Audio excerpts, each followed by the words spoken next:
Inside the training room, Mujin keeps swinging until sweat covers his entire body. His siblings, Dojin and Soyeon, secretly come to check on him because they are worried he might destroy himself before the fight even begins. Soyeon even thinks he is pushing himself this hard because of the harsh words she said to him before, but Mujin just pats their heads and tells them not to worry. Then, while watching the kids copy his posture, something suddenly clicks in his mind. He realizes the secret of the Peerless Nine Swords is not just the swing. It is the breathing. The moment he starts using the breathing technique, his movement changes completely. His 100-kilo sword becomes lighter, his energy flows better, and he finally understands how movement arts work. Then, with one powerful swing, Mujin cuts down a statue. Mujin then decides to move to the training hall because the training room feels a bit cramped. The next day, the clan warriors still look at him like he is a joke, and that is when Mujin decides to show them that the useless madman they remember is already gone. Our MC Mujin fights the squad leader, Cheolboin, and he's playing with him like a kid, even dodging an attack in midair. This pisses Cheolboin off, and he demands that our MC fight him like a man. Mujin then drops down, picks up his 100-kilo sword like it's nothing. As they both lunge at each other, Mujin quickly pulls his sword back and strikes Cheolboin's blade so hard that it knocks his sword back. Taking this chance, he punches Cheolboin in the face so hard he almost flattens his nose and sends him crashing to the ground. The others are shocked because he was never this strong before. To understand why our MC can do this to a squad leader, let's go back to the beginning. Our MC, known as the Divine Demon, is a powerful swordsman who finds himself going up against 9 powerful sect leaders in a quest for vengeance. His amazing and terrifying sword skills allow him to match up to the sect leaders. He cuts them down with so much precision that they are all confused as to how he is doing it. Before they know it, they find themselves getting cut off one by one, leaving them to conclude that our MC is nothing but a monster. Even when those who were still standing managed to pin him down and push a sword through his heart, he pulled through and sent them all to the afterlife, ultimately stamping his name as the Divine Demon. Just when he is about to die, his life flashes before his very eyes, and he feels the sense of relief of having fulfilled his mission. Our MC remembers when he was getting jumped by 3 kids, since he was a troublemaker in the murim. He was ultimately saved by his master, who trained him. But in the end, he lived by the sword, killing people left and right. He wonders if life is all about what he did, and in that moment, he remembers his late wife. The best moments of his life were the ones he spent with his wife, but they were later taken away from him. In tears, he wonders what the meaning of his life really is, and in the end, he closes his eyes in death. Suddenly he hears ranting all around him, and he assumes that he is in hell until he opens his eyes to see some annoying group standing in front of him and trash-talking him. Our MC is totally confused as he doesn't understand a thing about what is happening. Standing beside him are 2 kids, and the male child is defending his elder brother, saying they can't hand over the clan's martial arts when his brother is still alive. He mentions that no matter what happens, the martial arts must remain in their clan, the Manhwa clan. While our MC is still questioning what is happening, the opposition leader suggests that they make a deal to remove all of their worries. He calls our MC, Hwa Mujin, and tells him that he is ready to offer money since his clan is utterly poor. In return, Mujin will wager his clan's martial arts, but they are going to duel for it. The winner of the duel then takes everything. The little boy is shocked when he hears this, since his elder brother, our MC, is totally useless when it comes to martial arts. Our MC is tired of all the noise, and he is forced to ask the group who the hell is Mujin when he knows that he is entirely someone else. His so-called younger ones are left confused when he says this, and they stare at him like some kind of madman. Even his rival is forced to ask him what he said, and he reveals that he is known as the Divine Demon, but this only cracks him up, and he suggests that Mujin call him the King of the Underworld instead. Apparently, his annoying rival is Cheong Dobo, and he is the second son of the Cheonghwa merchant group. Mujin's siblings are pissed that his madness is already getting out of hand, which is why he is saying trash. Even the master of the Cheonghwa merchant group, Bu Choyeon, makes fun of the clan, saying their clan is already done for, since the eldest son is in a bad mental state. Mujin remains silent as he tries to understand what is really happening. Since he is not saying anything, Dobo assumes that he has accepted the duel, and he informs him that the duel will be held at the Byung Pavilion next month. Dobo reminds Mujin that they made the deal under the martial arts code, and he is not allowed to break it because there will be consequences for it. After the group is gone, Mujin's supposed siblings turn to him, asking him what he plans to do since they have forced a duel on him. What makes it worse is that Mujin has not even swung a sword before. Mujin laughs out loud when he hears this, since he knows that swordsmanship is everything that he lives and breathes. He tries to aura farm by accessing his inner energy, but he suddenly realizes that it is gone, like totally gone with no ounce of it left. Frustration sets in when he also realizes that his body is very frail and weak. His sister bursts into tears, begging Mujin to come to his freaking senses. The little girl tells Mujin that he is trash, and he also calls him a fool for getting walked on by the merchant group. Her brother scolds her for trash-talking their brother and suggests that she apologize, but she refuses. She blames Mujin for their parents' deaths, and she runs off in tears after saying this. The little boy apologizes on his sister's behalf, saying she sometimes loses herself in anger, and after saying this, he also leaves. Mujin is utterly confused because he can't believe that even children now hate his guts and they call him a madman. Mujin is confused, and he knows that the last thing he remembers is cutting through the sect leaders without mercy. Mujin believes that he should have died peacefully, but he has suddenly found himself in a strange body. He crashes to the ground in frustration, wondering who the kids are. Just then, a weird dude, who happens to be his assistant, comes running over to him, asking him why he went outside with his frail body. He claims that he has been worried about him, but Mujin simply asks him who he is because he obviously doesn't know him.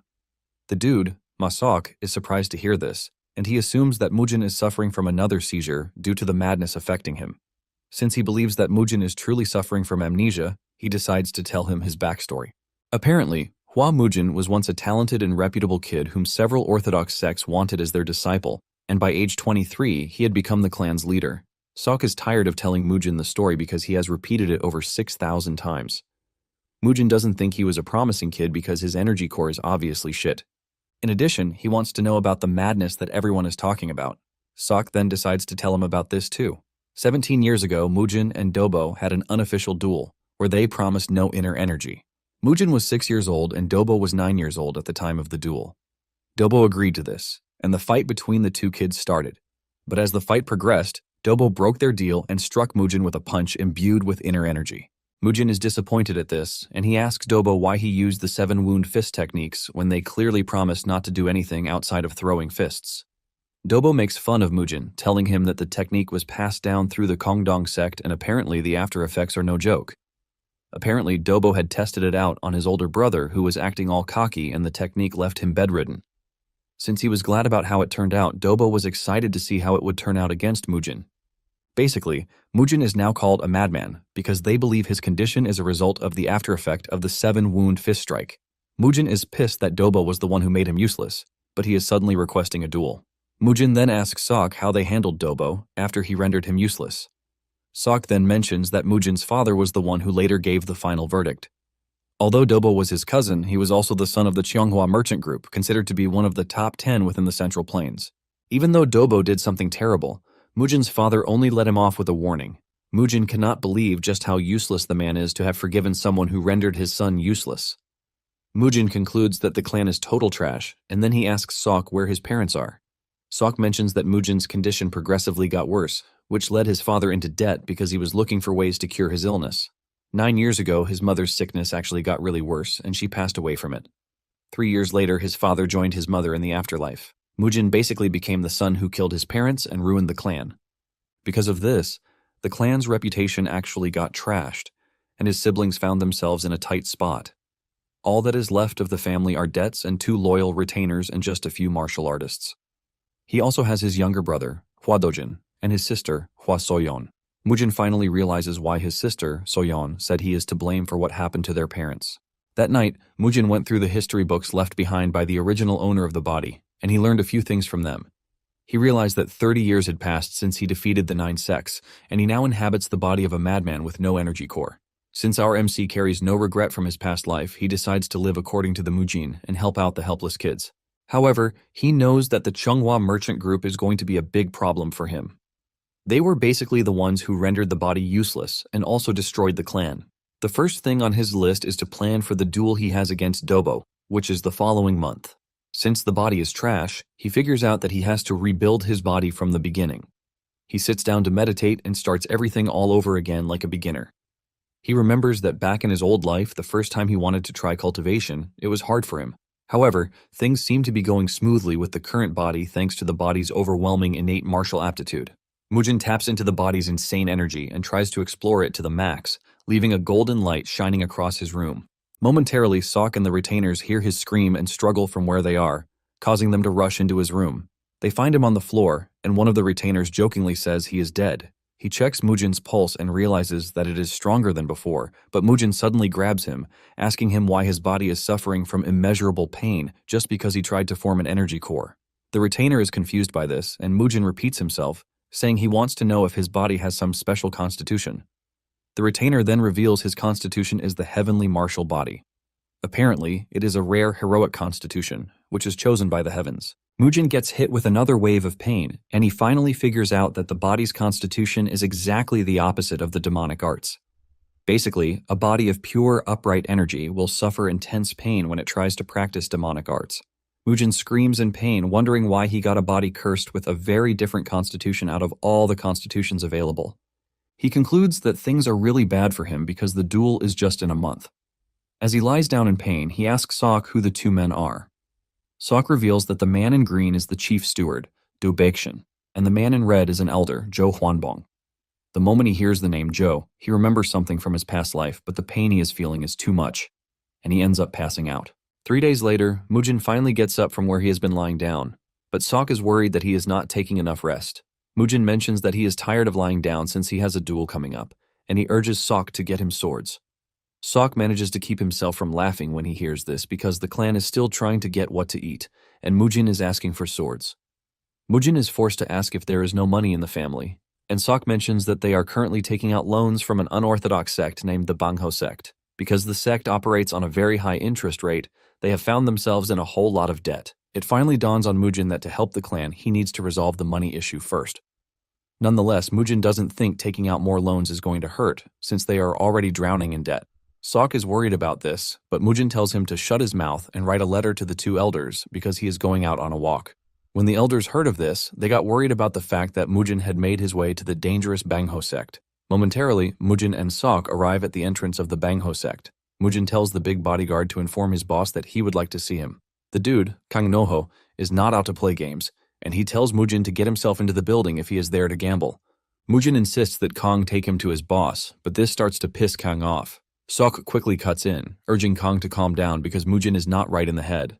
The tension between the two continues to rise until the vice master, Ma Jungbo of the sect, shows up, demanding to know what the issue is. Kang then tells his boss that Mujin is trying to meet their top boss. Ma asks him why he would like to meet their boss, and Mujin says he would want more loans. Ma then tells Mujin that he doesn't need to see the leader to get a loan, and he invites him into the building. Mujin and Sok soon find themselves going deeper into the manor using a wooden bridge, while they are being escorted by armed swordsmen. Sok is worried about the whole thing, and he tells Mujin that they still have the chance to go back before it is too late. Mujin disagrees with him, saying they have made it a long way already. Sok then tells him that there was a particular granny who saw the leader of the sect fighting, and it turns out that the leader is quite powerful because he overwhelmed his opponent in seconds. Apparently, the leader is a martial artist who has learned a powerful killing technique. Mujin is questioning Sok's reason for telling him this when Ma cuts in, saying Sok is more knowledgeable because he caught on pretty quickly. However, it is already too late for them because they have reached a deeper part of the cave, and before the two know it, they find themselves surrounded by armed swordsmen. Mujin is disappointed, and he asks Ma if this was his plan from the onset. Ma confirms this and says he intentionally led him in because he obviously cannot touch him in public. However, he's not ready to give him a free hand the same way he gave his parents. Sok is not arguing with the group, but he begs them to let his master live. Mujin, on the other hand, is pissed when Ma mentions his parents because he obviously has no parents until it suddenly dawns on him that he is now in another body. Since everything is ready, Ma orders his men to teach Mujin a lesson. One of them, who is very eager to carry out the order, goes after Mujin and throws a punch at him. Sok almost faints in fear when he sees the punch coming straight toward them. Surprisingly, Mujin blocks the dude's punch, ultimately shattering his bones from the inside. The dude screams in pain and crashes to the ground while claiming that Mujin used some sort of cheap tricks on him. Mujin teases him, saying he actually has soft bones compared to his size. Mujin figures out that he has to do things without the use of his pure power. Ma is pissed that his men are wasting time, and he orders them to finish Mujin off. One of the swordsmen charges straight at him with his sword, but Mujin easily dodges the strike and figures out that he has to keep moving since he can't match the dude's power. Using his flexible body, he is able to dodge and deliver a headbutt that crushes the dude's face. The dude falls back, screaming in pain, while his colleague takes over from him and tries to slash Mujin, but Mujin dodges the strike. The attacker tries another strike, but Mujin jumps backward before delivering a kick to knock the dude out of commission. Before the armed men know what is happening, they find themselves getting toyed with, and in no time, they crash to the ground on their knees. Standing in the distance, Sok cries out to make sure that his master is safe, but Mujin calls him a dull head while mentioning that he is fine. Sok is utterly blown away, forcing him to ask Mujin where he learned the martial arts skills that he is using. Mujin then tells the dude that what he is witnessing is not martial arts but something he picked up on the streets. Sok is shocked to hear this since he doesn't remember Mujin spending time on the streets. Ma commends him for successfully dispatching his men, but immediately launches his coin at Mujin with a powerful force behind it. The coin narrowly misses Mujin's head, but he can feel the pressure from the coin, shocking him. Ma then angrily tells his men to leave because he will take care of Mujin himself. Mujin is surprised that he is facing so much hostility when all he wants to do is talk to their boss.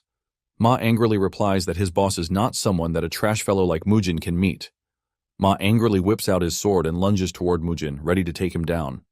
In a surprising turn of events, Mujin blocks his power strike with a pair of chopsticks. Ma is shocked when he sees this, but little does he know that this is all Mujin could get, since he has no money for a sword. Mujin and Ma continue to exchange blows, but Mujin stands his ground with some excellent martial arts. Before Ma knows it, he finds his hand impaled with one of the chopsticks. Ma cannot believe that Mujin was able to find an opening even though he was trying his best to cut him down. While Ma is struggling, Mujin is busy having fun, while telling Ma that he might just regret himself if he decides to underrate chopsticks. Before Ma knows it, he finds himself struggling against chopsticks, leaving him surprised because he believed that Mujin was just a weakling who could not use chi. Ma is left to wonder how Mujin is able to reach such a terrifying state in a short space of time, but he doesn't want to believe that Mujin is the same person that he knows. Mujin continues puncturing his body with the chopsticks while telling him that he has such terrible skills. Ma refuses to lose to a pair of chopsticks, and he leaps into the air while aiming to finish Mujin off with his ultimate move. With how threatening he looks in the air, Mujin doesn't look scared one bit. He easily dodges Ma's attack, leaving him completely open. Ma is left to question why Mujin will have such a hidden power without him knowing. Mujin delivers a powerful punch to his body that fully destroys whatever pride he has left. With fear now reeking through Ma's body, Mujin repeats himself, saying all he wants is alone, but this time, he says it with a very deadly and terrifying face. Momentarily, Ma finally decides to sit down with Mujin after getting a thorough beating. His guards also find themselves bowing to Mujin while Ma talks with him. Ma then asks Mujin to tell him what he wants to know. Mujin asks Ma why his sect is lending a loan to his family without collateral, because he can sense malicious intent with the entire deal. Ma claims that they have no malicious intent, and Mujin is just overthinking things. Mujin doesn't believe this one bit because he can sense Ma's fear from where he is sitting.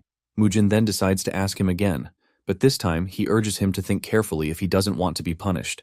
Realizing that Mujin is not playing around, Ma finally reveals that they got their orders from the Cheonghua merchant group. Mujin is not surprised to hear this because he knows that the group was involved in some way. He then asks Ma what sort of deal it is that they made with the Cheonghua group. Ma is hesitant to speak, but Mujin quickly lets him know that if he dies defending the merchant group, he won't be missed. Ma takes some wisdom from what Mujin said and reveals that the merchant group ordered them to lend Mujin's clan whatever amount of money they want, but at a crazy high interest. In exchange for making the Hua clan fall, the Bangho sect will get the Hua lands after they are kicked off the chessboard. It finally dawns on Mujin that the family land was the collateral all along. Mujin then asks Ma how much 300 gold coins that he wants to borrow will amount to in a year. According to the contract, Ma reveals that the 300 gold coins would have amounted to 5,000 gold coins in repayment. Mujin is disgusted by this, but he really doesn't care, and he accepts the deal.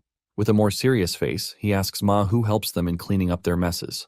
Ma then mentions that one of them is the social sect of the Four Martial Heavens, an alliance of unorthodox sects. Mujin is surprised to hear this, and Sok mentions that it is a new alliance. Mujin is irritated by the Four Martial Heavens, and he even calls the B word. Sok believes that his master's madness is playing because he has never seen him meet the alliance in the past, but he is literally cursing them out. Mujin then tells Sok that he doesn't have to worry about it because he is not in the mood to explain. Mujin is already getting tired of waiting, forcing him to ask about the dude who went to bring the money. The dude soon arrives with a box filled with the 300 gold coins that he needs. Mujin's eyes light up in happiness when he sees this, and he assumes that it should be enough. He tells Sok that it is time for them to leave, but Sok is still skeptical about the whole borrowing of a thing. Mujin simply tells him to shut his trap hole and take the money so that they can leave. Ma and his guards escort Mujin to the entrance when he is about to leave. Mujin then tells him to write down the date in his ledger, and he promises to clear all of the clan's debts once he has finished his business with the Cheonghua merchant group. In addition, Mujin warns Ma about taking money from the common folks, and failure to adhere to this will lead to serious punishment. Ma acknowledges the order, but deep down, he is pissed, and he cannot wait to see Mujin get screwed over. Momentarily, Sok and Mujin arrive at the house, and they are welcomed by the two elders. They immediately become worried when they see blood on Mujin's clothes, but he assures them that it is not his own. They ask him what happened at the sect, and he tells them that he simply went to borrow money. Mujin claims that the clan is in need of money because they need to feed their warriors to prevent the little they have left from running off. The elders don't want to believe that it was the sect that borrowed Mujin the money, and they assumed that he stole it. Mujin tells the elders that the sect has everything documented in their ledger, according to what he told them. Mujin then tells the elder that all he needs from them is to take care of his siblings and make sure that they are well fed and clothed. After handing out his instructions, he simply wishes them luck before walking away. Mujin then visits his parents' memorial room, but since he didn't have parents in his past life, he has no idea what to say. He finally opens his mouth to tell them that the money issue has been solved, and he also promises to take care of his siblings and servants, and by this, he urges his parents to rest in the afterlife. He also assures them that he is going to beat the brakes off of Dobo for challenging him to a duel. Unknown to him, he is being watched by Soyeon and Dojin, and the kids look absolutely impressed. Later on, Mujin ordered 3 swords that weigh 50 kilograms, 80 kilograms, and 110 kilograms respectively.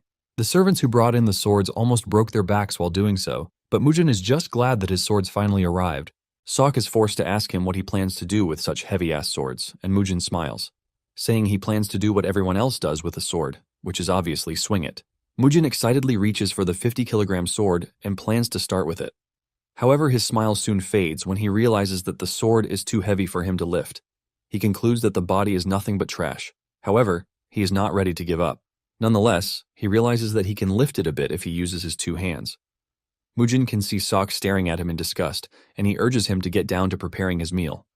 He reminds him to add loads of meat to his food, and Sok dejectedly walks away in worry. Mujin sits with the sword, with the push that he has just 2 weeks to train his heart out before the duel. His body's constitution, which is the heavenly martial body, is the total opposite of the demonic arts that his master taught him.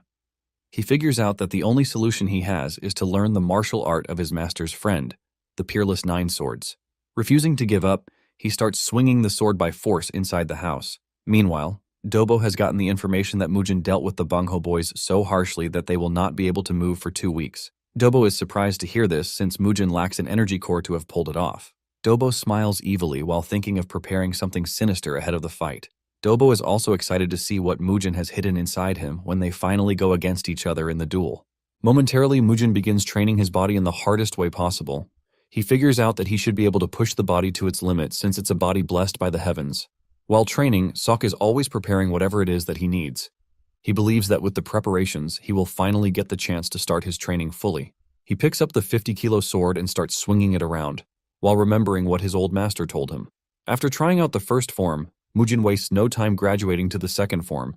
He remembers what his master told him that no matter what weapon he faces, he is going to come out victorious. As the training progresses, he realizes that he is already getting overwhelmed, but he figures out that he has to endure it. In no time, he finds himself wielding the sword comfortably, and even leaping around the room as if the sword were not heavy. Momentarily, he moves over to the third form, while also trying his best to control his chi to become as powerful as it can. To help him with his training, he has a bunch of training items already prepared to simulate what a real battle will look like. His first opponent was a hardball, which he managed to dodge for some time before getting hit from behind. After this, he faces off against spiked bamboos, and by using the fourth form of the sword, he cuts down the bamboos. Apparently, his sword skill might look simple, but it is quite dangerous as it can cut through a whole load of things. Even with how much he tried, he was not able to hit logs flying at him with his fourth form, forcing him to graduate to the fifth form. This time he slices them all with his powerful fifth form. With his sword's power, he is confident that nothing can stop him, and numbers are nothing. After moving past the logs, he faces off against candles placed in bamboo, and for this, he employs his sixth form. He swung his sword so hard that it blew out all of the candles at once. Once he overcomes this, he figures out that his next stop is outside the house, where he can use his seventh form. Using his powerful seventh form, he scales through yet again. In no time, he reaches the ninth form with the determination that there is nothing his sword cannot cut through. He finally reaches the peak stage for the sword, and Mujin crashes to the ground in relief.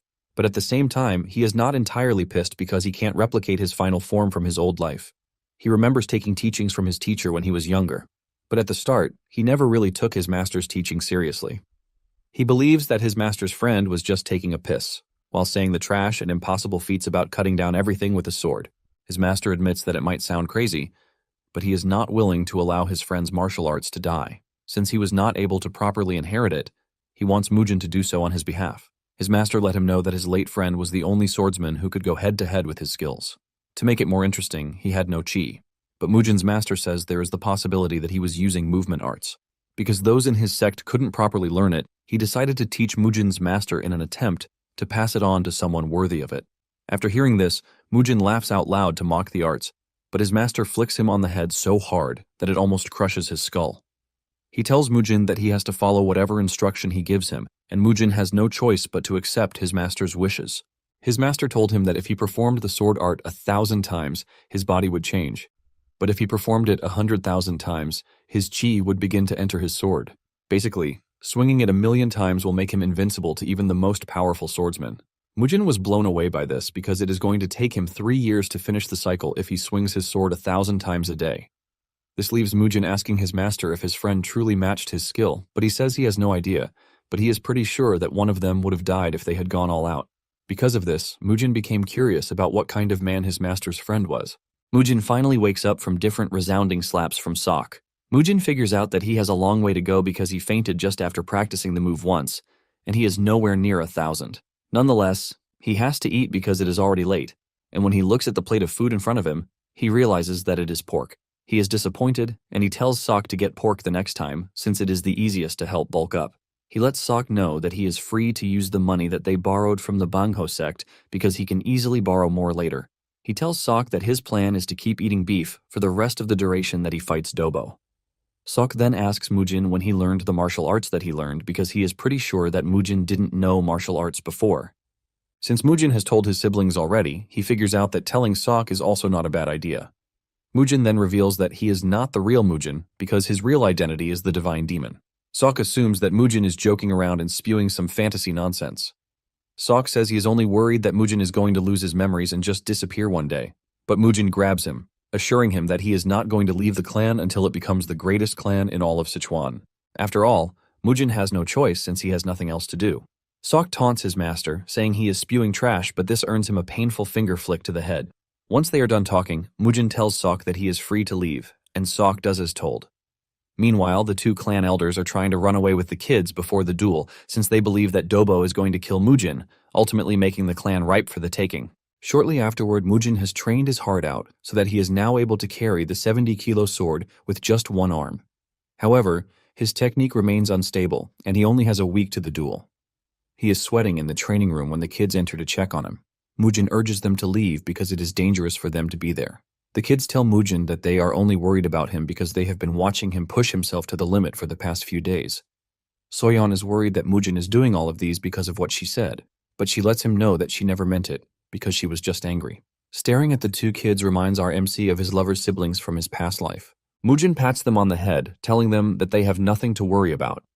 The two kids start to mimic Mujin while commending how great his posture was. The way the two are arguing with each other on who is wrong or right makes him remember when he trained with his master and had it tough. Suddenly, it dawns on him that the most important thing with the Peerless Nine sword is the breathing technique. Realizing this, Mujin tells the kids that he is going to win no matter what, and he urges them to go back to their room. The kids are worried, but they assume that things are going to be fine. Once he is alone, Mujin begins the breathing technique while swinging his sword hard. With the help of the breathing technique, he is able to use up his collected internal energy all at once. Before he knows it, he already grasps the idea of the movement arts, which is a chi art where one builds up internal energy through movement. Basically, movement arts are considered low-rate martial arts, which is why people don't think much about them. Using the breathing technique, Mujin is able to swing the sword much easily, giving him what it takes to cut down a statue. Meanwhile, Jo Hwanbong is seen talking to Sok about Mujin's sudden change. Sok tries to attribute Mujin's sudden healthiness to the one wudang session that he went through, but Jo is not a fool. He tells Sok to make sure he reports whatever changes he comes across to him.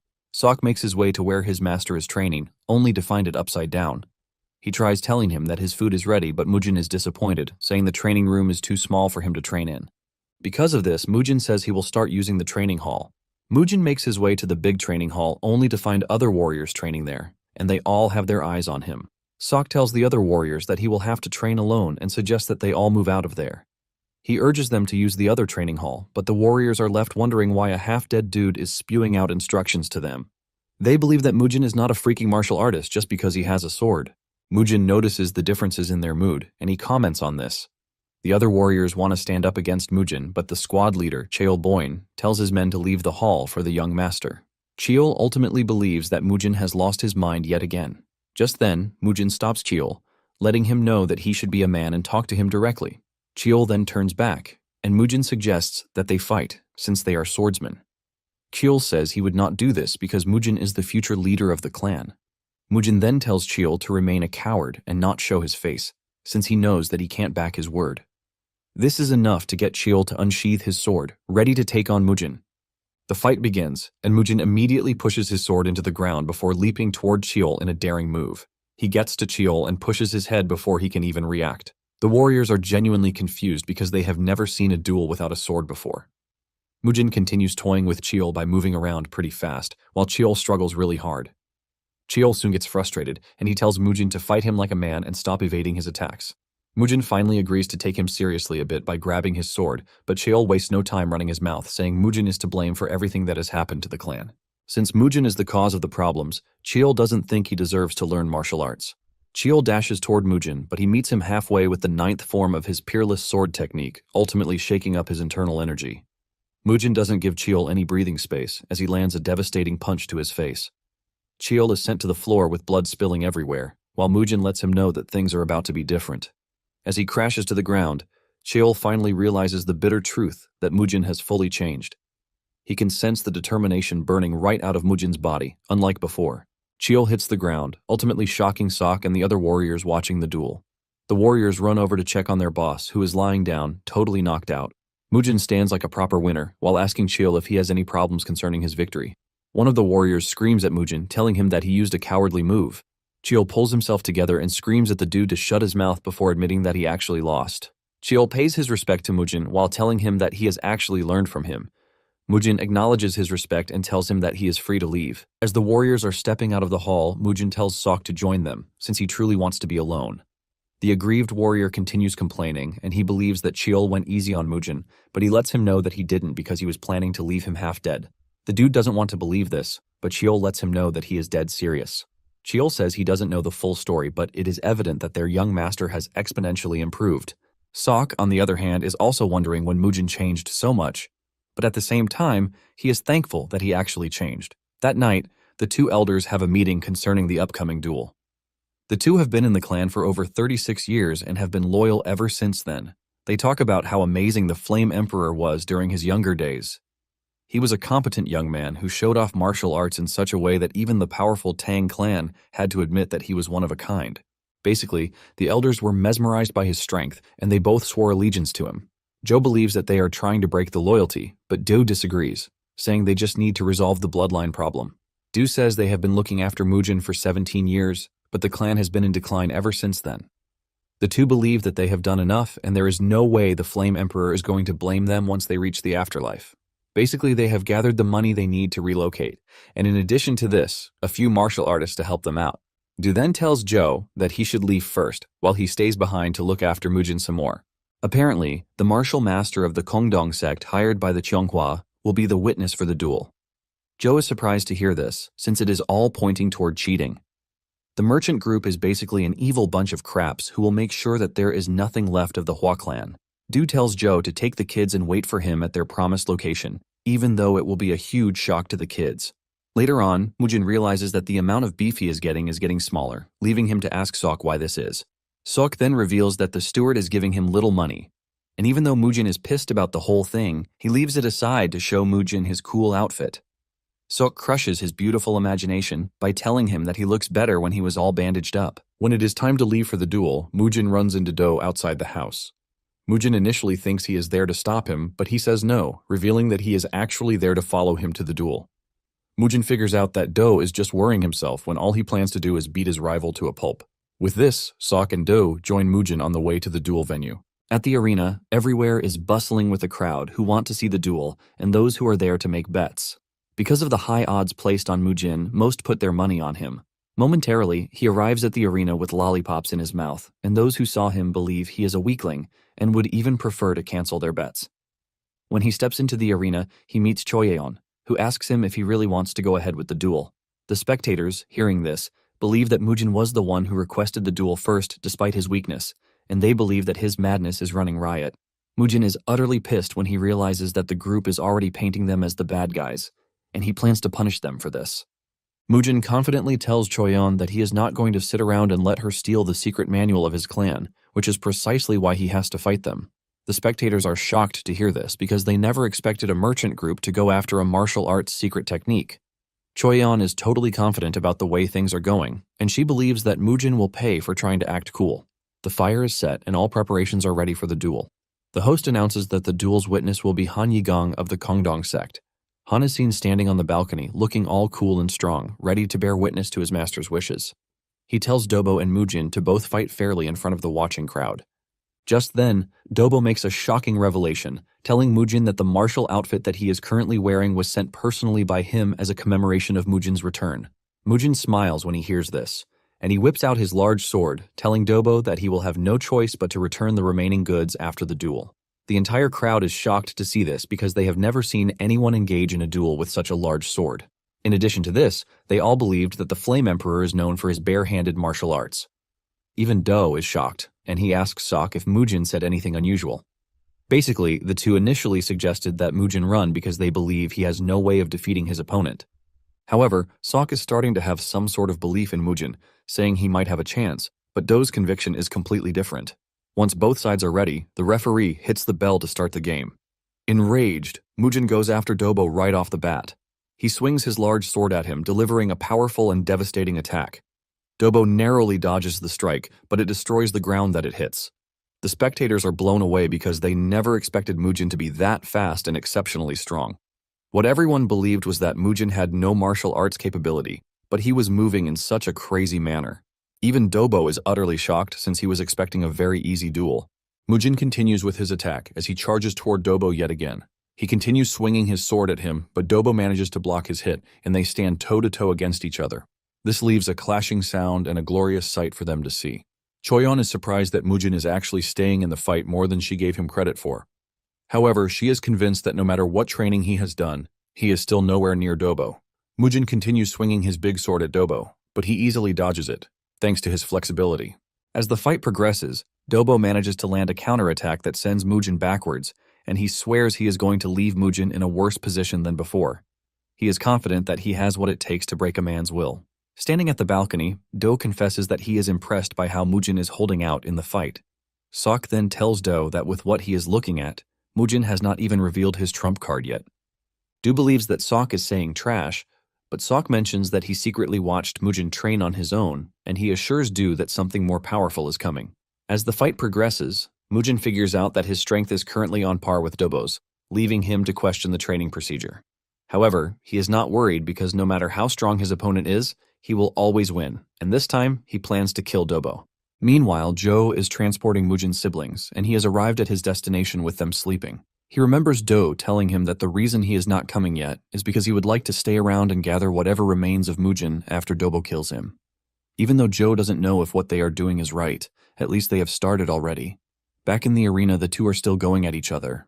Mujin is not worried because he believes that Dobo is nothing but a rookie to him. The two continue to trade blows, and even though it appears that they are matched, some believe that Mujin actually has the upper hand. People have started talking trash about Mujin, saying he is not that impressive. Just then, Dobo launches a powerful attack that he aims straight at Mujin.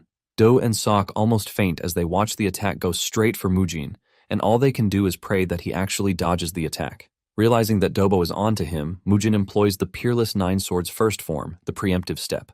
Dobo lands his hit, but thanks to the technique that Mujin used, he is able to block it, leaving the crowd in shock. Even Dobo is shocked, and he is forced to move backwards. Realizing that Mujin is going crazy, Dobo gathers his inner energy in preparation for a final strike. However, Mujin makes fun of him, saying his inner energy gathering is too slow. Mujin then activates his technique's second form, and he dashes toward Dobo with so much malice. Dobo can feel this, and all he can do is block Mujin's attack in a struggle, leaving him totally confused as he cannot believe that he is losing to Mujin.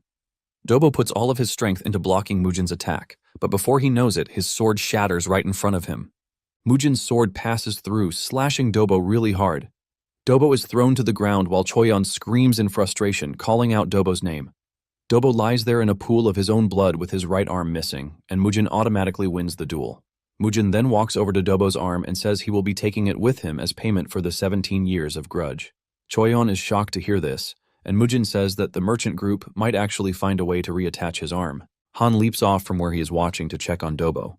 Choyeon also rushes at them, and Han mentions that Dobo's energy core has also been destroyed. Han stares at Mujin, asking him if he really had to go that far. Mujin acts confused, asking Han what he meant by what he said, and Han says there was a clear gap in their skills because the fight was already over a long time ago. Mujin then replies that since he has a big mouth, he also has a lot to say. Mujin then asks if it was really necessary to use the 7-wound fist strike on the head of a 5-year-old child with no martial arts skill. With pure rage in his eyes, Mujin tells Han that what he just did is merely a closure of a grudge that he has been holding for the past 17 years.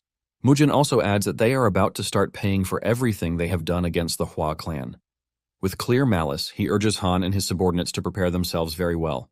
Choyeon crashes to her knees in pain, swearing that she will never forget what Mujin just did. As Mujin walks away from the stage, the spectators cheer for his victory because they are impressed by how he crushed Dobo.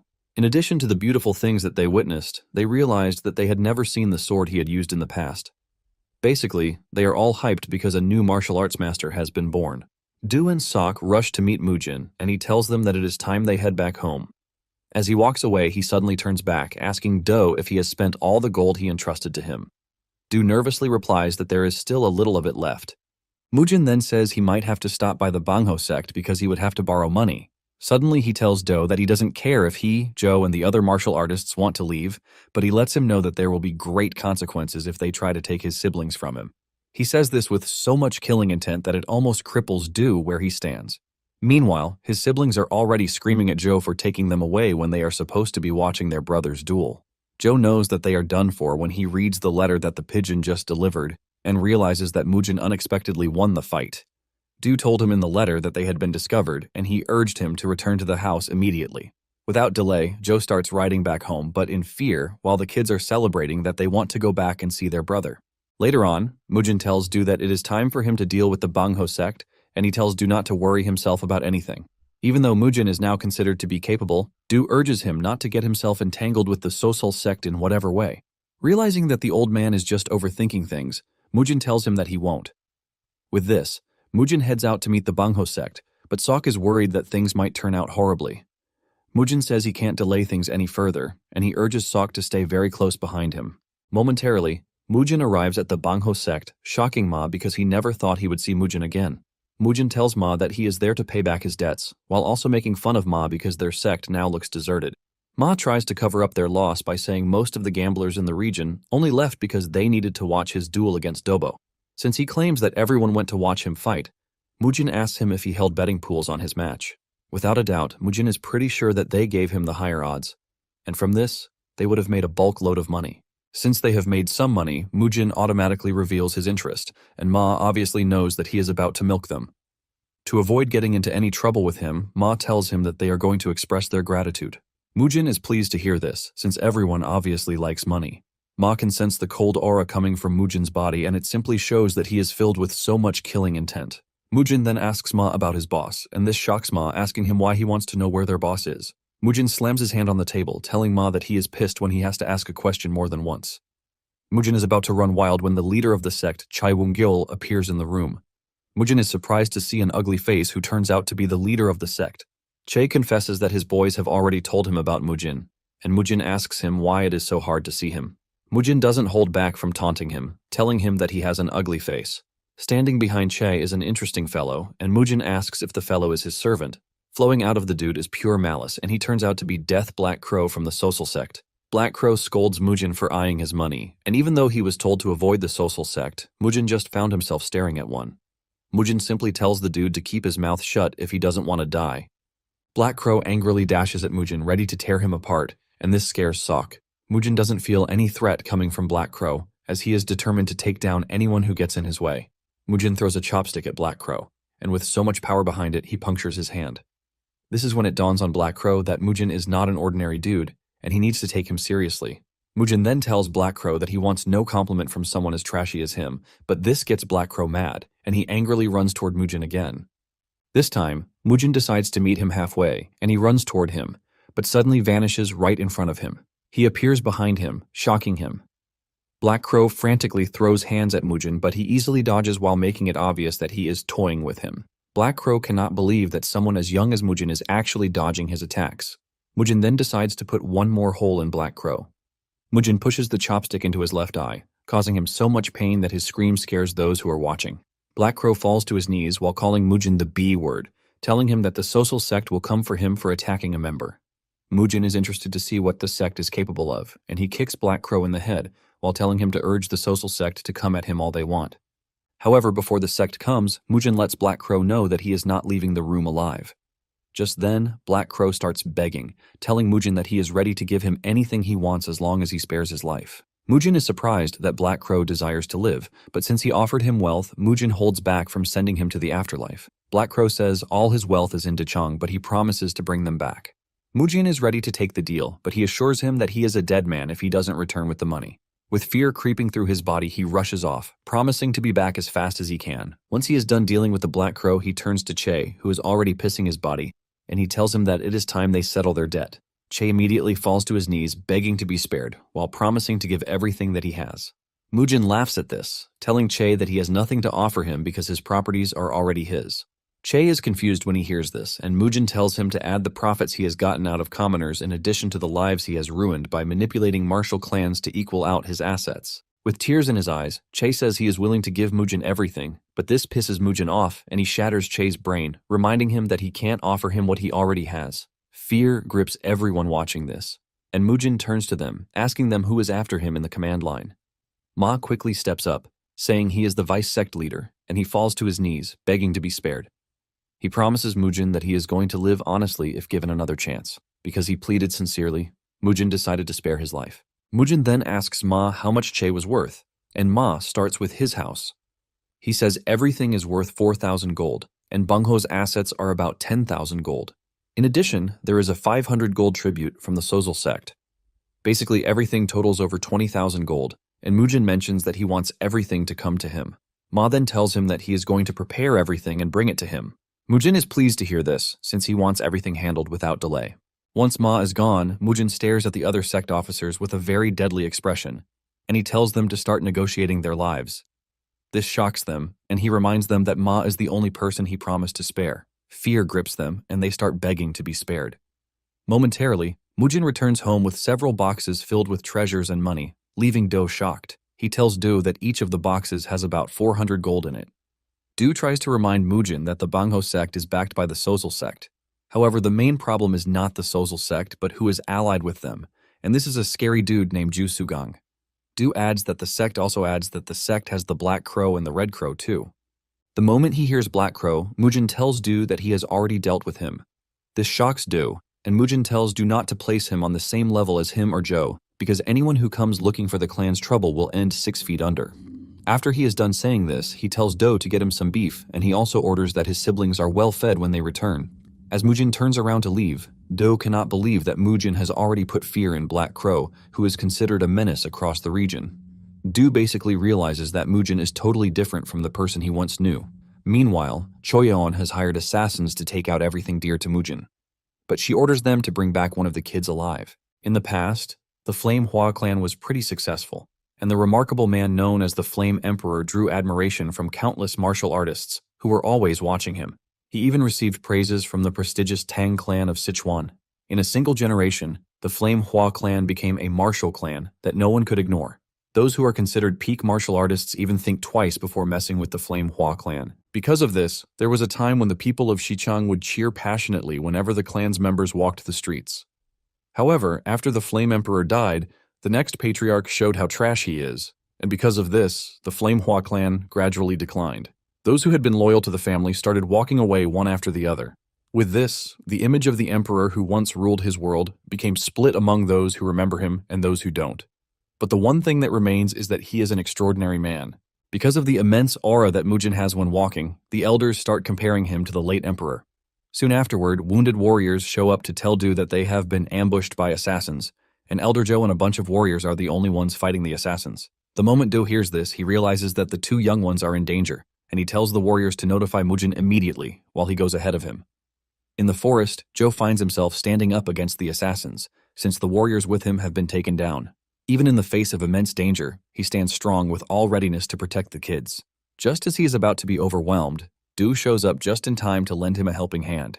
This pisses the assassins off because they had almost accomplished their mission before Do showed up. The assassin leader screams at his men, telling them to take down the two, and another round of fierce battle ensues. Do manages to exchange a few blows with the assassins, but old age soon catches up to him and the assassins get the upper hand. Before he knows it, he gets cut on the shoulder, forcing him backwards. One of the assassins then makes Do his mission, and he tells his comrades to kill one of the kids. He pushes Do backward, forcing him to stay on the defense, but Do refuses to back down.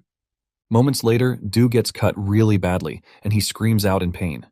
Do crashes to the ground with no way to defend himself or the kids.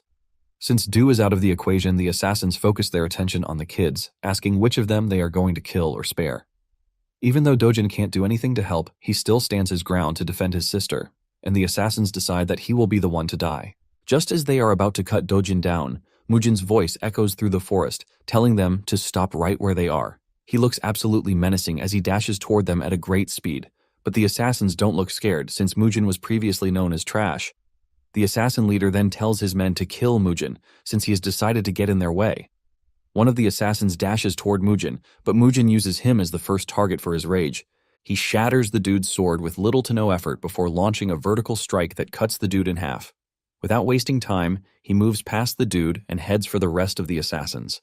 The moment they see how crazy he is, the leader of the assassins orders his men to come together and take Mujin down at once.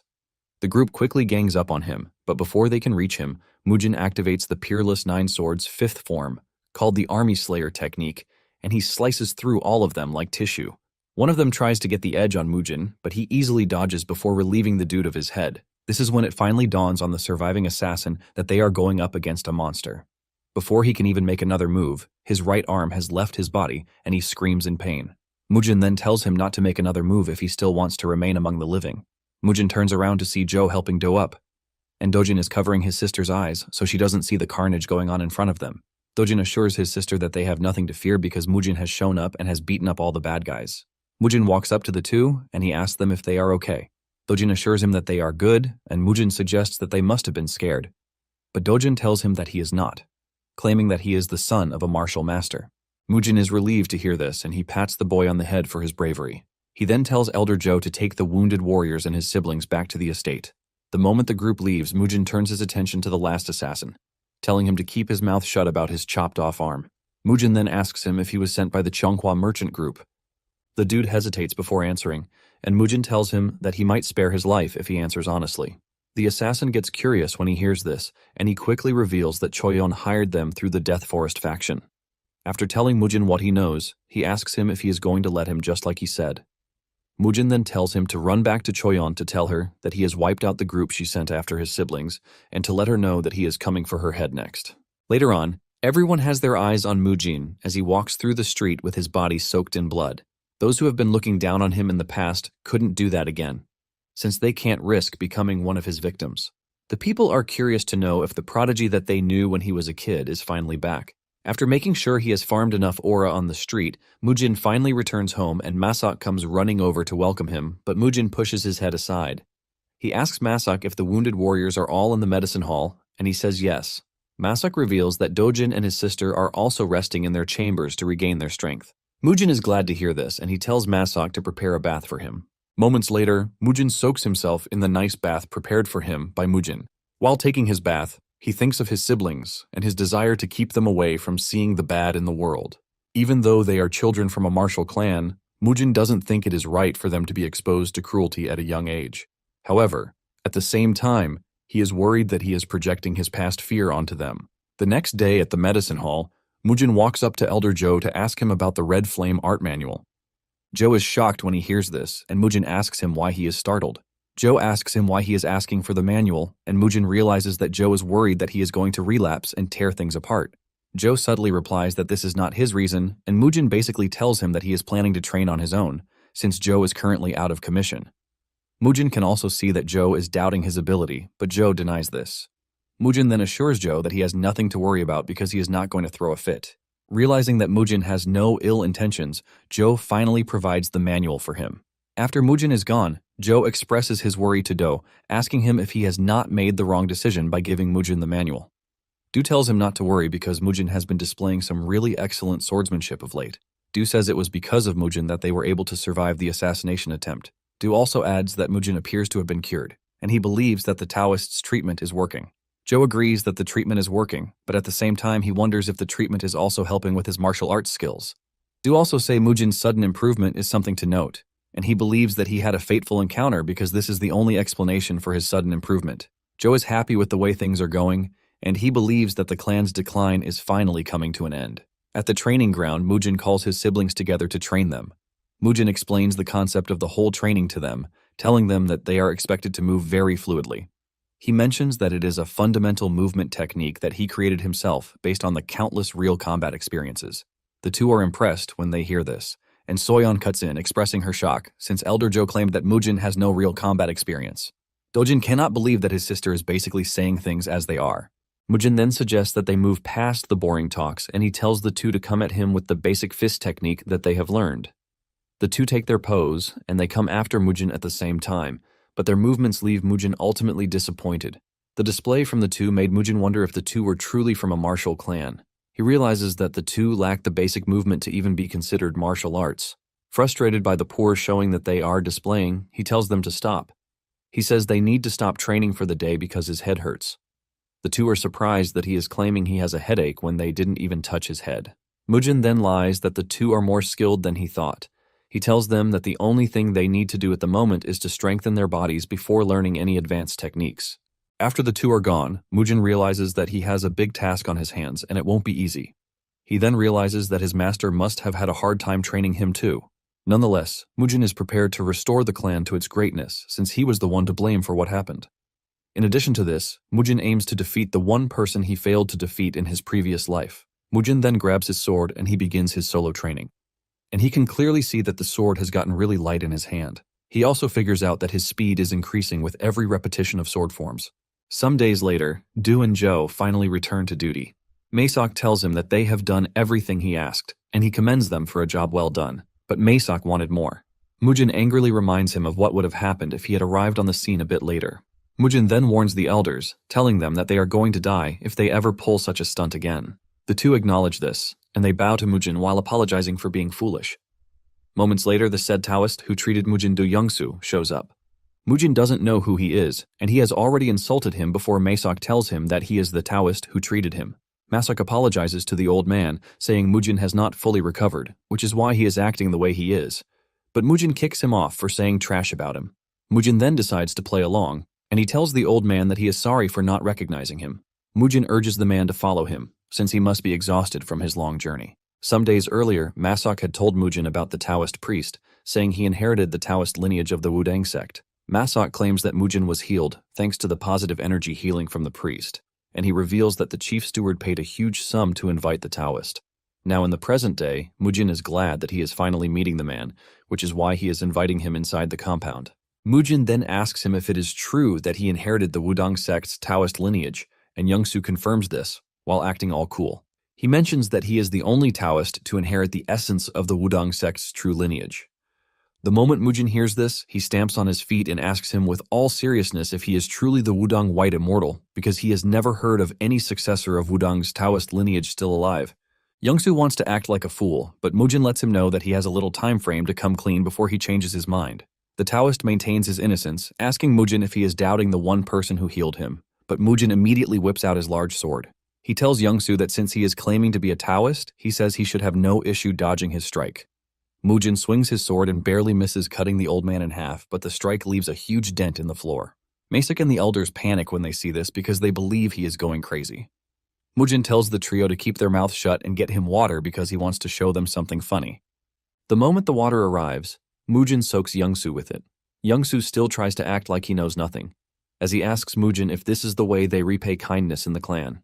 Mujin ignores him and grabs his long beard, which immediately comes off, shocking the elders and Maesok. Even Youngsu realizes that he is screwed because they have found out that he is wearing a fake beard. Mujin makes fun of him, saying he even tried his best to glue the beard carefully. Youngsu soon finds himself answering to Mujin and his retainers, and Maesok asks Mujin what he plans to do to the dude. Mujin replies that he has no intentions of letting Youngsu go, and he says he might just cut off his limbs and turn him into an eunuch too. Youngsu freaks out when he hears this, and he starts begging Mujin to spare him. Mujin assures him that he has no intention of killing him because if he does, there is no way for him to get his money back. Mujin says he just wants to cut off his limbs, but Youngsu begs in fear, telling Mujin to leave his body parts intact. Youngsu promises to return all the money that he swindled. Mujin accepts the deal, but lets him know that he is also going to charge him for not cutting off his limbs in manhood. Scared for his limbs, Youngsu tells Mujin that he is ready to pay back any amount as long as Mujin leaves him whole. Mujin then asks Do how much the dude collected from him, and Do reveals that he paid him 50 gold nyang. Mujin hears this and expresses his disappointment about how gullible Do is to have fallen for Youngsu's scam. In his defense, Do says he heard that Youngsu was a great healer. Mujin then turns to Youngsu, telling him that the first thing he's going to do is pay back the 50 gold. Youngsu reveals his intention to pay back the money, but claims that the money is back at his residence in Jinyang. Without hesitation, Mujin tells him to lead the way to Jinyang, which is 4 hours away. Do and Joe ask if they should come along, but Mujin tells them that there is no need for this since they are still recovering. He urges them to stay at home and make sure that there is no trouble. As he leaves with Youngsu, Do senses Joe's worry, and he urges him to trust the dude on the matter because he is no longer the man he used to be. Moments later, they get to where Youngsu's carriage is waiting, and Mujin is shocked to see the type of luxurious carriage that the dude is riding. This basically shows how well his scamming business is going. Mujin is even more blown away when he steps into the carriage and sees just how decorated it is. The inside is lined with cotton and finished with leather, and Youngsu says it is perfectly done because he travels a lot, so comfort is a necessity. Mujin smirks, saying Youngsu has a strong work ethic for someone who is a cook, and he asks him why he is not doing honest work, since he is a professional. Youngsu bows his head to Mujin, assuring him that he is going to embark on something legit from that moment forward. Mujin then lies down comfortably, telling the old dude that he needs to sleep. He suggests that he wake him when they have arrived at their destination. Youngsu acknowledges the order and assures Mujin that he will wake him the moment they arrive. Deep down, Youngsu holds ill intent toward Mujin, and he can't wait to show him what happens when someone wrongs him. The carriage soon departs, and after some hours of traveling, they arrive in a very silent and secluded area of the forest. Youngsu steps out of the carriage to meet an acquaintance, who appears to be a bandit. He tells the dude that Mujin is fast asleep inside the carriage. He tells the bandit to drag him out and make an example of him. The big guy is excited to do this because he doesn't know why someone would mess with the business of a Taoist. The big guy walks into the carriage and sends a punch in Mujin's way. Just as his punch is about to land, Mujin turns around to block the punch with his sword. Mujin smiles evilly while asking if they have arrived already. Mujin is disgusted with the guy standing above him, and he sends him flying out of the carriage, shocking Youngsu. The bandit feels the impact of Mujin's hit crawling through his body, and he decides to get serious since the claim about Mujin being impressive is not a false claim. Mujin slowly walks out of the carriage, asking Youngsu when their destination ended up being an isolated forest. Mujin finally realizes that he is a target for the Taoist too. He thought he was just a scammer, but then he figured out that he had other schemes too. Mujin doesn't take offense at this because he was looking for some action anyway. Mujin unleashes an overwhelming aura from his body while telling the big guy that he would like to see what he is made of. The big guy can sense the pressure coming from Mujin, and he calls on the rest of his gang to come out so that they can both take Mujin down together. 3 other big guys emerge from their hiding places, and it turns out that they are known as Zhongshan's 4 demons.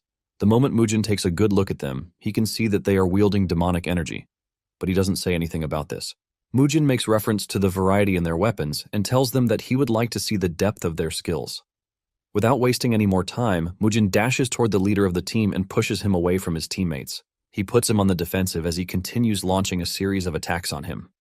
The rest of the team soon realizes that Mujin is after only the dude, and they mobilize to help him. Even the dude getting attacked is feeling the severe hit from Mujin's strikes. He compares his attacks to those of a heavy mace. He soon loses his balance, and Mujin kicks him in the face, crushing his mouth. Just then, the rest of the team catches up, and the closest tries to take Mujin's head off with his axe, but Mujin easily dodges and delivers a powerful elbow hit to his belly, causing the dude to scream in severe pain. The other 2 try to take Mujin down with a pincer attack, but he dodges, forcing the 2 to overextend their arms. This creates an opening for Mujin to easily punch one of them to the ground. Mujin then goes after the last dude, and the dude tries blocking Mujin's attack with his sword, but it shatters right in front of him. Mujin's sword almost cuts the dude in half, but Mujin holds back. The dude's life flashes before his eyes, and while he is still trembling from this, Mujin sends him flying with a powerful kick to the chest. With this, Mujin takes the 4 down, and he has them on their knees, struggling to breathe. During the fight, he has confirmed that they are using demonic arts, but this leaves him wondering how there are demonic arts in the Central Plains. Mujin considers them his juniors, and he doesn't want to kill his juniors. He is contemplating on what to do when the leader of the team screams out, telling Mujin that they are conceding defeat. He begs Mujin to spare them, and this is when Youngsu realizes that he is screwed because Mujin was able to easily defeat Zhongshan's 4 demons.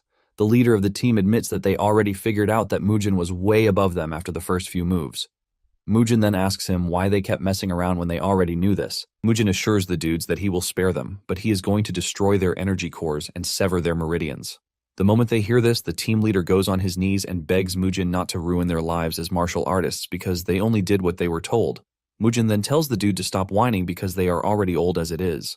Mujin demands to know who they learned from, and the dude initially acts confused until Mujin tells him that he would like to know his master. Mujin mentions that he can clearly see that they are using demonic energy, even if it is pathetic. Mujin is curious to know who taught them demonic arts, and the team leader reveals that they don't know his name. Mujin is pissed when he hears this because he can't believe that they are a bunch of useless disciples who don't know their master's name. The team leader then confesses that their master never told them his name, and he also adds that they shouldn't look for his other disciples. Mujin replies that they should have just put their heads down and learned trash martial arts instead of engaging in banditry. The team leader quickly corrects Mujin's misconception, saying that they are not thieves. He mentions that they only helped with their brother's business on the side. Mujin is surprised when he hears this, and he scolds them for helping him even though they know what Youngsu's business is. This is when the team leader reveals that they believed he was in the business of saving lives. Mujin decides to let them go, and he tells them to stop being lackeys for Youngsu. He threatens to kill them if he ever sees them do bad things again.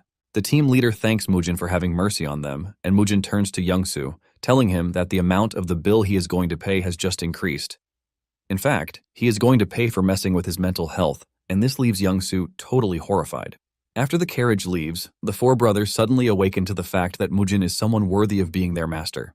The 4 then chase down the carriage and they get it to stop. Mujin is wondering why the carriage stopped until he steps out to find the 4 bowing to him and calling him boss. The 4 tell him that they are pledging their loyalty with the assurance that they are going to serve him until they die. They beg Mujin to take them in, but Mujin believes that the 4 are suffering from being beaten up by him. He tries to discard them, but the 4 roar even louder, demanding that he take care of them while revealing that they are still quite young. This comes as a surprise to Mujin, who thinks the 4 are old dudes since they all have ugly faces. Mujin maintains the fact that the 4 cannot be younger than him, who is 23 years old. He asks them if they suffered an energy deviation or something. The leader of the 4 is surprised by this because they expect Mujin to just believe that they are young. Mujin adds that he is surprised that demonic arts users manage to become warriors of the ruined households of the Orthodox sect because it actually makes no logical sense. The eldest of the 4, Cheolmuk, who is 21 years old, then tells Mujin that his master always said that being a demonic arts user is a way of living, not a faction or affiliation. Also staring at Mujin is the youngest of them, who is 18 years old, Nosak. Mujin agrees to Cheol's take, but wonders what sort of Orthodox family would accept demonic arts users because they might just get dragged into scandals. The second brother, Dongjiok, who is 20 years old, cuts in, telling Mujin that no one would dare to say such a thing because they are just going to bash their heads. The third brother, Jungtai, who is 19 years old, agrees to this too. Mujin then tells them that they must follow all of his instructions if they want to serve in a household, and the 4 shout in unison, telling him that they are going to devote themselves. Tired of their screams and all, Mujin has no choice but to tell the brothers that they are now warriors of the Flamehua clan. Soon afterward, they arrive at Youngsu's large mansion, and he invites them into the house. His servants are surprised to see him with strange faces, and they ask him what happened. But Youngsu instructs his servants to prepare food in the annex. However, Mujin tells him to forget about the food because they need to go to the treasure room immediately. Youngsu agrees and starts leading them to the treasure room while his servants almost crap their pants thanks to the scary presence of the 4 demons. Mujin is also surprised that Youngsu has been living so well thanks to the money he has swindled over the years. Just then, they run into a warrior, Sojin. Sojin asks Youngsu if there is any problem, but Youngsu rushes over to tell him that there is no problem. He urges him to go back into the house, but Sojin insists that Youngsu tell him whatever is wrong with him. Mujin then cuts in, asking Sojin why he keeps sticking his neck into other people's business when they already told him to leave. Mujin mentions that he can clearly see that he is Youngsu's guest, so he should stay away from the entire situation because guests are not supposed to meddle in household affairs. Sojin insults Mujin, saying he has a big mouth, and Cheolmuk wants to jump in to deal with Sojin, but Youngsu urges him to stand down because it is all a misunderstanding. Youngsu tells Sojin to stand down, and he decides to introduce Mujin and the four to Sojin, telling him that they are his guests. Instead of just staying back, Sojin decides to be even more rude when he finds out that Mujin is the master of the Flamehua clan. Mujin ignores him, telling him to move aside whenever he is done talking trash. Mujin is about to walk past him when Sojin tells Mujin that he should be ashamed of himself for running around with demonic users while terrorizing commoners. He then adds that Mujin's grandfather would be weeping in his grave as it stands, and he still doesn't stop there. He proceeds to call Mujin a pathetic trash too. Even Youngsu screams at Sojin for going too far, but Sojin assures Youngsu that he is a pro and would never lose to a scum like Mujin. Just then, one of the brothers whips out his weapon as he steps up to deal with Sojin, urging Mujin to give him permission. Mujin then tells him not to worry because he is going to handle the situation himself. He leaps into the plain arena, urging Sojin to join him, and Sojin excitedly does so. Sojin dashes toward Mujin with the intention of impaling him, but Mujin blocks the attack with his large sword. He commends his sword style but tells him that he lacks strength. Mujin continues to play around with Sojin, and in no time, Sojin starts feeling the strong vibrations rocking his sword. The four demons see this, and they know it is over for the dude because he is already backed into a corner by Mujin. They mention that his sword is about to break, and if his sword doesn't break, his skull is going to break. Just as predicted, Sojin's sword shatters, and Mujin smiles evilly before sending the dude into the wall. The four demons are not surprised by this, and Mujin tells one of them to throw his iron club to him. Since the dude tells Mujin that his grandfather is going to cry in his grave, Mujin tells him that he is going to make sure that he sends him to his grandfather. Mujin starts beating the dude so hard that his cries rock the entire house. The four are impressed at how Mujin is beating the dude like a baby. Youngsu panics when he realizes that Sojin is about to die, and he rushes over to meet Mujin, telling him to spare him, assuring Mujin that he is going to pay for his life. Youngsu mentions that Sojin has ties with the unorthodox martial heavens, and it would be bad if they allowed someone like the dude to die in his house. Youngsu assures Mujin that he is going to pay for Sojin's life, no matter how much it costs. Mujin smiles when he hears this, saying he thought Youngsu was putting his hope in Sojin. Moments later, they make their way into the treasure room, and Mujin comments on how rich Youngsu is. Mujin wastes no time, and he suggests that they start calculating everything. He starts with the four demons, saying each of their lives costs 500 gold coins. Youngsu cannot believe his ears, because Mujin just agreed to accept the four into the clan, but he is still supposed to pay for their lives. Mujin then continues by telling Youngsu that the compensation for his limbs is 200 gold, while his life is worth 300 gold. Mujin then tells Youngsu that Sojin's life is worth 1,000 gold because he was very rude. Lastly, Mujin tells Youngsu that he is going to pay for his psychological damage, which is 3,000 gold. After he is done calculating, Mujin just tells the dude that he wants everything he has. He asks him if there is any objection to this, but Youngsu says no with tears running down his cheeks because Mujin is worse than even bandits. In no time, the four start packing up all the money in the room, and Mujin spots a folding screen standing in the corner.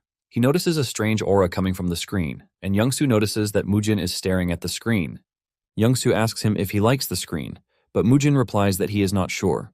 Youngsu then mentions that the folding screen is the work of a man named Master Jiang Sosan. Surprisingly, Youngsu tells Mujin that he is free to take the screen if he wants. Without hesitation, Mujin agrees to take it, and Youngsu cannot believe just how greedy Mujin is. Once they are done loading the treasure into Youngsu's carriage, Mujin tells him that he will be taking the carriage because he surely does not need it again. Youngsu has no objection to this, and he tells Mujin that he can take it. With this, Mujin and the four demons ride away, while Mujin tells Youngsu to make sure he lives a righteous life. Mujin lets him know that he is going to see him again another time, but Youngsu prays that they don't see each other again because he has basically robbed him of everything he has. Youngsu starts wondering what he did so wrong that he had to run into a lunatic like Mujin. When they finally arrive at the Hua Clan Manor, Masok freaks out. He starts asking Mujin where he got all the money from because he is convinced that he killed for it. Mujin assures him that he didn't kill to get the money, but he urges him to keep the money, since they were running short of funds. Mujin then asks Masok if the four demon brothers look old to him, and Masok mentions that with everything he is seeing, they are well past 40 years. Mujin smiles when he hears this, saying he is going to tell the four of them this. Mujin then asks Masok where Joe and Du are because he has not seen them since he got back. This is when it dawns on Masok that the two are currently hosting important guests in the reception hall. Masok tells Mujin that they already told him to bring Mujin the moment he returns. Mujin is shocked when he hears that they have guests, and he immediately assumes that another scammer has shown up, but Masok clears the air, saying he is wrong. He also urges him not to beat up the guests.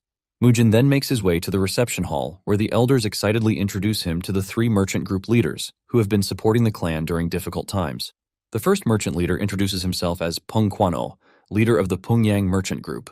The second dude is Dong Guanyo, leader of the Muryong Merchant Union, and then the third dude is Huang Yocheong, the Golden Finance Manor Master. The trio expresses their joy that Mujin is back to his healthy state, and Mujin returns the courtesy. After some minutes of sharing insights and tea, Mujin asks them if they are there to collect the debts that the clan owes. This comes as a shock to the trio, and they let Mujin know that they have no intention to pressure him for repayment because they only came to congratulate him after they heard he had awakened. They even apologize if it seems they have caused him discomfort by coming. Mujin then tells the trio that he is grateful for their devoted support, but he lets them know that their repayment would be handled properly. Mujin mentions that he recently just gained his senses, and he is still not fully aware of the clan's current state. Because of this, he lets them know that he wishes to know the total debt that the clan owes their groups. Joe is surprised to see Mujin talking about repaying, but Mujin ignores him, and he continues with what he is saying. He tells the trio that they need to know the exact amount before they can discuss the repayment schedule, and the trio agrees to disclose the approximate amounts. As for the Pungyang Merchant Group, the clan owes them 5,300 gold. For the Golden Finance Manor, the clan owes them 3,200 gold. And lastly, the clan owes the Muryong Merchant Union 1,900 gold. After they are done disclosing the amount, Mujin totals it to 10,400 gold. Just then, the merchant leaders decide to say something that has been bothering them. They reveal that they have been under pressure from the Chonghua Merchant Group, and this surprises Mujin. The trio reveals that the Chonghua Group has been using their massive financial power to make things hard for them because they are stressing out the Hua clan for the debts they owe. In fact, the Chonghua Group has monopolized all their trading goods and cut off all the merchant groups that were dealing with them before. They even went to the most shameless part by stealing their branch managers. The trio is forced to admit that they no longer have the strength to endure the suffering. Apparently, they are being pressured to submit the rights to debt, which is why they had no choice but to speak up. Mujin then replies that he is thankful for all of their help so far because they were the only ones who stood by the clan while it was falling apart. Mujin lets them know that he understands that gratitude must be repaid properly, and he assures them that he is going to repay everything they are owed right away. This shocks the trio, and Mujin adds that in return for the interest and all the help they have rendered, the clan is going to free their groups from the grasp of the Cheonghua Merchant Group. This shocks the trio, and they ask Mujin if he is trying to use force on their behalf. Mujin confirms this, saying this is exactly what he means. Du speaks up in fear, telling Mujin that the Cheonghua Group is being backed by the scary Kongdong sect, which is one of the strongest sects within the entire murim. The trio realizes that Do is freaking out, and they urge him to calm down, telling him that getting the debt repaid is more than enough because they don't want the Hua clan to clash with the Kongdong sect. They assure Du that their minds are now at ease, and while they are saying this, Mujin remains mute. After the meeting is over, the trio takes their leave, wishing the clan more success in the future.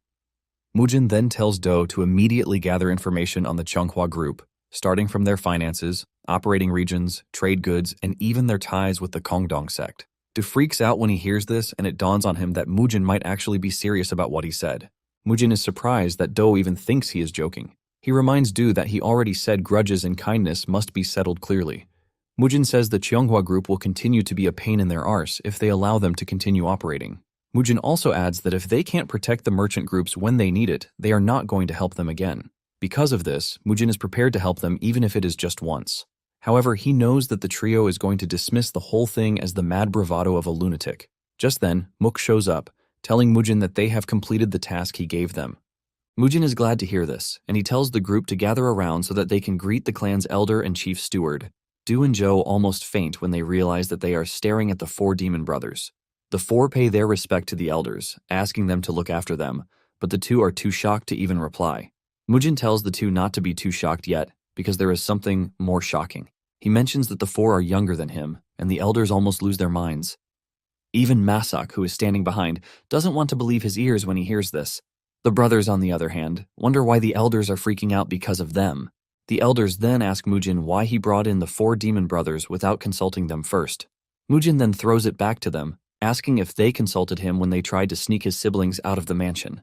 Mujin then tells the elders that he holds the authority to make the four brothers stay or leave. He reminds them that he is the one who will become the next clan patriarch. Mujin then turns to Masak, telling him to go and buy a cow. Du is surprised to hear this, and he reminds Mujin that they have no money because they just paid out over 10,000 gold to the merchant groups. Mujin stays silent, and he simply takes them to the treasure room where they almost lose their minds. Mujin lets them know that he got everything from Youngsu. but he assures them that he didn't kill him. Du asks Mujin about the folding screen, and Mujin mentions that Youngsu claims that it is one of Jang So-san's pieces. Du almost passes out in shock when he hears this, and Mujin continues by saying the least they are going to sell the screen for is 90 gold, which is why he took it. Since there is money, Mujin tells Masok to stop talking and just go buy the meat. Meanwhile, Mujin knows that there is something wrong with the folding screen. The following morning, Mujin calls out his siblings, the 4 demon brothers, and the clan instructors. Mujin lets them know that he has come to the conclusion that they all need special training. He mentions that the foundation of swordsmanship is the body that wields it, and no matter how great the martial art is, it is useless if the body is weak. Because of this, Mujin lets them know that they are all going to start special training, which he is personally going to supervise. He then tells them that the sack of rice that is lying at their feet weighs 144 kilograms, and this will be their loyal training partner. Mujin adds that the rice is not food, and if he catches any of them eating it, they are dead meat. On the other hand, Dojin and Soyeon notice that their own sacks are about 15 kilograms at most. Cheolboin then asks Mujin what they are supposed to do with the sacks, and he tells them to hoist them onto their shoulders. Cheolboin is shocked to hear this, and another warrior complains, talking about how the sack is too heavy for even 2 men to lift. However, Mujin's countenance changes, and he screams at them to pick up the sack or else get trashed by him. He lets them know that his sword might not be enough to slice cleanly, but a hit from it would definitely break their bones. He lets them know that they have a choice of picking up the sack or sparring with him. Scared of Mujin's words, the warriors immediately pick up the sacks. However, Mujin tells the 4 demon brothers that they are to carry 3 sacks each, and if they don't want to, they are free to spar with him. The fear of sparring with Mujin pushes the 4 to immediately carry 3 sacks as their eyeballs want to pop out. The elders freak out when they see this, as they start wondering what it is that Mujin is trying to do.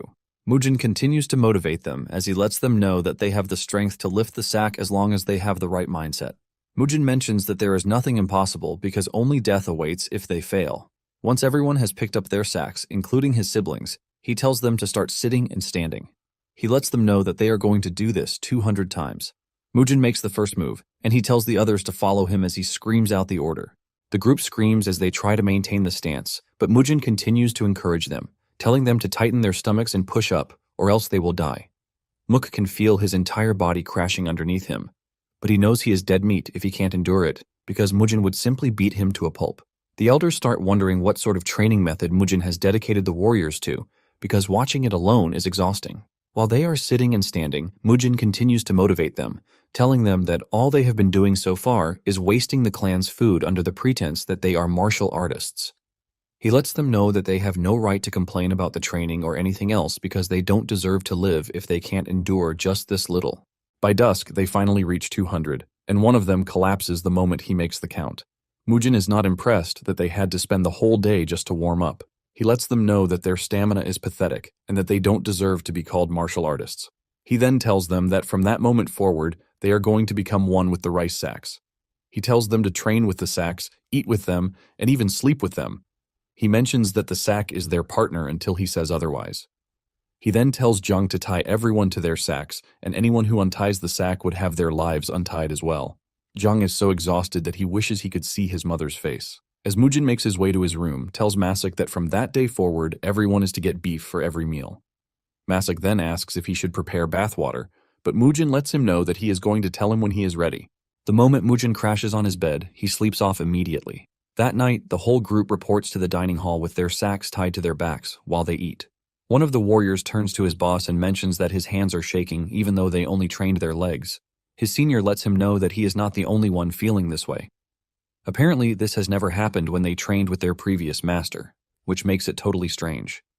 The next day, the torturous training continues, and they are required to do push-ups this time around. Mujin makes sure to monitor their stance while they do the task he gave to them, even though he is also doing it. Cheolboin cannot believe that the warriors are all doing the push-ups, even though it is strenuous as hell. The following day, they take the training outside as they crouch around the village with the sack on their backs. The villagers watch in horror as they try to understand what it is that they are watching. The training still continues the next day as they push the sacks up and down. Even Mujin is feeling the pain, but he is impressed that his siblings are keeping up better than expected. He wonders if he should raise the difficulty, and the next day, he leads the group to a river with a mad current. The warriors are shocked when they see this, and while they are still doubting why they are there, Mujin tells them that their aim is to cross the river while carrying the sacks. The current alone scares the warriors, and to make it worse, There is a waterfall at the end of the river, which makes it even more dangerous. While the others are panicking, Soyeon is excited to participate in the grueling training. Suddenly, it dawns on her that Dojin can't swim, and she suggests that they tell Mujin about it. At the same time, the elders tell Mujin that crossing the river might be impossible because the current is too fast.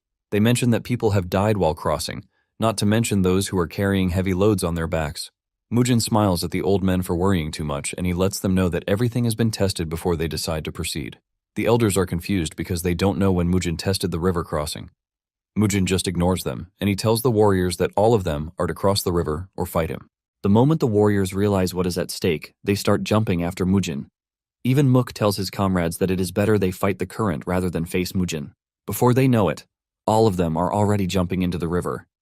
Even Dojin has no choice but to jump into the river, even though he doesn't know how to swim. Dojin is desperate to prove that he is also a warrior of the Flamehua clan, which is his motivation to jump in. However, the current is too strong and Dojin finds it hard to keep up. Before he knows it, he loses his grip and starts sinking to the bottom of the river. The elders see this, and they scream at Mujin, telling him that Dojin is being swept away. Surprisingly, Boyne goes after Dojin, and he manages to grab him before it is too late. He tells him to take a deep breath and hold on tightly to him because they are going to charge straight for the fall, since it is already too late. With this, the two fall directly into the waterfall, and the elders scream out in fear. However, moments later, Dojin and Boyne emerge in the distance. Boyne commends Dojin, telling him that he did well, and Dojin thanks him for saving his life. Mujin shows up on the scene, asking Dojin if he is fine and didn't slam into anything. Dojin assures Mujin that he is fine because Boyne showed up at the right time to save him. Boyne, on the other hand, is shocked that Mujin showed up right after, leaving him to wonder when he had been following them. Mujin then tells Dojin not to push himself too hard because it would be bad if something were to happen to him. Dojin replies to his brother, telling him that he is ready to see this till the end because he can't stay a child forever. With fierce determination, Dojin mentions that he can only become a proper martial artist of the Flamehua clan if he stays strong. The next day, the warriors are required to climb a steep cliff with the sacks on their backs. The moment they reach halfway up, Mujin tells them to crawl up quickly because falling from their current position means certain death. One of the warriors, a brown-headed dude, concludes that Mujin is crazy and he should have stayed back. But suddenly, he loses his footing. He starts falling, but manages to grab onto one of the warriors. He begs the dude to help him, and he urges him to grab the rock in front of him. After this, the warriors run back to the manor because Mujin lets them know that whoever falls behind will have to carry him on their back. A kid watching the whole thing is forced to ask his mother if the warriors are death row criminals, but his mother lets him know that they are warriors of the Flamehua clan. Suddenly, Soyeon crashes to the ground, and Elder Jo rushes over to check on her. She appears to be exhausted, and she urges Jo to carry her. Elder Jo immediately carries her, and as they walk past the other warriors, they find out that Soyeon was only faking the exhaustion. Mujin realizes that some are not happy with this, and he tells them that they are free to collapse like a little girl, since they are all comparing themselves to her. However, he lets them know that whoever does so might as well just sign his death warrant. When they finally reach the manor, they all crash to the ground, totally exhausted. Just then, one of the warriors, who helped the brown head, walked up to him and scolded him for always lagging behind during training. He screams at him, asking him how long he plans to be a wimp. He tells him to stop dragging others back if he knows he doesn't have the strength to keep up. Just then, the dude mentions that he is doing this because Mujin threatened to kill them. Apparently, he has been meaning to quit the whole warrior thing a long time now. However, he is scared that Mujin might just kill him if he says he wants to quit. The dude then screams at him, telling him that he is scared of Mujin, which is why he has been lagging behind in training. The dude threatens to kill the brown head since he is not fit to be a warrior. However, Boyne cuts in, telling the giant dude that not everyone can be like him. The dude acts rudely and punches Boyne in the groin, telling him that he is just going to start by killing him. Mook then intervenes, telling the warrior to back off because Boyne is right. He mentions that the brown head is doing the best he can in his own way. He mentions that the brown head is also their brother since he has come to the clan too. The giant dude argues that there is no way they are going to become strong if they keep acting like a wuss, but Mook tells him that Mujin has been training a few years ahead of them, which is why everyone is supposed to take things differently. Mook then tells the dude that he can only say such hurtful things when he has managed to surpass him. The giant dude angrily walks away, telling the brown head that he is going to kill him if he ever causes him pain again. Later that night, the giant dude is leaving the toilet when he hears someone in the distance. He quietly walks over to find Mujin training with his sword in the middle of the night, all by himself. The dude is impressed at how fast Mujin's movements are, and it dawns on him that Mujin is way above his league, even though they are not far apart in age. Suddenly, Mujin notices that someone is watching, and he tells whoever it is to step out before he comes to find him. The dude has no choice but to come out of hiding, and Mujin asks him what it is that he is doing. The dude then replies that he was on his way back from the restroom and he ended up running into his training session. He promises that he has no intention of watching on purpose, and Mujin tells him that he was already getting bored with the whole training thing. He tells him to drop the rice sack and pick a sword. The dude is shocked to hear this, but he does as instructed. Mujin then orders him to come at him, and the dude dashes toward Mujin at great speed. However, Mujin blocks his attack pretty easily while holding his hand behind him. The dude continues to make a move, and suddenly he realizes that he has become faster than before. Mujin also notices this, and he agrees that the dude has gotten better, but at the same time, he believes that he is not focused yet. Mujin manages to get behind him, and he slaps him so hard in the back, knocking him to the ground. Surprisingly, the dude immediately gets back on his feet. Mujin comments on this, saying he once went down in one hit, but it seems his strength is now usable. Even the dude realizes that something has changed in him because he would have been rendered immobile if it was before. Mujin then commends the dude, and he tells him to get some rest. The following day, Mujin tells the warriors that they are going to be working on their abdomens that day. He instructs everyone to lift the rice sack between their legs and hang on to it. The first group does as instructed, while the others wait in awe. After they are done with this, they run into the village again. The brown head is about to fall off when the giant dude surprisingly walks up to him, telling him to endure because they are almost there. Mujin notices this, and he smiles because his teachings are working.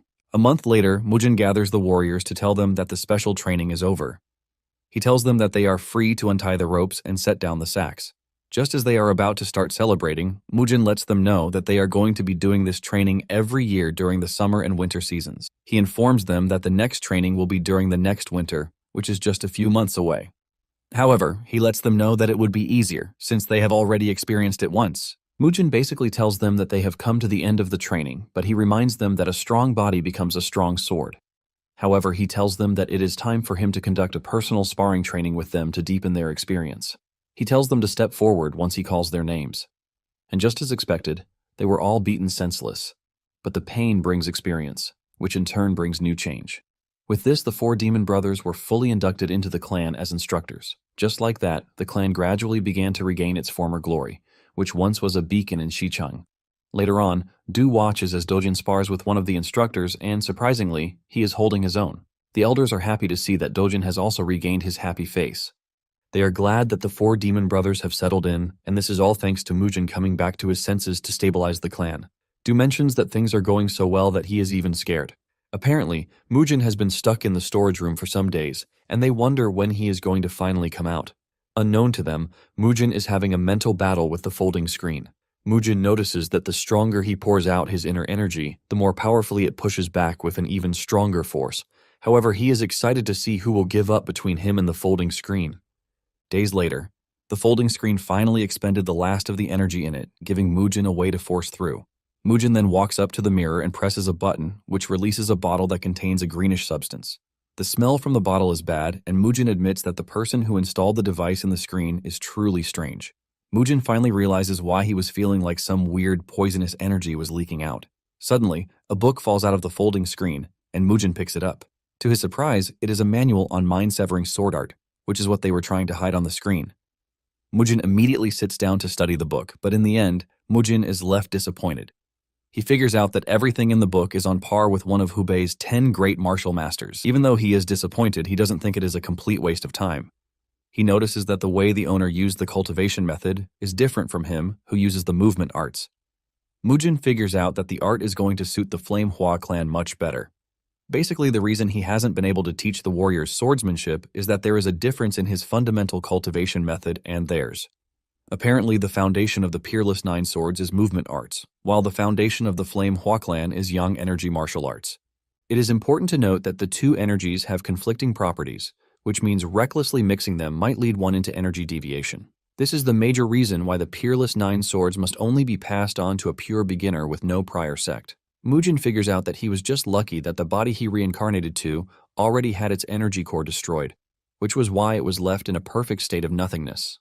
Thanks to this, he was able to build up movement arts easily without any problems. Mujin smiles at the book in his hand because he knows this is about to become the sword art of the Flame Hua clan.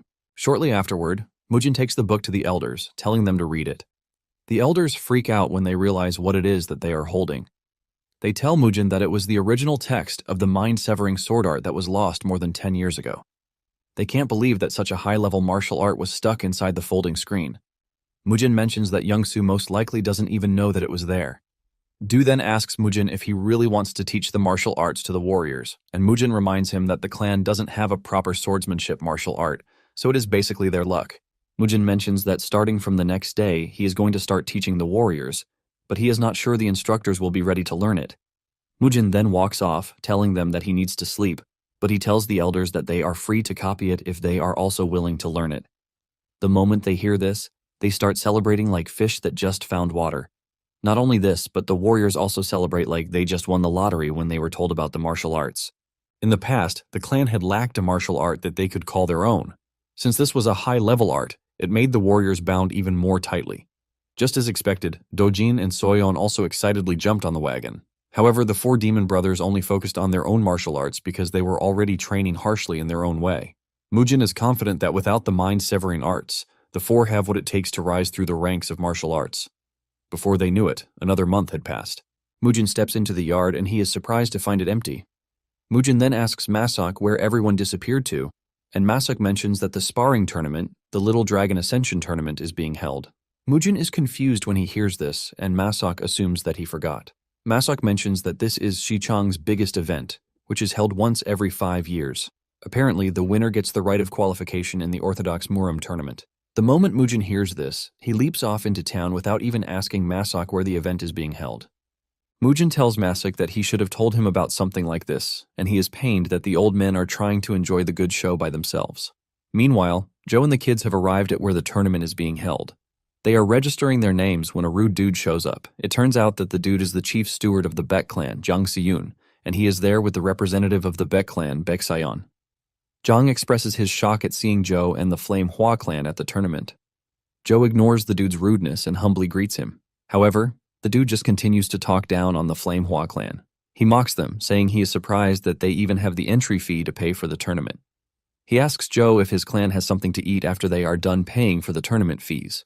He also asks if they have paid the membership fees that they have been owing for 10 years. Jang mocks Joe for bringing the kids, saying they look like kids who are about to starve to death. At this point, Dojin and Soyeon are already getting pissed off too. Meanwhile, Mujin is lost in town, and he regrets not asking Masok where the event is being held. He looks into the distance and concludes that it is being held where the crowd is gathered. At the same time, two unique individuals, an old man and his granddaughter, are seen walking through town. The granddaughter is watching the beauty of the town when Mujin rushes past her, urging her to get out of the way. Mujin then stops in front of them, asking where the event is being held. Frustrated, Mujin turns to the lady, asking her if she knows where the event is being held, but the lady just stares at him scornfully. Mujin asks the lady why she is staring at him that way, and her grandfather cuts in, telling Mujin that they are also wandering around looking for the venue because they are not from around there. The old man then tells Mujin to tell them if he manages to find it, but Mujin rushes off, telling them to find the venue themselves because they have legs too. Mujin then runs off like a crazy dude, and the lady asks her grandfather what might be wrong with Mujin because he has never seen anyone as rude as him before. The old man then mentions that it appears that madness has completely taken over Mujin. The moment the old man says this, it dawns on the lady that her grandfather is talking about Mujin, the grandson of Hua Jutai. The old man is glad that he came personally because something interesting is about to happen. At the entrance of the venue, the situation between Joe and Jang has gotten more tense. Joe tells Jang that the membership fees they owe will soon be repaid. Instead of Jang backing off, he still mocks Joe, asking which year he plans to pay the due. He even insults them alongside their secret arts. Tired of hearing the trash he is talking about, Joe reaches for his sword, telling him to refrain from speaking trash in front of the children because there is a limit to his patience. Jang then pulls out his sword, daring Joe to pull out his sword. Just before the two can get the chance to have a go at each other, Mujin shows up, telling them to back off because it is the kids' day, and it would be bad if the adults ruin it. With a stern voice and scary face, Mujin mentions that the day is for the children, who are the hope of Xichang. Mujin walks past Jang, and just like before, Jang starts insulting Mujin too. Mujin ignores him and walks over to his siblings, asking them why they didn't tell him that there was a special event going on. While Dojin is still stuttering, Soyeon steps up, telling Mujin that they wanted to win it so that they can surprise him. Mujin pats Soyeon on the head for her mentality, but Jang still can't keep his mouth shut. He mocks the clan for being poor, and Mujin lets him know that the most important thing in a clan is martial arts, not the level of their wealth. Just then, the old man from earlier shows up on the scene, commending Mujin for speaking his mind very well. The old man then turns to Zhang, suggesting that they put away their swords because it is a special day. However, Zhang tells the old man to mind his business because he is not from the Flame Hua clan.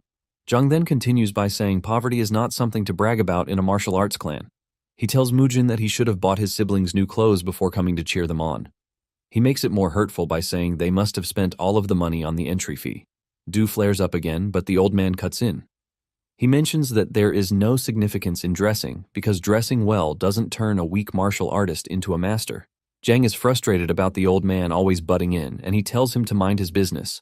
Zhang finally decides to back off because he believes that he shouldn't be talking to paupers. Zhang says he would like to see if the clan's said training would pay off in the sparring ring. The old man notices the anger on Mujin's face, and he tells him not to allow Zhang's talk get to him because there are always guys like him everywhere. Mujin agrees with him and smiles. On the other hand, Zhou is staring at the old man, and he believes that he looks familiar, but he can't seem to place his face. Just then, one of the servants shows up to tell Mujin and his clan that they have prepared seats for them. Mujin steps into the arena, and he is stunned at how neatly they set the table with food. The kids are blown away by the food, but Mujin urges them not to overeat because they don't know when the sparring will begin. Surprisingly, the Bet clan is led to the VIP seat, and Zhang turns around to give Mujin a cold smile. This leaves Mujin wondering when exactly he is going to get the chance to beat the shit out of Zhang. In fact, he is already imagining himself beating Zhang by plucking out his eyes first. Just then, the old man shows up asking to sit with Mujin. Mujin wonders why the old man keeps following him around, but he tells him that he is free to do whatever he wants. The kids are about to start eating when Mujin communicates with them using a frequency whispering technique. He tells them to drop the food and not touch anything until he has eaten out of it first.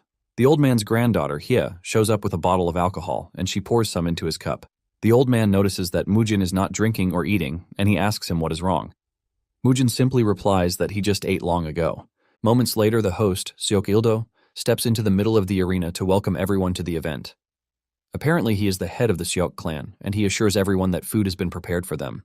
Suddenly, Seok notices the old man where he is sitting, and he frantically rushes over to him. Seok bows his head to the old man, paying his respects to him. The old man is surprised that Seok recognizes him, and Seok mentions that there is no way he won't recognize the esteemed face of the Poison Emperor, Tang Sumun. Everyone freaks out when they hear the identity of the old man because of the position he holds. Apparently, there are only 4 people who held the title of emperor in the whole Central Plains. There is the Wudang Sex Sword Emperor, the Shaolin Temple Fist Emperor, the 4 Martial Heavens Whip Emperor, and the Tang Clan Poison Emperor. They can't believe that one of the strongest men in the Central Plains has just shown up at a small children's sparring tournament in Xichang. The moment Zhang hears this, he starts to panic because he already insulted the old man without knowing. While everyone is freaking out, Mujin remains calm because he knows the dude from his past life. He remembers that when the 10-year war with the Orthodox sect began, 4 of the great clans, excluding the Namgung clan, stayed out of the fight against the divine demon. The reason they didn't join the fight was that there was no good justification for joining the war. In addition, the heads of the said clans and their main fighting forces had been brutally dealt with by the divine demon. It turns out that one of the dudes who was there on that day was Tang Sumun of the Tang clan, who would eventually become the Poison Emperor. Seok tells Tang to follow him to the VIP seats, but Tang lets the dude know that he is fine where he is. Seok is shocked to hear this, and to try to please Tang, he tells Mujin that he is free to move his seats too. However, Mujin rejects the offer and suggests that they start the whole sparring event. Meanwhile, Tang can't take his eyes off of Mujin because the more he looks at him, the more he realizes that he resembles his friend, Mujin's grandfather, who held him up in his moment of despair a long time ago. Seok then tells Mujin that the event will start very soon, and he asks Mujin if he is interested in participating. Mujin is confused when he hears this, and he asks Seok what he is talking about. Seok reveals that he is talking about the Orthodox Murim tournament that is held once every 5 years, and since it is coming soon, he wants to know if Mujin is interested. Mujin simply replies that the tournament is not in his best interest, so he has no reason to participate. Out of nowhere, Zhang runs up to Tang to offer his greetings and also to apologize for what happened earlier. He tells Tang that he didn't recognize him, but Tang ignores him and continues with his drink. Tired of the whole noise and all, Tang puts his granddaughter to the task of getting rid of the brats. Hye gets on her feet, and she urges the group to go back to their seat because her grandpa doesn't want commotion. Seok then tells the old man that they are going to start the match right away. Before the match begins, Seok explains the match rules. He mentions that they can only make use of non-lethal weapons made of wood, such as wooden swords or wooden spears. In addition, The usage of killing strikes is also forbidden. He mentions that if a supervisor or official throws a blue pouch into the arena, it means the match is temporarily suspended, but a red pouch means the match has come to a complete stop. Once he is done going over the rules, he calls out the first participants of the day, Baek Sayeon and Soyeon. Soyeon is busy munching on a big portion of meat when she hears her name. Mujin then tells her that it is time for them to see how much she has improved. Sayeon, on the other hand, is confident that he is going to beat Soyeon senselessly. Soyeon also steps into the ring, telling Sayeon that he is about to become the stepping stone for her glorious ascension. Sayeon is surprised that Soyeon is speaking to him rudely, but Soyeon urges him to keep his mouth shut and stop saying trash. This pisses Sayeon off, and he lets Soyeon know that he is going to break her arms and legs for this. Using the whispering technique, Mujin asks Joe if they were always on the bad side with Jang and his people. Joe then reveals that it wasn't a major issue when the Flame Emperor was still alive, but after the previous clan head held the succession ceremony, a few vassals left and sought refuge with the Baek clan. Apparently, Jang is one of these sets of people. The more the clan declined, the more hostile they became. Mujin then asks them why they became a pain in the ass, and Joe reveals that they had a major clash with the previous clan head over differences in opinion. In addition, the Baek clan continued to grow as they took in more people from the Hua clan. Now in the arena, Sayeon dashes towards Soyeon, but she dodges his strike and kicks him in the chest. Before Sayeon can even recover from this, Soyeon has leaped into the air. She lands a knee blow to Sayeon's face, breaking his nose. Sayeon screams in pain and Soyeon stands over him, making fun of him because his nose is bleeding. Tang is surprised to see Soyeon using kick techniques, and he asks Mujin if he is the one who taught Soyeon this. However, Mujin mentions that it was Elder Joe who put Soyeon through such techniques. Hye then adds that Soyeon's athletic ability is high level too. However, she is interested in seeing how long Soyeon can hold out against an opponent with a sword. At the same time, Sayeon is raging as he screams at Soyeon, telling her that he is going to kill her. Sayeon dashes towards Soyeon, swinging his sword around, but Soyeon keeps dodging, thanks to her impressive agility.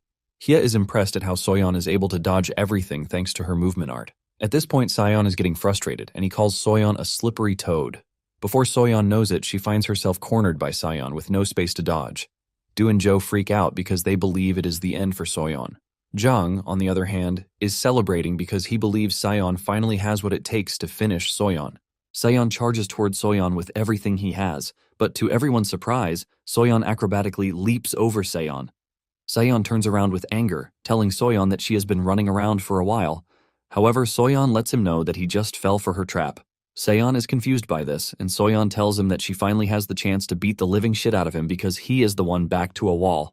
Soyeon raises her leg with so much ferocity, and she dares Sayeon to block the attack with the dead wood he calls a sword. Before Sayeon knows it, Soyeon lands a powerful kick to his head, sending him to the floor in pain. The sudden change in the pace of the game impresses the elders, and they start rooting for Soyeon, while Jang is groaning in frustration. Sayeon tries to fight back, but Soyeon is just too goated for him, and she continues kicking him around like a ball. Before Sayeon knows it, Soyeon sends him flying, and even breaks his wooden sword too. Jang fears the worst, and he screams at the referee to throw in the blue pouch. By this time, Soyeon is already standing above Sayeon, ready to finish him off. However, the referee saves his ass, but instead of keeping his mouth shut, Sayeon starts talking trash again. He talks about coming over to the Hua clan and wiping all of them out. This is when Soyeon snaps, telling Sayeon that she has no intention of stopping since she has shattered Sayeon's sword. Sayeon tries telling her that the blue pouch has already been thrown in, which means the match is suspended, but Soyeon replies that this is none of her concern. Soyeon walks up to him, telling him that he is free to come to the clan later with all the warriors of his choice, but at the moment, he is so dead. Sayeon doesn't understand what is going on until Soyeon descends on him, knocking him to the ground. Tang watches in horror, while Mujin jumps up to celebrate, telling Soyeon that this is the way. Jang gets up to ask the referee why Soyeon didn't stop even though the blue pouch was already thrown in. However, Soyeon gets disqualified for hitting Sayeon after the match was suspended. The elders are disappointed, but Mujin is laughing like a maniac. As Soyeon returns to her seat, she shoots out her tongue in front of Jang to mock him. Soyeon returns to her seat, and the elders demand to know why she continued fighting, even though the pouch had been thrown in. Soyeon replies that she was aware, but she enjoyed beating Sayeon up rather than winning. Mujin laughs out loud, agreeing to his sister's take on this. Mujin doesn't stop there as he starts dancing like a turkey, as if his sister just won the tournament. Meanwhile, Jang is fuming with anger as he watches Mujin jump around in mockery. Mujin is so happy that he tells Tang that they should drink all they want. However, he lets Tang know that he will be the one to pay for it. Tang then asks Soyeon why she didn't use the clan's secret art because she would have easily won the fight. Soyeon replies that she didn't see the need to use the secret arts on trash like Seon because she was already beating him senseless without it. In addition, Soyeon believes that Seon might find a way to counter it if she uses it recklessly. Tang laughs out loud when he hears this, and this is because he agrees with Soyeon. Tang then ordered more liquor, and with this, their drinking party continued. Everyone in the arena was fixated on Mujin casually clinking cups with the Poison Emperor. Even though there were lots of matches going on, everyone was staring at Mujin and Tang. Even Seok was already growing irritated about the whole thing. Not long after this, the match between Dojin and Seok's rep, Chu Yong, comes up. Dojin leaves the table, and Mujin motivates his brother, telling him to give them hell. Tang is surprised when he sees Dojin go to the arena with a sword, instead of relying on the bare-handed technique. The referee starts the match, and Seok is confident that his prodigy will come out as the winner in the tournament. He is hoping that he would get Tang's attention with this, but Chu Yong's first move ends up being his last, as Dojin easily dodges him and lands a finishing blow to his head. Everyone watching is shocked when they see this because they didn't even understand what just happened. On the other hand, those in the Hua corner are celebrating Dojin's win. Even Tang is impressed by the swordsmanship that he just witnessed because he didn't know the Hua clan had such a technique. Mujin then reveals that the swordsmanship displayed by his brother isn't merely a sword technique with good efficiency, but it is a sword technique that contains the principles of advanced martial arts. The people are confused when they hear this, and Mujin jumps up from where he is, showing everyone the martial arts book of the mind-severing sword art. Everyone almost goes blind thanks to the incredible energy coming out of the secret manual. Mujin then makes a bold move of telling the crowd that whoever wants to learn the art is free to join his clan. He assures them that everything in the book will lead them to remarkable growth in martial arts. Just as expected, the crowd starts to go nuts as they all jump to tell Mujin that they are interested. Mujin then tells them that whoever is interested in joining should talk to Elder Do. Elder Do wastes no time whipping out his pen and telling all the interested parties to line up. Tang laughs out loud, saying Mujin is definitely living up to his reputation of being crazy because he has the guts to recruit members in the middle of an event. Meanwhile, Seok has lost his patience, and he wishes that Tang were not in attendance. Jung then walks up to him, asking him if he is seriously going to watch as Mujin and the Hua clan do as they please. Seok replies that Tang is watching and there is really nothing that they can do. Jung then mentions that he has a strategy, and this strategy involves them swapping the bracket so that they can bring in Seok Yoso. Thanks to the Hua clan losing its power in recent times, the Seok clan and the Baek clan started scheming to fill the vacuum with their own power. One of the ways they have done this is the Dragon Ascension tournament, which is being held every 5 years. They have basically manipulated the tournament bracket to make their apprentice martial artists win so that they can send them into the Orthodox Murim tournament to raise their group's name. Thanks to the group's power rising through this, they decided to monopolize the Little Dragon Ascension tournament to continue expanding their influence. When it is finally time for the final match in the top 32 for the tournament, the referee introduces Seok Yoso as the contestant against Ban Yeowol of the Half Moon sect. Apparently, whoever wins the match is going to face Dojin in the next round. Suddenly, Joe notices that Yoso is not supposed to be participating. Joe mentions that he is the champion of the previous tournament, and there was news that he had entered the Diankong sect to train. Even his opponent, Ban, is shocked when he sees Yoso, and he asks him why he is participating. Ban mentions that the tournament only allows participants up to 14 years old, and Yoso confidently replies that he is aware of this. Yoso mentions that he is 14 years old, but Ban replies that he is lying because he is already 15. However, Yoso didn't allow Ban to finish his statement before going after him. Yoso knocks Ban to the ground pretty easily, making him the winner of the match. Yoso proudly talks about how his birthday hasn't passed yet. Joe is pissed when he sees this, and he wants to intervene, but Mujin tells him to leave it, because Yoso is the best opponent that they can ask for. Not long after this, Dojin steps into the ring to face Yoso. Tang notices the change in the atmosphere, and he figures out that this is a finals match in advance. Even though Dojin seems to be at a disadvantage, the elders and his sister encourage him, telling him that he can win. Mujin, on the other hand, wears his serious face as he tries to understand the situation. Yoso then tells Dojin that the sword technique that he used got his brother eliminated. Dojin asks him if he is trying to get revenge, but Yoso tells Dojin to stop saying trash. Yoso mentions his plan to make sure that Dojin doesn't use the sword again. Without wasting time, Yoso charges at Dojin with the 12 radiant sword strikes, forcing Dojin on the defensive. However, Yoso continues pushing forward, making life difficult for Dojin. Tang assesses the situation, and he easily figures out that Dojin is going to have a difficult time dealing with Yoso. Meanwhile, Seok is glad that Yoso is beating Dojin up because he wants to prove to the Emperor that they are superior. Yoso swings his sword hard at Dojin and mocks him for losing his balance. Just then, Yoso gets the drop on Dojin, and he hits his hand with his sword because this is what he has been waiting for. This hurts Dojin so hard that he crashes to the ground in pain. Yoso is about to finish the fight when Mujin throws in the blue pouch to stop the fight. Yoso smiles, believing that his victory is already secured. Mujin calls Dojin out of the arena to check his hand, and he realizes that Yoso intentionally targeted the joints. Mujin helps Dojin to rearrange them a bit, and Dojin screams out through the entire process. After he is done, Mujin tells him that he has set the bones, but it might be hard for Dojin to use the sword. He asks Dojin what he plans to do, and Dojin tells his brother to tie his hand to the wooden sword. Mujin is impressed when he hears this, and he goes ahead to do what Dojin requested. Once he is done, Dojin returns to the arena, looking more determined than before.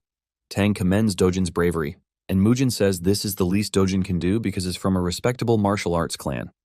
When Yoso returns to the ring, he expresses his surprise that Dojin didn't actually run away. However, Yoso lets Dojin know that he is about to do to him what they did to Mujin when he was young. Dojin is forced to ask Yoso what he just said, and Yoso leaps toward Dojin, talking about how he plans to make Dojin and his brother the new pair of crippled brothers in Xicheng. Dojin stays calm. He recalls his earlier conversation with Mujin, who had asked whether he truly wanted to win. Dojin answered firmly that he wanted to win and bring honor back to the clan. Mujin told him not to worry too much and assured him that he would make their clan the greatest in Xicheng. He then explained that the best way to win was to stay focused on the duel and wait for Yoso to use a sword technique. Once Yoso does, a small opening will appear in the center, and Dojin must strike without hesitation. Dojin follows his brother's advice, and the moment Yoso charges in with his sword technique, Dojin heads straight for his center. Before Yoso can get to him, Dojin strikes him first, leaving Yoso completely shocked. That single strike pushes him back, while Seok, the head of the clan, watches in horror as his plan to crush Dojin crumbles. Meanwhile, Mujin is quite pleased with this result, while Dojin can't believe he successfully landed a hit on the arrogant brat. As Yoso's back hits the ground, Elder Joe, Steward Do, and Soyeon excitedly cheer for Dojin. Yoso quickly recovers, but is pissed and starts hurling insults at Dojin, threatening to murk him. Seeing him already standing, Dojin worries that his strike might have been a little too weak. Yoso then threatens to end him, but before he can finish his sentence, a red pouch strikes him in the face. Furious, Yoso demands to know who threw the pouch, and Mujin casually responds that he did it. Mujin commends Dojin for doing a good job and forfeits the match on his behalf. Seok is surprised to hear this and questions his decision, but Mujin explains that he doesn't plan to stake his brother's life on some petty tournament. With that, he signals for his family to leave so that they can get Dojin's hand treated quickly. Just as they're about to leave, the Poison Emperor Tang asks to follow Mujin home for a drink. Just as his granddaughter Hye is about to stop him from going to a stranger's house, Mujin casually agrees to let them come. As the group leaves the tournament ground, everyone is surprised that Mujin withdrew from the match. They are even more concerned that the Poison Emperor was leaving with him. Yoso curses under his breath that his opportunity for revenge had been ruined. Seok is even angrier as he watches them leave after humiliating him. Meanwhile, in the streets of Xicheng, heads turn as two troublemakers troop in with Death Black Crow, whom Mujin previously defeated at the Bangho sect. Mujin had asked him to bring all his assets, but Black Crow came back for revenge instead with Yohang from the Sosul sect. Yohang swears to teach Mujin a lesson and assures Black Crow that he has nothing to worry about since they came with a member of the Crimson Sword sect. With such a backing, he believes that no one in Xicheng can stop them. The dude from the Crimson Sword sect, Sugong, also backs Yohang's claims, making him very confident. They soon arrive outside the Hua clan estate, and Yohang destroys the huge estate gate with a single kick while feeling quite smug. Masuk freaks out when this happens and asks them why they broke down the gate. Yohang is pissed that a mere servant dares to question him, and his deadly look almost causes Masok to flatline on the spot. Just outside the estate, the four demon brothers, now the martial instructors of the Hua clan, are happily returning home after stuffing themselves. They are puzzled when they notice that the gate of the estate has been torn down. Cholmuk thinks it might be because the wood is rotten, but his eyes widen when he enters to find Masuk under Yohang's feet.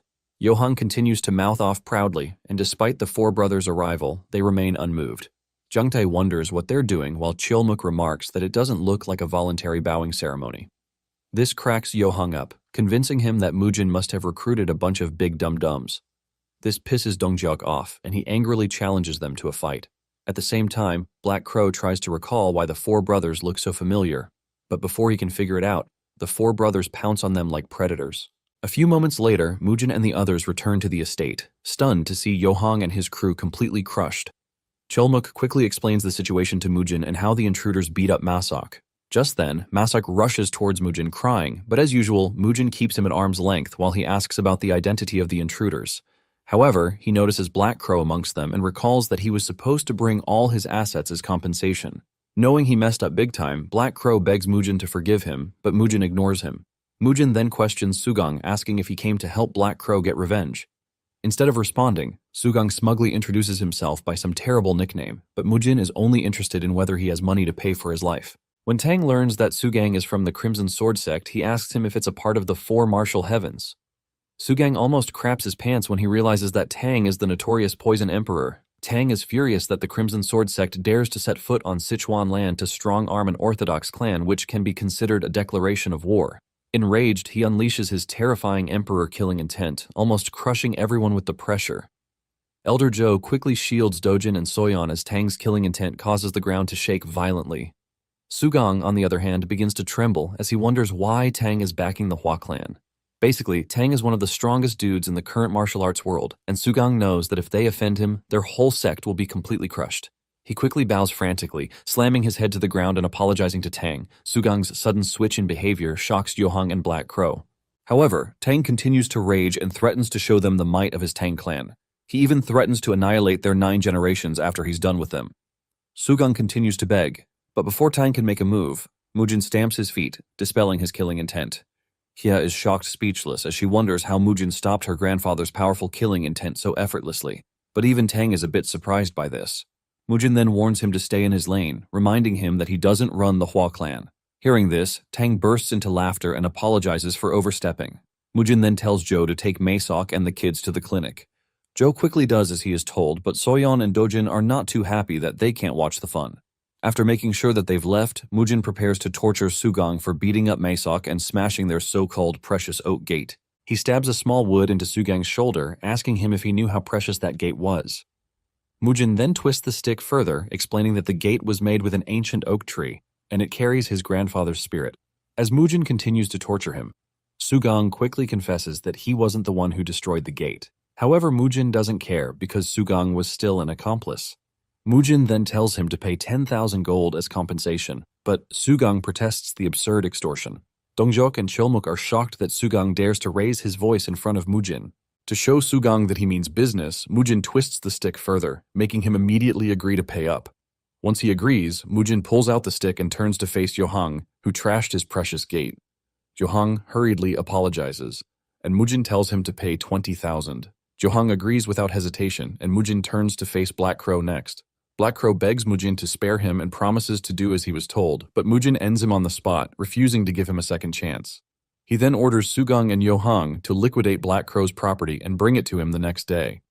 A few days later, Hua Clan estate buzzes with activity as Steward Do oversees the repairs. They were rolling in money, so they replaced the gate with an actual expensive oiled oak and replaced every worn-out material in the estate. Mujin was quite pleased with their new look, and more martial artists enrolled to take the clan's warrior test. This is because Mujin had promised to teach them advanced martial arts, while also giving them a stipend. Everything was going smoothly for Mujin, except for the fact that Tang and his granddaughter decided to become regular visitors at the estate. Mujin can't understand why they turned his home into their personal tea parlor. Fed up, he questions Tang about it, but all he gets from the old man is a casual laugh and cracking jokes, annoying Mujin further. Tang tells Mujin that he enjoys the Hua estate because it's full of life and activity, which makes enjoying tea there better. Getting more serious, Tang then asks Mujin if his energy wielding is from movement arts. After a brief pause, Mujin replies that it is, and Tang begs for his understanding. Before Mujin can figure out what he means, Tang suddenly attacks him. Mujin manages to block the strike, but Tang continues to attack while he tries to stop her grandfather. Steward Do and Elder Zhou are stunned and wonder why they're fighting. Tang soon unleashes his poisonous explosive punch, but Mujin uses Chi Destruction from the Peerless Nine Swords' third form to dispel the attack. Once the dust settles, he realizes that the attack wasn't poisonous after all. Meanwhile, Tang finally confirms his suspicions that Mujin's swordsmanship is the Peerless Nine Swords technique. Mujin is surprised that he knows about it. Tang tells him that he can never forget about it after witnessing it once. He apologizes for attacking Mujin and explains that he just wanted to confirm the technique. He then invites Mujin to sit for a chat, but Mujin finds the old man ridiculous. After getting Hia to pour him another cup of tea, Tang expresses his surprise that he was able to see the Peerless Nine Swords again. He then asks Mujin how he knows this sword technique, but Mujin refuses to answer until Tang tells him how he recognized the sword technique in the first place. Tang explains that he first saw it a long time ago while fishing with his grandfather and brother. Back then, poison martial arts was popular, and Tang's grandfather made a name for himself. He was known as the Heavenly Poison Emperor, and although retired at the time, he was known as a master during his prime. That day, while they were heading out, a sword master appeared out of nowhere and challenged Tang's grandfather. Tang and his brother rushed to hide while the two men clashed fiercely. The Heavenly Poison Emperor used the Poisonous Explosive Punch, while the Swordmaster used the Peerless Nine Swords technique, Chi Destruction. Tang was amazed, which is why he could never forget that sword technique. Though he was hoping for his grandfather to win, the way the Swordmaster easily defeated the so-called strongest emperor left a mark on Tang. After the clash, the Swordmaster left quietly, and all Tang could do was watch because he was too young. However, after that day, the words Peerless Nine Swords remained in his memory. After narrating the story, Tang asks Mujin if that was the Swordmaster's name. Mujin replies that it is not and explains that it is simply the name of the sword technique. Tang then asks Mujin if he's a disciple of that Swordmaster. Mujin explains that although he inherited the sword technique, the Peerless Nine Swords Swordmaster is not officially his master. Tang finds the whole connection a bit confusing, but Mujin tells him that he can't reveal some details. However, he plans to find an heir later to legitimately teach the sword technique. Afterwards, Tang apologizes again for attacking him, and Mujin then asks if he knows anything about swordless marks. His eye widens when she hears this, but Tang claims he has never heard about it. Mujin doesn't press any further and decides to leave, but Tang stops him. He reveals that he has been frequenting the Hua estate to find out what Mujin thinks about his granddaughter. Hia is shocked to hear this, and Mujin feigns confusion at the question. Tang teases him for being sly before asking what he thinks about taking Hia as a wife. Steward Do and Elder Zhou are delighted to hear this, while the four brothers begin to celebrate early. Mujin, on the other hand, is rendered completely speechless while Hia, who was protesting a moment ago, blushes as she waits for an answer. Tang asks Mujin again, and Mujin struggles to respond as memories of Yonhwa from his past life fill his mind. He then tells Tang that he has no intention of marrying anyone in this life. Hia's eyes widen when she hears this, but Mujin doesn't stop while he's ahead. He further adds that Hia is not exactly his type, and this infuriates her. She quickly fires back, telling him that she's not interested in him either. Tang studies Mujin for a while and questions if he's into men. Mujin is furious that he even considered that, but Tang explains that no straight dude can reject a catch like his granddaughter. Mujin lets him know that everyone has a type and tells him to respect his decision. This only infuriates Hia more while Tang tries to figure out what is wrong with Mujin. After Mujin leaves, Hia scolds her grandfather for embarrassing her and tells him to let it go. Tang reminds her that she was also looking forward to Mujin's answer, but Hia denies it. She swears that she never wants anything to do with an arrogant brat like Mujin again. Since Hia claims she's not interested, Tang decides to bring his younger granddaughter, whom he claims is gentler and has a better attitude than Hia. He tells Hia that Mujin is a great catch and he doesn't plan to let him slip away. Annoyed, Hia tells Tang to just stay with Mujin and angrily walks away. Later, Mujin heads to the clan's training grounds to meet the over 200 new martial artists who want to join their clan. A few moments later, Mujin introduces himself to them and lets them know that he doesn't care why they came, but they must train to become strong and loyal. He explains that the clan's warrior selection test will be the hardest trial they will ever face and lets them know that they can freely quit midway. However, he promises to reward those who endure until the very end. Mujin then introduces them to their martial instructors, the four demon brothers, who will be responsible for their training. Afterwards, he wishes them luck and hopes to meet them still breathing the next time they meet. After Mujin leaves, Chilmuk introduces himself as their senior instructor and orders them to carry a sack of rice on their back. This causes an uproar amongst the recruits as they begin to ask questions and protest. Chilmuk then tells them that the only way to skip the training is to defeat him and the other instructors in a duel. He adds that anyone who wins will automatically be given the position of an instructor. Hearing this, several of them immediately decide to quit, but Dongjok blocks them. They remind him that Mujin said they could quit freely, but Dongjok explains that the only way they can leave is in bandages. He then gives them a death stare and asks them to choose if they want to continue or leave in a body bag. Terrified, the new recruits finally realize that they never had a choice the moment they stepped in. Without any better option, they decide to follow orders while the instructor continues to dish out threats just in case anyone still wants to defy them. Meanwhile, Mujin watches the whole thing from a distance, satisfied with the results. A few moments later, an injured man staggers into the Hua clan's estate, calling for help and asking to see Mujin. But before he can get past the gate, he collapses just a few feet away. Masak sees this and tries to wake him up, but he soon recognizes him as a deputy of one of the merchant groups. Later that night, Mujin checks on the injured dude, and Steward Do lets him know that the guy is out of danger. Apparently the injured guy is from a merchant group, and he brought news that the Cheonghua merchant group has been terrorizing other merchants. Some merchants who resisted were even beaten to death. Mujin tells Do that it's time to move up their plan to settle their grudge with the Cheonghua group. He instructs Do to tell Dongjok to handle the warrior test while the other brothers get ready to leave with him. Unbeknownst to them, Soyeon and Dojin overhear this, and Soyeon is very excited and plans to secretly follow them. However, Dojin doesn't want to, but after a little push from Soyeon, he agrees to go with her. A few moments later, Mujin, Cheolmuk, Nosak, and Jangtae set out for their adventure, while Soyeon and Dojin secretly follow them. Using their swift movement arts, Mujin and the group move quickly while Soyeon and Dojin struggle to keep up. Suddenly, they stop in a clearing and realize they're surrounded. Meanwhile, Soyeon and Dojin hide behind a rock, watching them from a distance. As more assassins emerge from the shadows, Mujin and his men realize that they've been ambushed. A fierce clash begins, and the assassins soon realize that they are no match for a monster like Mujin. At the same time, Soyeon and Dojin are speechless, especially Soyeon, who is just seeing real combat for the first time.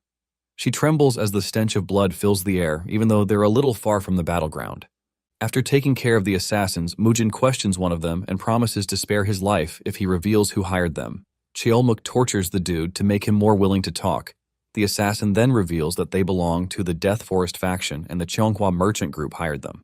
Mujin is pissed to hear this because they're the same group that was hired to attack his siblings before. The assassin begs Mujin to let him go, and he agrees, leaving Cheolmuk confused. Even the assassin is surprised that Mujin is letting him go after single-handedly ending a dozen of his men. Mujin then orders him to pass on a message to his faction and warn them that he will end as many of them as dare to come. After receiving the message, the assassin hurriedly bolts just in case Mujin decides to change his mind. On his way out, he even passes by Soyeon and Dojin, but fortunately, he doesn't notice them. The two of them are about to head back home when Cheolmuk senses their movement and swiftly grabs them. After knocking some sense into them, they apologize to Mujin for sneaking out. Mujin scolds them for taking such a risk, especially if an enemy had spotted them first. He then shows them the corpses of the assassins to teach them that death happens to anyone without any warning. Mujin's little teaching moment seems to put some good old fear in Soyeon and Dojin's little minds. He further warns them that a single misstep can determine their life or death, as death is always lurking around in the martial world.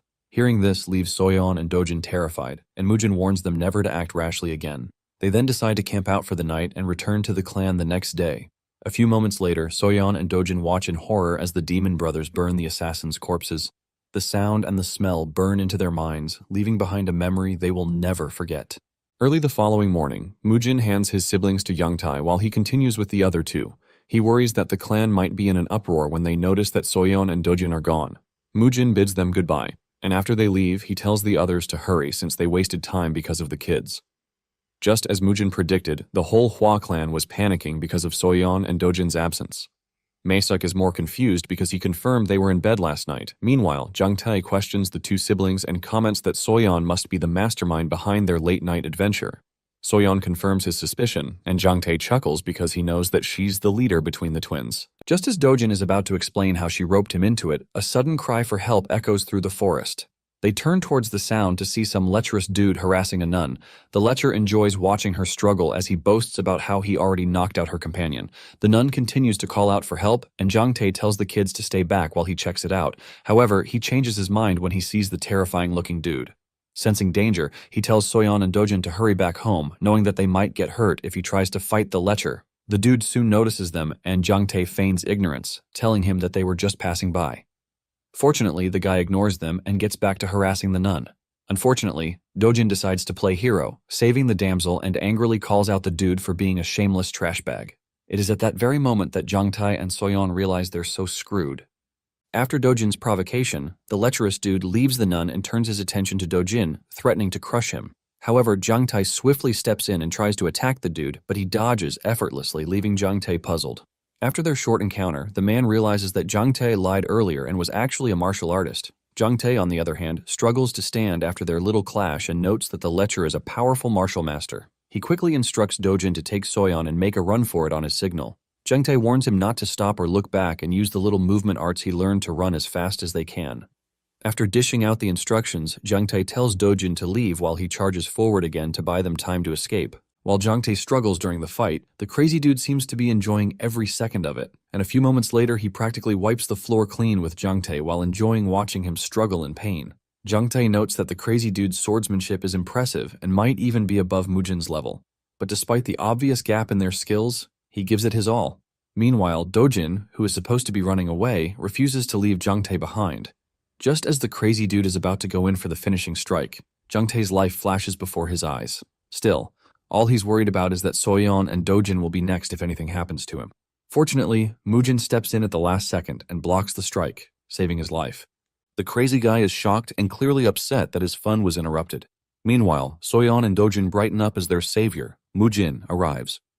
Mujin wastes no time and jumps straight into the fight while Jangtae watches from a distance, but he quickly starts worrying when Mujin begins getting overwhelmed. Meanwhile, the crazy dude, excited that he has found a worthy opponent, ups his game as he unleashes his Chain Moon Slash attack. Mujin, on the other hand, struggles to block his attacks. As the battle gets more intense, Mujin's men begin to worry that he might be getting overwhelmed. Chomuk, especially, is speechless by the dude's movements and wonders if he has some kind of divine weapon backing him up. Worried about Mujin's safety, he orders his brothers to prepare to help him with their full power. However, Jangtae stops them from making any move. He lets them know that this battle is beyond their league, and they might just get in Mujin's way if they try to interrupt. He advises them to watch Mujin's movement to understand that he has a plan. It turns out Mujin has been on the defensive, carefully avoiding every single strike just to read his opponent's technique. At the same time, the nun who was previously being harassed regains her composure and watches the clash from a distance. While the crazy dude rages on mindlessly like a madman, Mujin carefully studies his sword speed and movement with every strike. He also pays attention to the impact force of every hit, and in that very moment it finally clicks. By this time, the crazy dude has already noticed that Mujin has been skillfully evading all his attacks. After studying his opponent's technique, Mujin decides to apply it all to his sword form, just like his master taught him. Mujin's master once told him that the true power of the Peerless Nine Swords is only revealed when it clashes with a strong sword.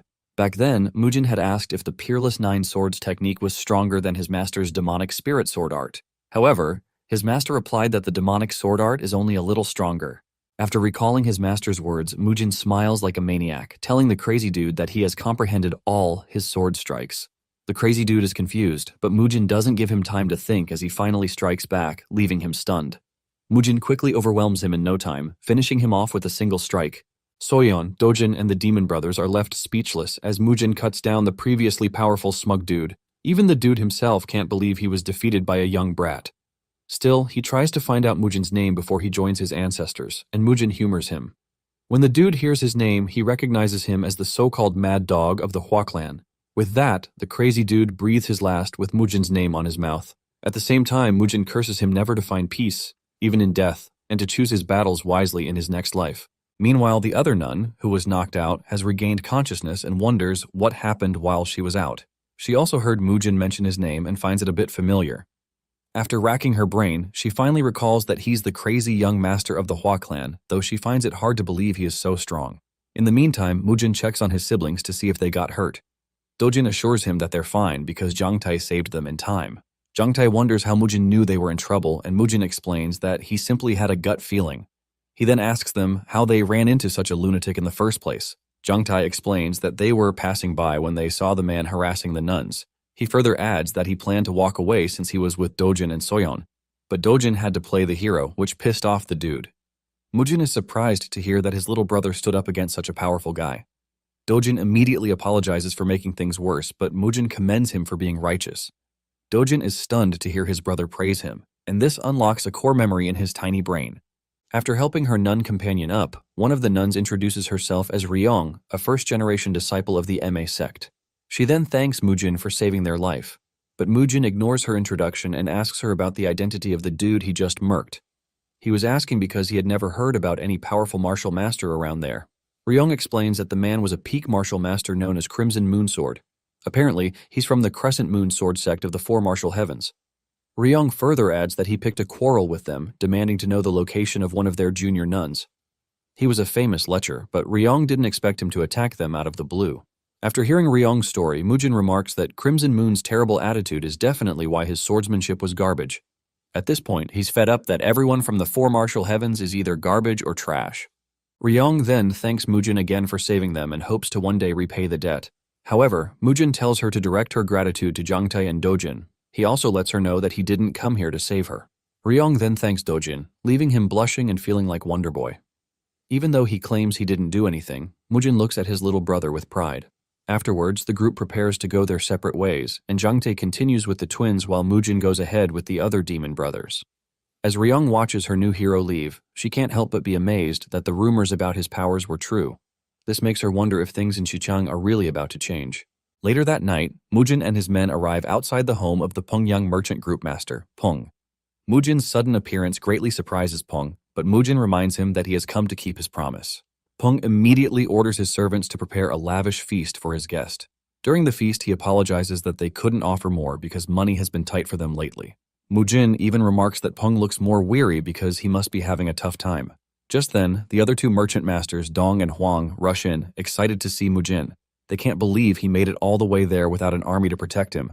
They question how he made it through such a dangerous route in one piece. Mujin reveals that he actually dealt with more than 24 assassins and also took down a powerful lunatic named Crimson Moon Sword. The merchant masters are stunned to hear that Mujin took down the notorious Crimson Moon. One of them can't believe Mujin took down a lunatic from the four martial heavens. Peng, on the other hand, simply finds it unbelievable that Mujin survived such an ordeal. Meanwhile, Merchant Master Huang is just pleased that this will make Mujin's name more formidable. Afterwards, Mujin tells them everything, including how it started with the injured deputy leader who ended up on his doorstep. The merchants complain about Changhua Merchant Group's recent tyranny. Peng even fears that they may storm their private homes if left unchecked. Mujin then asks them to propose solutions since he only came to draw his sword if necessary. Since he needs a good justification to act against them, Mujin decides they should begin their plan with the nearby cloth street. He then gives them instructions on how to prepare for their grand plan. The following day, Chulmuk and Nosak head into the cloth street to carry out phase 1 of Mujin's plan. However, they're surprised to find the market completely empty and desolate. A few moments later, they notice a nearby stall and stop for some food. Suddenly, some dude tries to poach them to another restaurant while the owner of the food stall watches quietly, trembling. Chulmuk glances at the so-called good restaurant, where a bunch of mean-looking thugs are waiting. When he refuses to move, the guy turns hostile and tries to convince him some more. However, he quickly scurries away like a rat when Nosak angrily warns him to back off. He then reports back to his gang, after which the group returns and tries to convince Chulmuk and Nosak to move to their restaurant. Chulmuk calls them a bunch of clowns and tells them to back off, which only infuriates them. As the thugs begin to mouth off, Chulmuk is annoyed, and after trashing their big mouths, he sternly challenges them to a fight. After the provocation, the thugs immediately attack Chulmuk, but he effortlessly crushes them, and Nosak also does the same.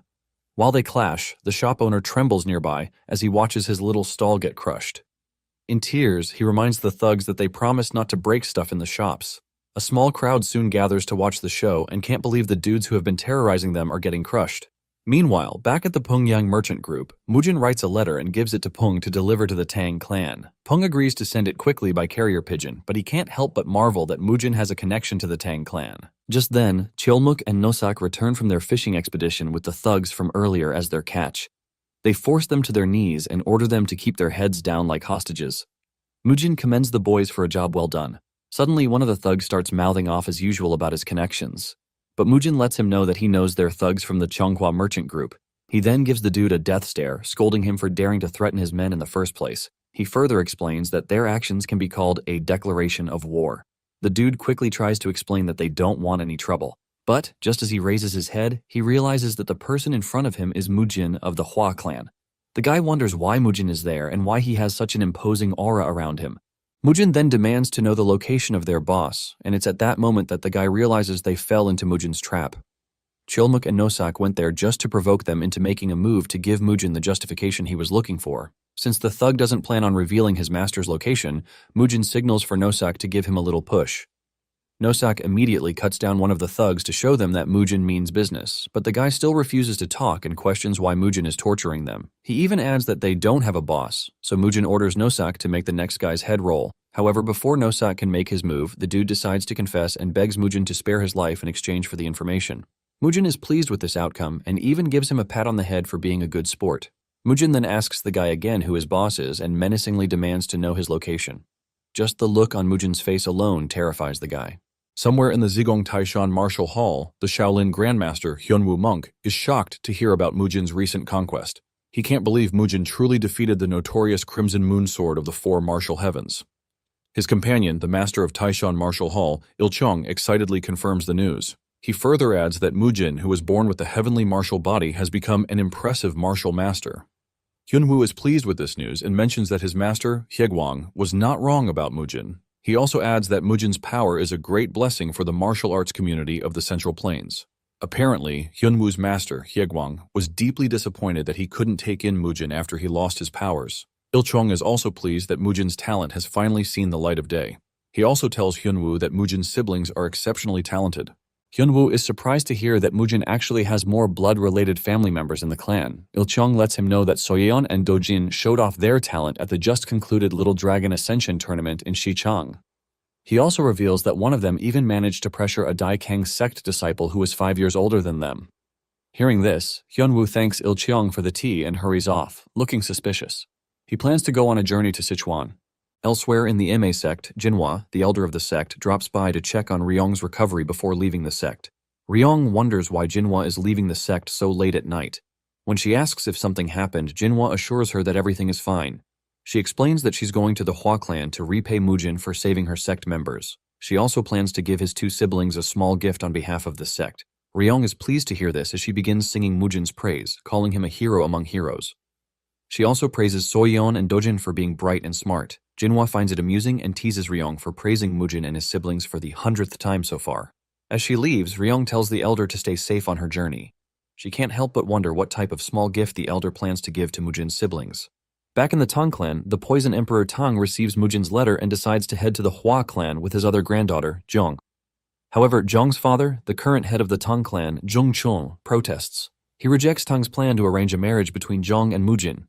Zhongshan complains that his daughter is too young, but Tang reminds him that she's at the perfect age to get married. But Zhongshan wants Zhong's husband to marry into the clan. He fears that she might get mistreated if she marries far from home, so they need a live-in son-in-law. Tang scolds him for trying to ruin such a good marriage prospect and decides to ignore all his complaints. Zhongshan continues to bark and is even more pissed that Tang is heading to the Hua clan after receiving Mujin's letter. Tang ignores him, calling him a daughter-doting fool. On his way out, he runs into Hye, who offers to go with him. Apparently, Hye is just a granddaughter of the Tang clan's collateral branch. Tang is surprised that Hye is offering to go to the Hua clan and reminds her of how she acted as if she hated it there. Hye explains that she simply wants to accompany him since Zhong is too young and knows nothing about the world. Just then, Zhong chimes in, letting Hye know that she knows everything she needs to know about the world. She further adds that she doesn't want to be treated like a kid anymore. They then decide to go together, and Hye promises to show Zhong some of the good restaurants around the Hua estate. Zhong is pleased to hear this, and with that, the trio heads to Xichang. Elsewhere, Mujin and his men follow the thug into the pleasure district to find his boss. The pleasure ladies try to win them over, leaving the demon brothers, who are still wet behind the ears, flustered. Chilmuk blushes red, telling the ladies that he might be a little underdeveloped for their advances. This leaves the pleasure ladies quite confused, seeing as Chilmuk is practically a buff giant. Just then, the thug tries to sugarcoat the pleasure district and proudly tells them that it's the very core of the city. He explains that the pleasure district moved in after the cloth merchants gradually disappeared. And all this was done thanks to the operations of the Chonghua merchant group. Mujin is disgusted to hear this and lets him know that the so-called Chonghua group drove the merchants away in the first place to build such a place. Seeing the look of displeasure on Mujin's face, the thug feigns ignorance. Mujin then lets him know that he and his comrades played a crucial part in what happened to the cloth street. The thug quickly apologizes, saying he wasn't aware of it. However, Mujin tells him that he didn't know because he doesn't care how the merchants driven out are struggling to survive. Annoyed, Mujin abruptly ends the conversation and yells at the guy, asking if they're almost at his boss's location. The thug assures him that they're almost there, and a few seconds later he stops in front of a huge brothel. The brothel is known as Twin Flower House, and it is the biggest and most famous in Sichuan. Mujin is amazed by the magnificent building, which looks more like a king's palace. Upon entering the Twin Flower House, a thick fog hits them. While the demon brothers are more awestruck by the magnificent interior, Mujin finds the smell of the place suspicious. Just then, one of the girls tries to serve the thug but quickly sends her away. He then tells Mujin that his boss is upstairs, but on their way there, Nosak's head starts to feel foggy. This leaves him puzzled because he doesn't remember drinking any booze. Suddenly, he begins to see a special pleasure scene, leaving him flustered. Meanwhile, Chilmuk is also experiencing something similar as a damsel in distress begs for his help. She asks Cheolmuk to hold her and tries to seduce him, and unfortunately, he begins to fall for her trap. At the same time, Mujin is thrown into his own personal hell when he sees a pleasant lady who looks like Yeonhwa from his past life. Mujin can tell just from her voice, and his eyes widen in shock when he finally sees her face. While the girl tries to seduce him, Mujin struggles to break free from the illusion. Unfortunately for them, he easily breaks free and with a single powerful strike dispels the fog in the room. The explosion knocks his men back to their senses and causes a huge commotion outside. After dispelling the fog, he angrily orders the woman to leave and she scurries off, terrified. Chilmuk and Nosak finally come to their senses, confused about the whole thing.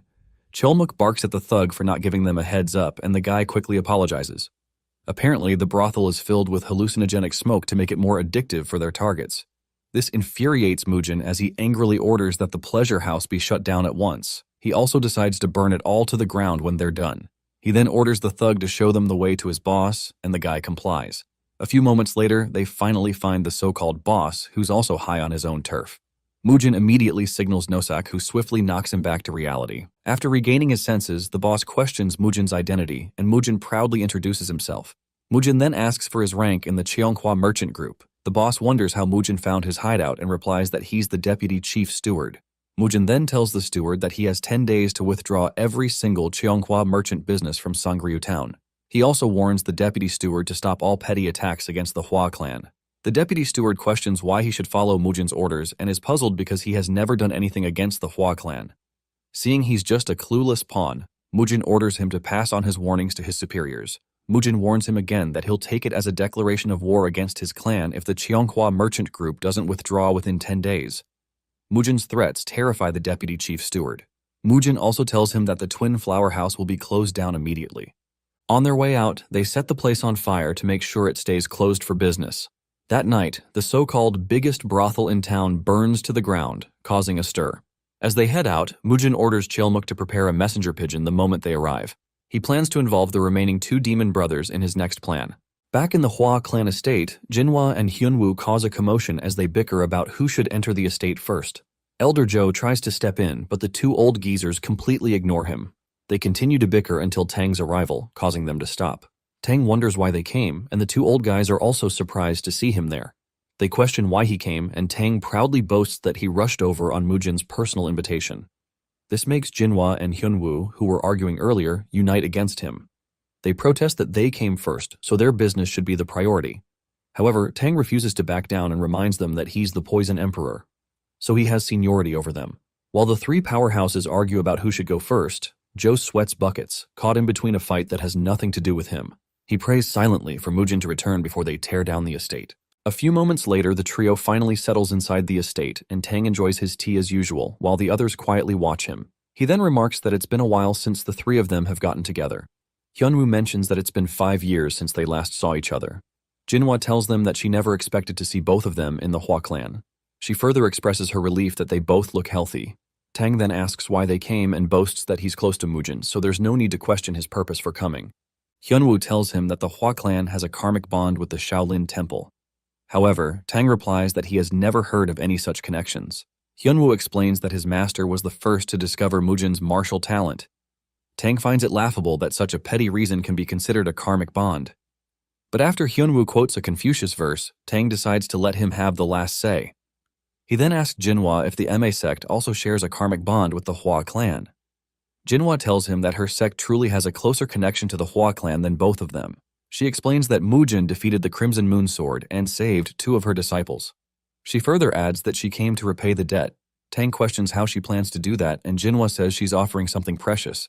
She then reveals that she'll directly teach several secret arts of the Ame sect to the Hua clan. Elder Joe is stunned to hear, and as if that isn't enough, Hyunwoo adds that he came for the same purpose. He explains that he's been unable to find a worthy disciple, but after learning that Dojin possesses extraordinary martial talent, he decided to make him his disciple. Elder Joe is not too pleased to hear this news and considers blocking the 2 geezers from scheming while Mujin is away. Since the Hua clan has 2 siblings, male and female, Jinhwa notes that there's no need for them to bicker. Hyunwoo also agrees that they can each take one. Tang reminds them that Mujin's siblings have already been initiated into the secret arts of the Hua clan. Therefore, taking them as disciples into an unorthodox sect is impossible.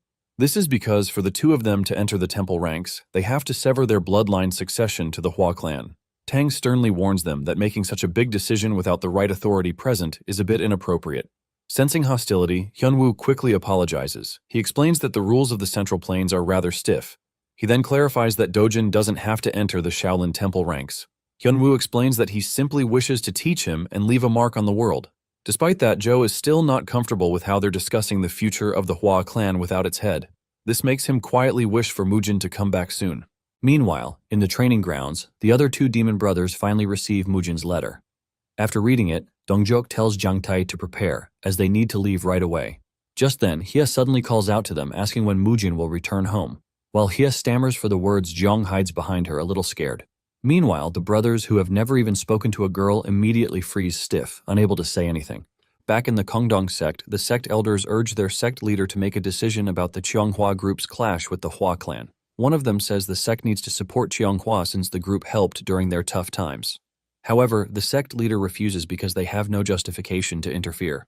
One of the sect masters, Haechan, reminds him that their prized disciple Dobo, the son of the Cheonghua merchant group leader, was crippled by the Hua clan. Another sect master, Jo Kwon, argues that their sect should not meddle in personal disputes. He adds that they already showed support by sending a witness for the duel between Mujin and Dobo, so there's no need to do more. He also reminds them that the Hua clan is an orthodox sect, like the Kongdong sect. Therefore, they can't go to war against a fellow orthodox sect. He finally lets them know that getting involved will only bring great shame to the Kongdong sect. However, the sect leader Haewan doesn't want to completely abandon the Cheonghua merchant group. This is because the merchant group helped them in their time of need, so ignoring them now will be considered unrighteous. Haechan agrees with this while Jokun remains indifferent. But after considering it for a while, Jokun figures out a way to step in without offending both sides. He suggests they resolve the dispute between the two by sending a martial master to mediate without fighting. The sect leader agrees with his idea and decides to send their most skilled and trustworthy martial master, Jaeul. A few moments later, Jaeul meets up with Hoyan, the deputy group master of the Cheonghua merchant group.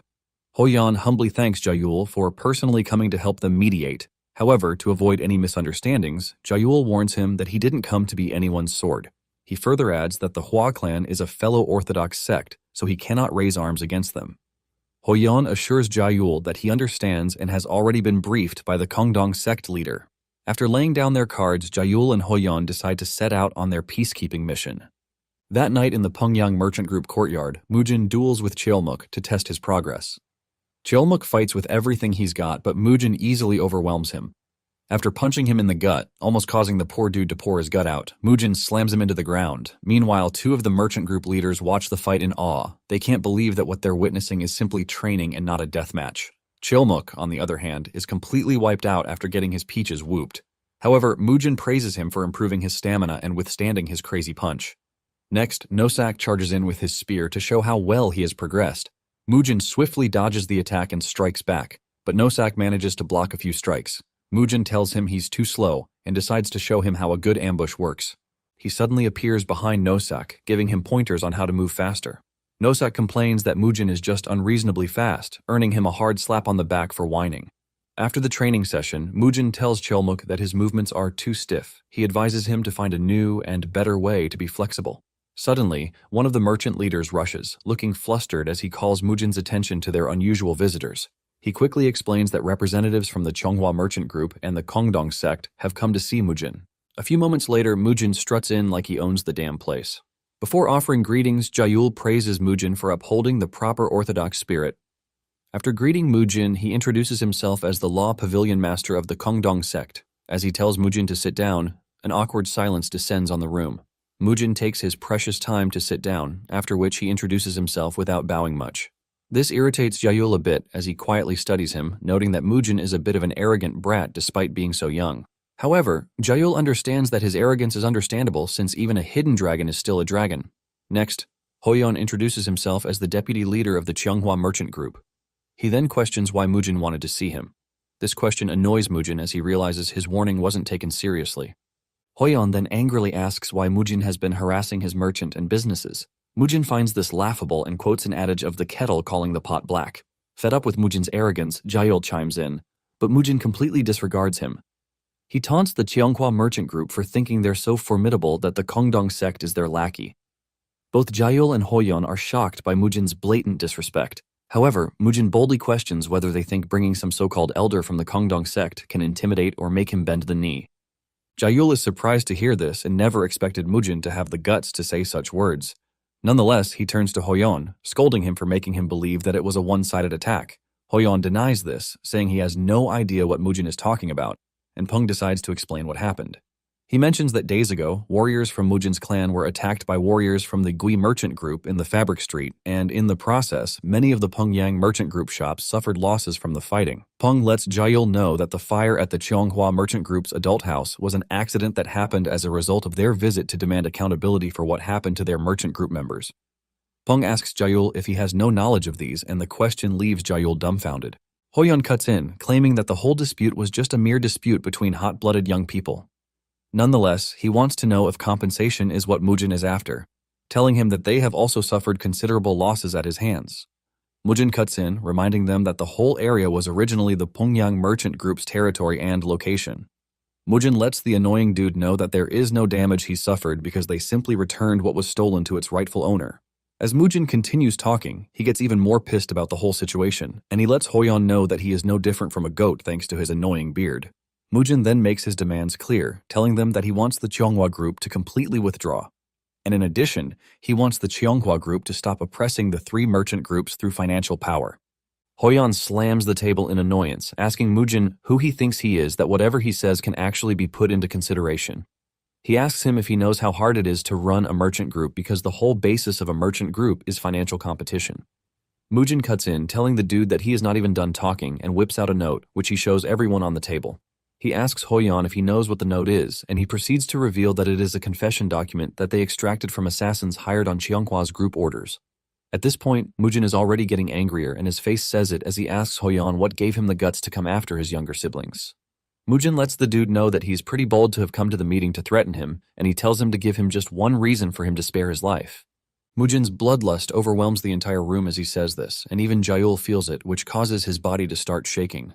He never expected someone who is barely an adult to have so much aura that it would even shake him. Jaehyul then steps in, urging Mujin to chill out while turning to Hoyeon, asking if it is true that they sent assassins after Mujin's siblings. Hoyeon denies this, claiming that this is the first time he has heard something of such, saying a merchant group has no reason to send assassins after a martial artist. Realizing that Hoyeon is just going to keep denying what it is, Mujin lets them know that he is going to do things his own way. Hoyeon screams as if he is the most innocent man on the planet, telling Jaehyul that Mujin is just trying to frame them for what they didn't do. On the other hand, Jaehyul is regretting the fact that he and his sect got themselves into something way out of their league. Jaehyul tries to make the situation favorable for the Cheonghua group, telling Mujin that his sect and the group have been together for a long time, so it is pretty hard to believe that they are going to use such annoying methods. In addition, Jaehyul doesn't think they should allow a fight to happen just because of what some mere self-claimed assassin said. Jaehyul believes that they need more concrete circumstances, and Mujin figures out that the man is trying to tell him to find other evidence to support his claim. Mujin lets him know that he has no issue with this, but he has one condition, and this is the fact that the Cheonghua group must withdraw immediately, assuring them that if this is done, there will be no need for conflict. Hoyeon is completely overwrought with pride as he believes Mujin is not all that since they have the Kongdong sect backing them. Hoyeon then speaks up, rejecting Mujin's offers, saying they cannot withdraw their business over Mujin's claims, and Mujin lets them know that he is done talking if this is the case.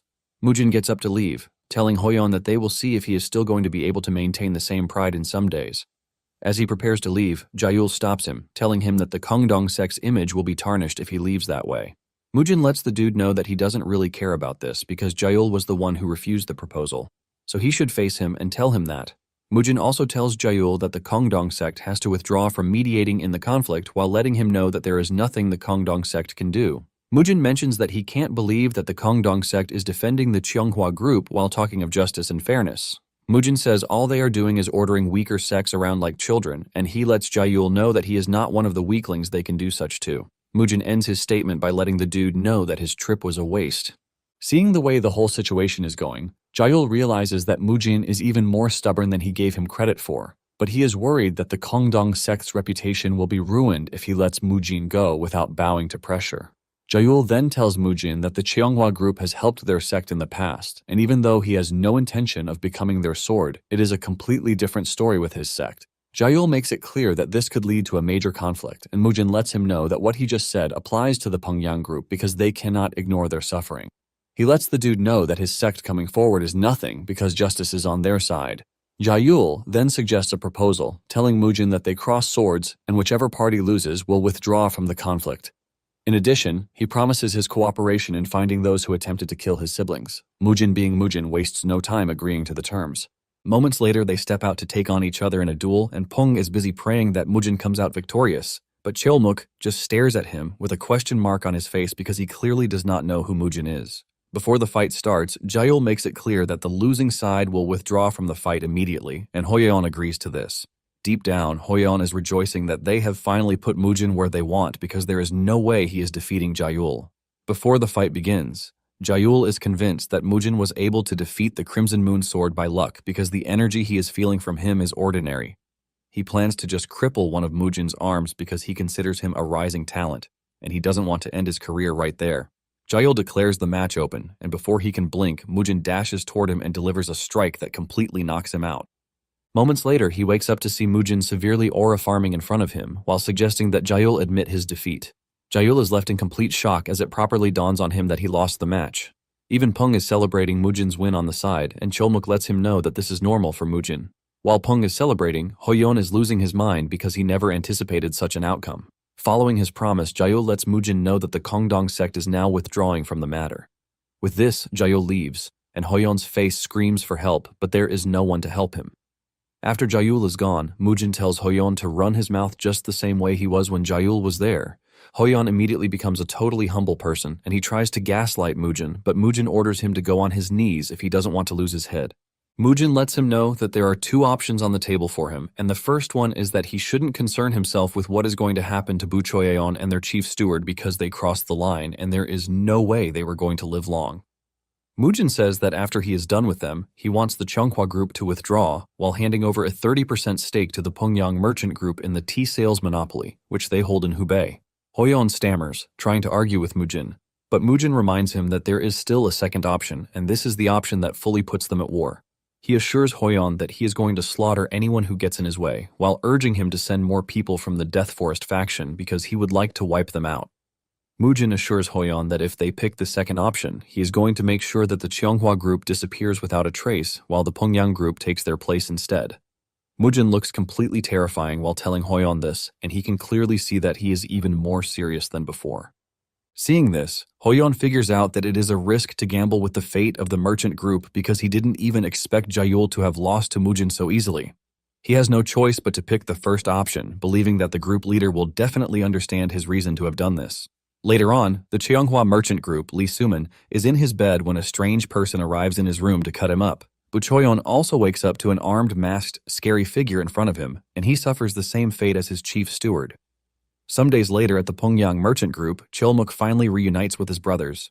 The brothers let Mujin know that it was a bit stressful tracking down the Death Forest faction dudes who escaped from them, but after catching up to them and relieving them of their arms, they had no problem writing a confession. Nosak mentions that Mujin's reputation is now all over because everyone was just bowing the moment they heard his name. Mujin asks about Buchoyeon and the annoying steward, and they assure Mujin that they left them completely torn apart. Mujin is pleased with this, and he tells them to make sure that the incident remains a secret. With all of these settled, Mujin takes a deep breath and he tells the brothers that it is time for them to head back because they have cleared out everything that needs to be. Pung is surprised that Mujin and his boys are already leaving when he has not even entertained them to his heart's content. Mujin lets him know that he needs to return to the clan ASAP because he's been away for a while, but he assures Pung that he will be looking forward to this another time. With this, a carriage is prepared for Mujin and his men, and when the street merchants see him rolling out, they scream at the top of their voices, urging him to wait. The merchants rush over to his carriage, thanking him for the help while urging him to visit again, promising him to treat him to the nicest things that they have. Even the girls tease the four brothers, telling them to come visit any other time. Mujin lets out a smile, and as they ride away, he thinks to himself that the whole spectacle was actually nice. Soon afterward, they arrive at the clan, and Maesok rushes over as usual, but Mujin simply pushes him away, telling him to stop being so clingy. His siblings also rush over to hug him, and Mujin asks them how they have been. They let him know that the Tang sisters have been around, so they haven't been bored even for once. Hearing this, Mujin wonders who the Tang sisters are, and when Do and Jo step out to welcome him, he asks them who the Tang sisters are. They simply tell him that they are people who have been eager for him to return, so they suggest that he come inside quickly. Mujin is totally confused, but by the time he enters, he sees Tang and his granddaughters and two weird oldies having a drink. Tang happily welcomes him, and the moment he spots Mujin, her eyes light up in complete excitement as if her long-lost love has just returned. She quickly gets up to greet Mujin, and they are in the middle of this when Zhang cuts in from behind, talking about how handsome Mujin is. She lets out a beautiful smile while telling Mujin that she is so glad to have finally met him. Tang is also excited about the whole thing, and he urges Mujin to introduce himself to his granddaughter, which he quickly does. Tang then communicates with Mujin telepathically about the two other visitors, telling him to be careful because he might end up losing both of his siblings. Hyunwoo then introduces himself to Mujin, telling him how good it is to finally meet him. At the same time, Jinhwa of Ma does the same, and seeing how intentional the two are, Mujin assures Tang that he is going to deal with them himself. Tang then tells his granddaughters that they need to give them some privacy. After stepping out, he scolds Zhang for saying such embarrassing things in front of Mujin. But Zhang doesn't think she did anything wrong, telling her sister that Mujin was even more handsome than she thought. Hye grabs her head in frustration, and while still dealing with this, Zhang spots the four brothers, and she extends her greetings to them while urging them to continue protecting Mujin. The four brothers, who have always been shy around girls, just stand there in shock, totally unable to mutter a single word. Inside, Mujin asks Jinhwa and Hyunwoo why they came to the clan because he knows that there are no connections between his clan, Ime, and Shaolin. Jinhwa mentions that some days ago, they heard that he saved their sisters from the grasp of bad guys, and because the kindness preserved Ime's reputation, there was no way they could brush it aside.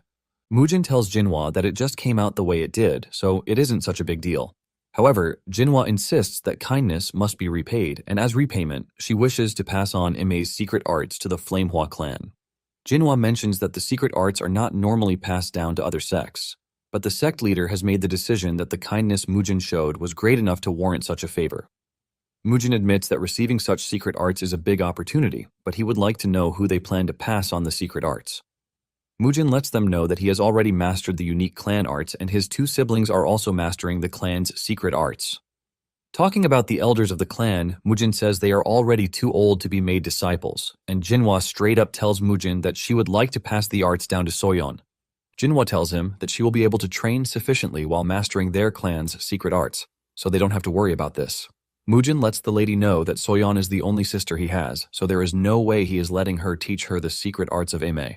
Jinhwa figures out that Mujin is worried that this will make them record Soyeon's name in their sect, but she assures him that this won't be the case. Tang quickly talks to Mujin telepathically, telling him that the bond between a master and a disciple is not something that can be easily severed.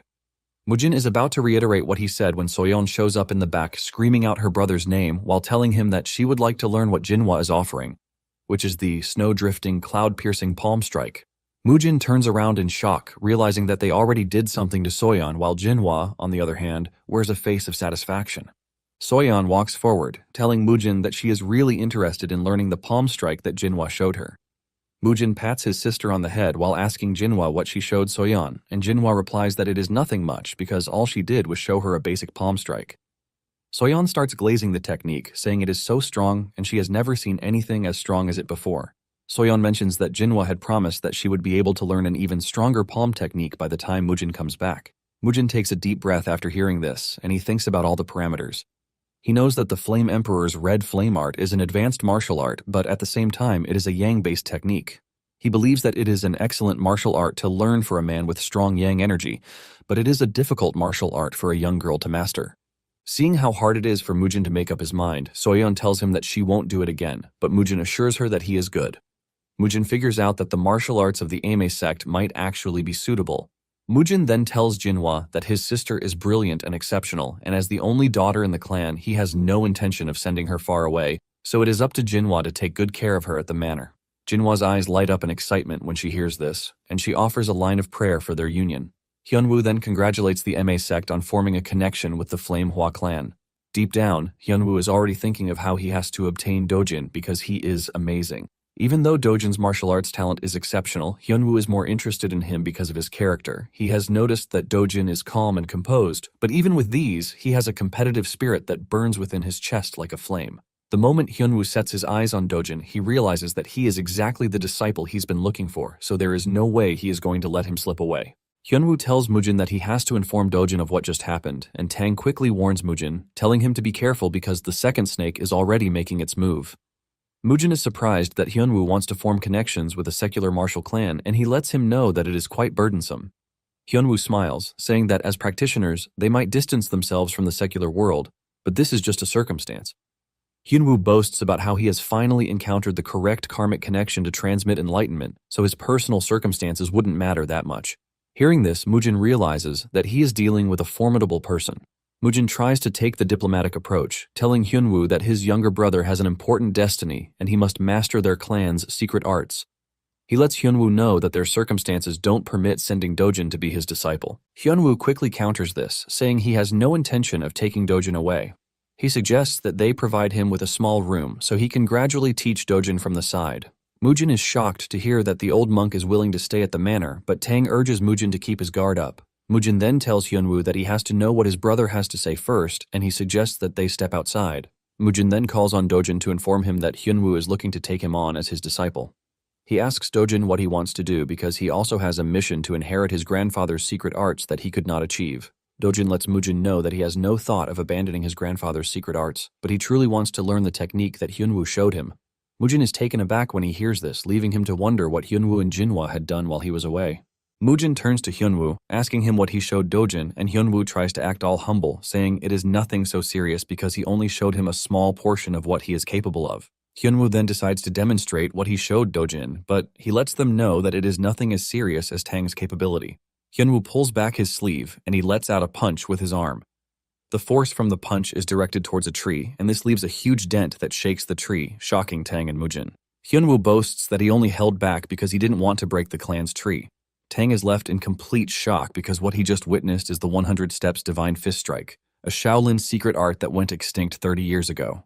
Dojin then tells Mujin that he wants to learn this, believing that his grandfather's secret arts can even be developed further.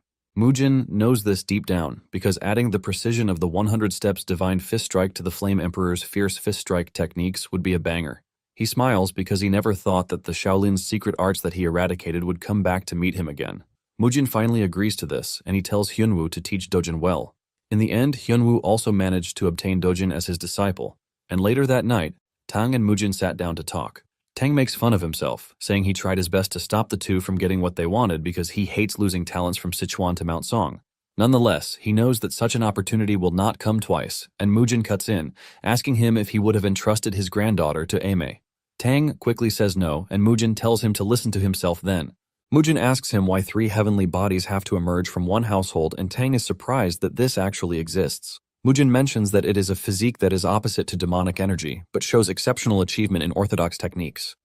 Hearing Mujin talk about this, Tang remembers one of the reasons why he wants Mujin in his household, and he asks him what he thinks about Zhong. Mujin yells at Tang, reminding him that he already made himself clear. Tang is surprised that he is still maintaining this stubborn act, and he asks him if he is not into men, but Mujin disputes this. Moments later, Mujin asks Tang what he sees in him because he is much younger than him, but he lets him speak disrespectfully to him. Tang is impressed that Mujin finally noticed, and he lets him know that he doesn't feel the presence of an age difference with Mujin. He says it is as if their conversations flow in sync, as if he is talking to an old friend he has known for a long time.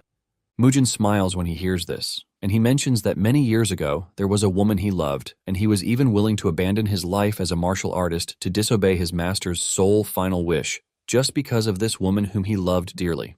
Tang doesn't essentially take the story seriously, and Mujin continues narrating. He mentions that the woman he is talking about was born with nothing, and she managed to raise 2 younger siblings without wanting anything. She basically struggled by herself without anyone providing help for her, which shows how pure and noble she was. Mujin talks about how much integrity she has, and Tang asks him why he is no longer with the woman. Mujin smiles, revealing that she actually died, and Mujin reveals how foolish he was to think he could walk the path of an assassin while keeping an ordinary woman by his side. He mentions that the woman and her 2 siblings were killed at the hands of orthodox warriors who were coming after him, and this is where his path to start tearing through all 9 sects began. Tang is taken aback when he hears this, and he starts wondering if Mujin is in his right mind. He asks him if he is drunk or something, but Mujin assures him that he is perfectly sane, and he is only telling Tang about his past and his revenge. He mentions that the fight with the Namgung clan was where the whole thing started, and even though it was something small at first, it eventually skyrocketed into something that led to her death at the hands of Namgung Cheonyong. Tang gets even more interested when he hears this because Cheonyong's name was completely erased from Murim 45 years ago. Mujin lets him know that this name is the name of an enemy he hasn't forgotten even for once, and after his lover's siblings died with her, everything became completely bleak for him. For the next 15 years, he continued fighting the 9 sects. Mujin mentions that the first clan he wiped out was the Namgung clan, and before he knew it, all the orthodox sects of Murim set their sights on him, and without hesitation, he killed them all. It wasn't long after this that they gave him an interesting name, which is the Divine Demon. The moment Tang hears this, he starts getting worked up even more, but he believes that Mujin hasn't recovered from his madness. Mujin tells him that he is free to believe him or not, but he lets Tang know that his expression was exactly the same as when he first saw him. Mujin reveals that it was when he encountered him sitting with the 4 great clan heads, with the exception of the Namgung clan. Mujin mentions that this is the first time he has set foot in the Central Plains. Tang gets up from his seat in shock, asking Mujin how he knows this, but Mujin ignores the question and continues with the story. He mentions that he was unaware that Tang and his colleagues had rented out the tavern for the day, and he would have simply found another place to satisfy his hunger, but he believed his master's words that there was no martial artist in the Central Plains who could match him. Thanks to his youthful arrogance, he jumped into a fight, and just as Mujin is about to continue, Tang stops him.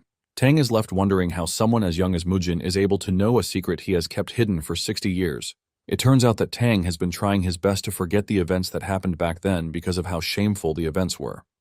Mujin continues, saying the situation was a 1 man against 17, but he admits that his grandfather's poison was difficult to block. Tang gets even more uncomfortable and he asks Mujin who is telling him everything that he is saying.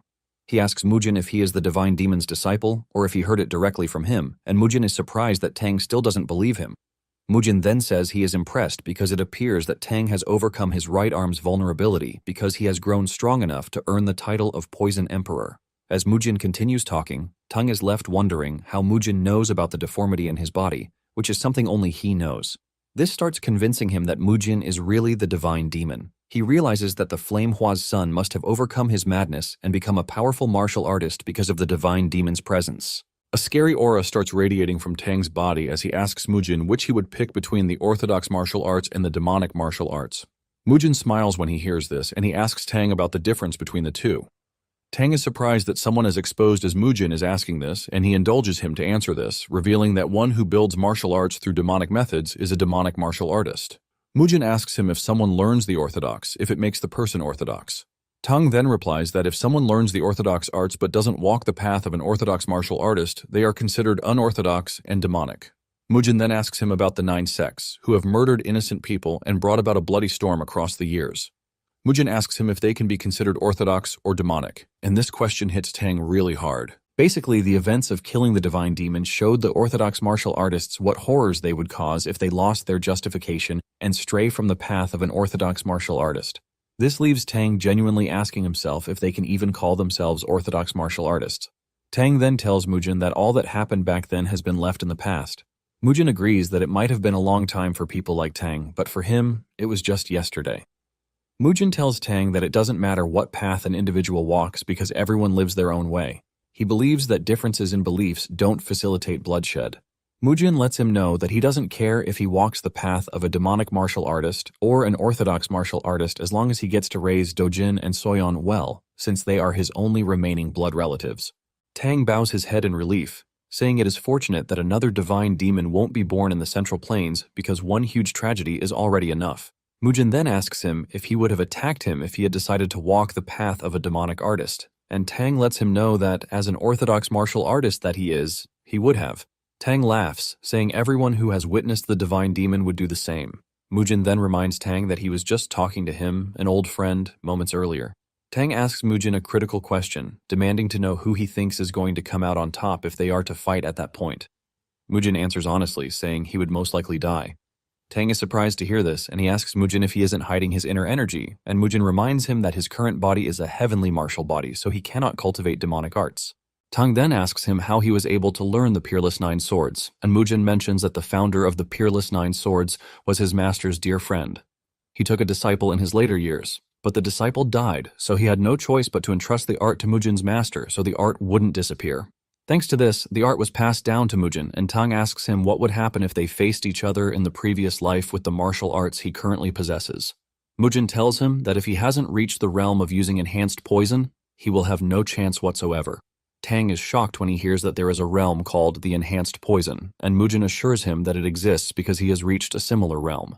The two end up laughing out loud on this while discussing how Tang manages to procure drinks out of nowhere, but Tang lets him know that he might just have to kill him if he tells him. The next morning, Tang and his granddaughters prepare to leave, and he tells Mujin that he will visit from time to time. Mujin replies saying he is free to visit, but it shouldn't be too often, and this reply shocks the two clan elders. After Tang is gone, the elders start questioning Mujin, asking him if he is sick again because he is clearly telling the Poison Emperor not to visit often. Mujin lets the two know that he has a good reason for saying this, and they ask him what it is, but he replies that they don't need to know about the details. On the other hand, Tang is still shocked that Mujin's true identity is Zhongqian, the divine demon. Mujin is a man who almost wiped out the Central Plains just because of a woman he loved, and Tang has realized that his devotion to this woman hasn't changed, even though he has been given a new life. So Tang believes that it would be best for him to just respect his decision. Tang wanted to make him his son-in-law so badly, but he had no choice but to accept how things had turned out. Hia notices the worry on her granddad's face, and she asks him what he and Mujin were discussing all night. Tang casually tells her that they spoke about a lot of things because it's been 45 years since they parted. This leaves Hia questioning what she just heard. As time went on, Dojin and Soyeon were rapidly acquiring the secret techniques of Imei and Shaolin, respectively, and the two masters were completely blown away by what they were witnessing.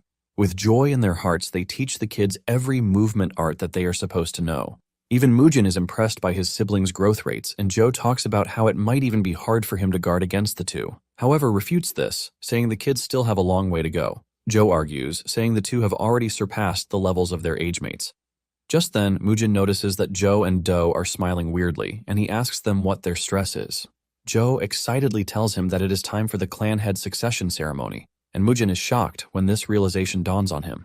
Days later, the manor wears a celebratory look, and the clan people gather to witness Mujin take his father's position. Even Masok cries tears of joy as he never expected such a day to come. Mujin steps into the limelight with a beautiful outfit while wearing a proud smile. As he walks through the manor amidst the crowd that is gathered to watch him ascend, Mujin scolds Joe and Do for inviting so many people after he told them to keep it low-key.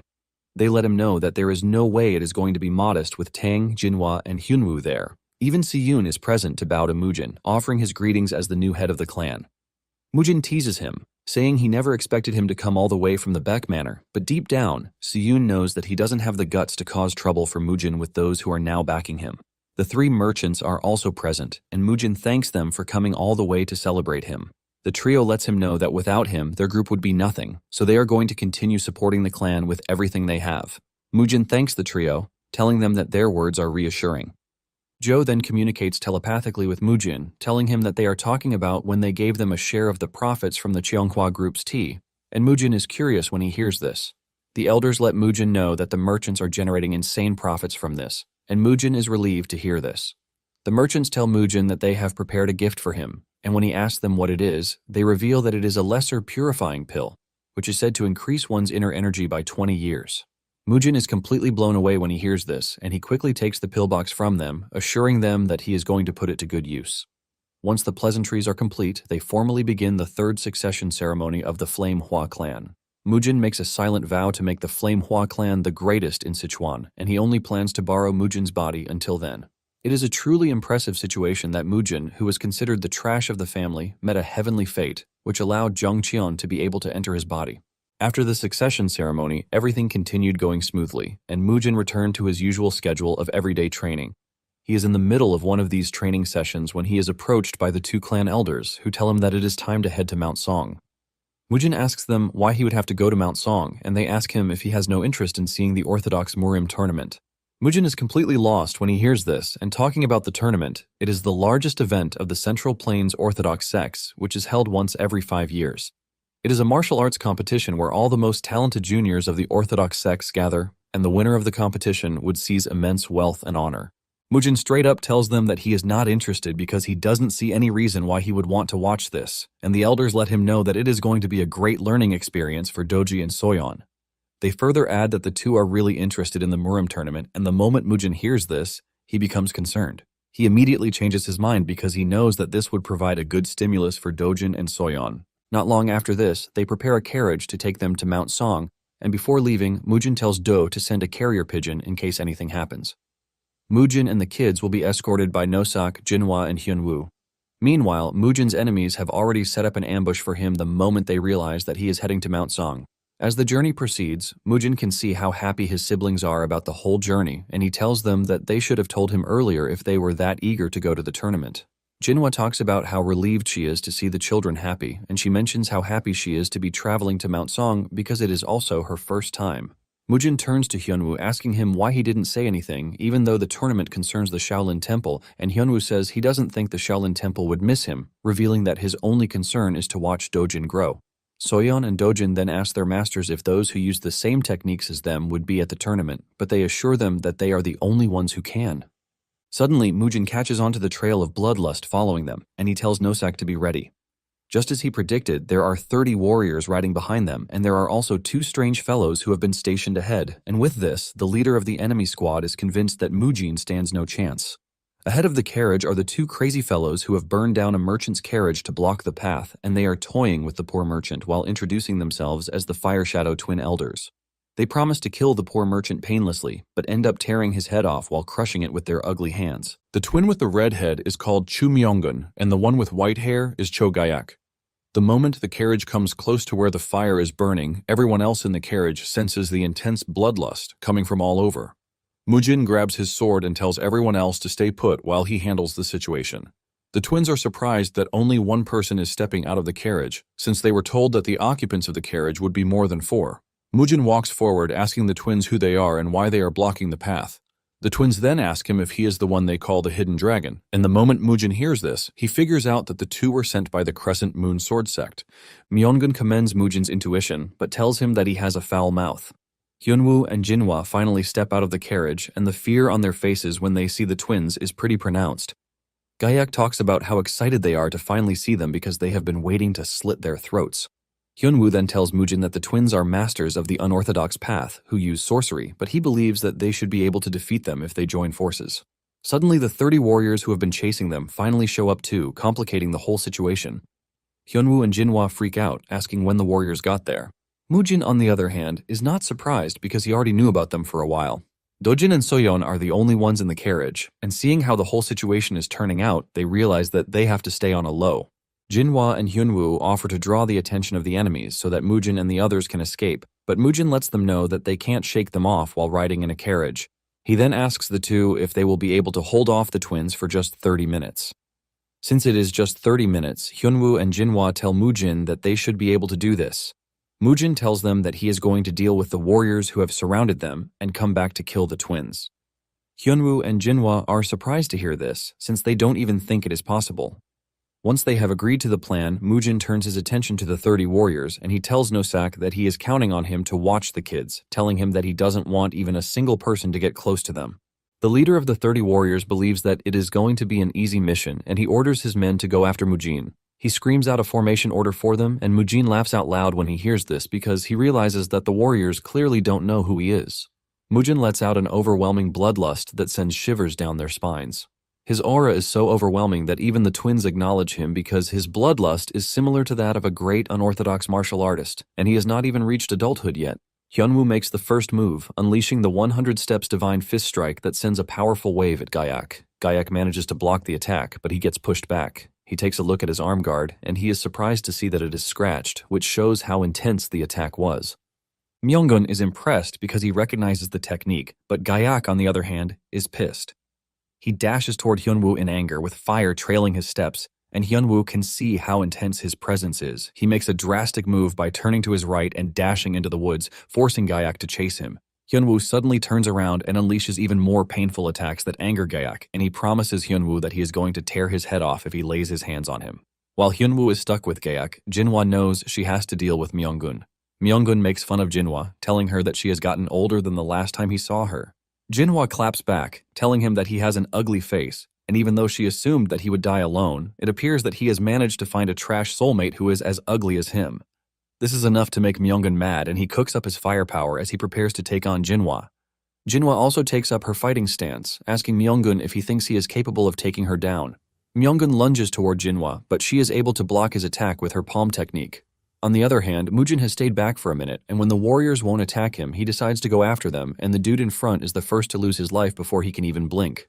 Mujin goes after another, while counting them as he drops them. He delivers powerful strikes that cut their heads off, and even releases their intestines to take fresh air.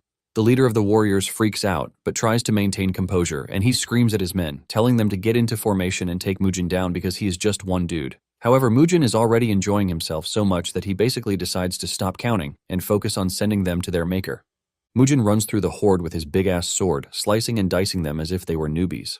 One dude gets so unlucky and gets separated from the waist up, but the leader of the squad still believes that they can take Mujin down just by maintaining a stupid formation to attack him simultaneously.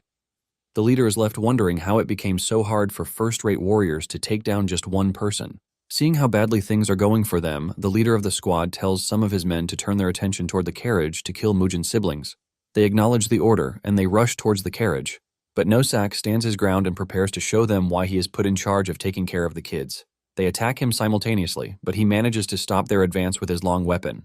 One of them gets smashed in the head with Nosak's weapon, and this lets them know that Nosak is not a pushover. Nosak starts glazing himself, talking about how he is one of the 4 brothers, and even the kids are forced to cover their heads because of how cringy this is. Nosak pushes them back with his reckless charge, but suddenly 2 arrows come from the left direction, hitting Nosak in the shoulder.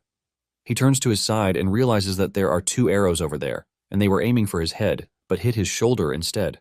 With the archers turning the tide of the battle, the squad rushes toward Nosak, and Nosak freaks out because he is about to be overwhelmed. Suddenly, Mujin flies past in a flash and cuts the archers in half before doing the same to those who want to overwhelm Nosak. Mujin is so fast that even his siblings didn't know that he was the one. The squad leader screams at the top of his voice, telling his men to maintain the pressure, but Mujin reaches him before he knows it and renders him headless. Back to Jinhwa and Myeongun. Jinhwa is trying her best to push back Myeongun, but he is just too strong. He taunts her, asking her if she has been playing around all these years. Jinhwa gets mad, and she hits Myeongun with a more powerful palm technique, but this only makes the dude ask for more. On the other hand, Hyunwoo loses his advantage, giving Gaiak the chance to grab him, and he slams him hard into the ground. Hyunwoo frantically unleashes his technique, but Gaiak easily dodges everything, while telling Hyunwoo that there is no way he is allowing him to hit him again. Gaiak overwhelms Hyunwoo and punches him in the chest, and the attack is fatal enough for Hyunwoo to cough up blood.